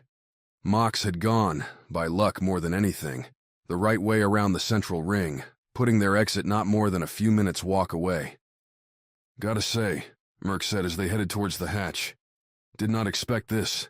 Totally thought you were going to bite it, Davin." "Agreed," Opal added. "Even for us, it looked grim." "Never count me out," Davin said. "Excuse me," Phyla said. "I don't think that escape had anything to do with you." "Luck's my middle name, Phyla. Without my charm, we would have been toast. Easy." Davin didn't have to look to see the shaking heads, didn't have to listen to hear the scoffs and sighs. The old hatch had emergency signs and stickers plastered all over, none of which stopped Mox from breaking off its seal and opening the airlock. Freestar might not have power, but the airlock's purpose meant manual methods were supported. And Mox was nothing if not efficient at turning valves. The airlock's narrow space, designed for Freestar's early days, could barely fit Mox. At Davin's insistence, Phyla squeezed in with the metal man for the first cycle, whooshing out and into the gray tube connecting, so Davin hoped, to the jumper. "Hey," Opal said while they sat in the dark beneath the hatch, waiting for its processes to run. "Thanks for coming after us." "You doubted me," Davin said. "Not that," Merc said. "More like we didn't think you'd even know what was happening. Your faces were all over the station, pronouncing you dead." "We saw that," Opal said. "I thought they'd be thrilled to see us. Instead, we were pulled aside, told we shouldn't have come back, and brought at sidearm point to that freezer." "So much for being rebel heroes," Merc muttered. To some, you still are, Davin said, as the airlock finished its cycle. Okay, you two next. Davin, you're... Opal started. Captain's orders, Davin said. Get going. The fighter pilot and the sniper didn't argue, maybe even smiled at the old words. With Mox's opening efforts loosening the hatch up, Opal and Merc made it in without a problem. The hatch closed, the airlock started, and Freestar's lights burst back on. Davin blinked in the sudden brightness, winced, as 1,000 different alarms started up, as various systems realized they'd been shut down improperly. Doors opened as workers, sealed in as locks died down, flooded the concourse, and alternated between panicked questions and realizing they had big problems to solve. The Wild Nine's captain watched it all at the emergency airlock's base, arms folded, enjoying the tingling warmth as feeling came back to his hands. Pure chaos, but not, for once, targeted his way. You coming or what? His comm buzzed as Viola asked the question. Don't think people will let us sit up here unnoticed forever.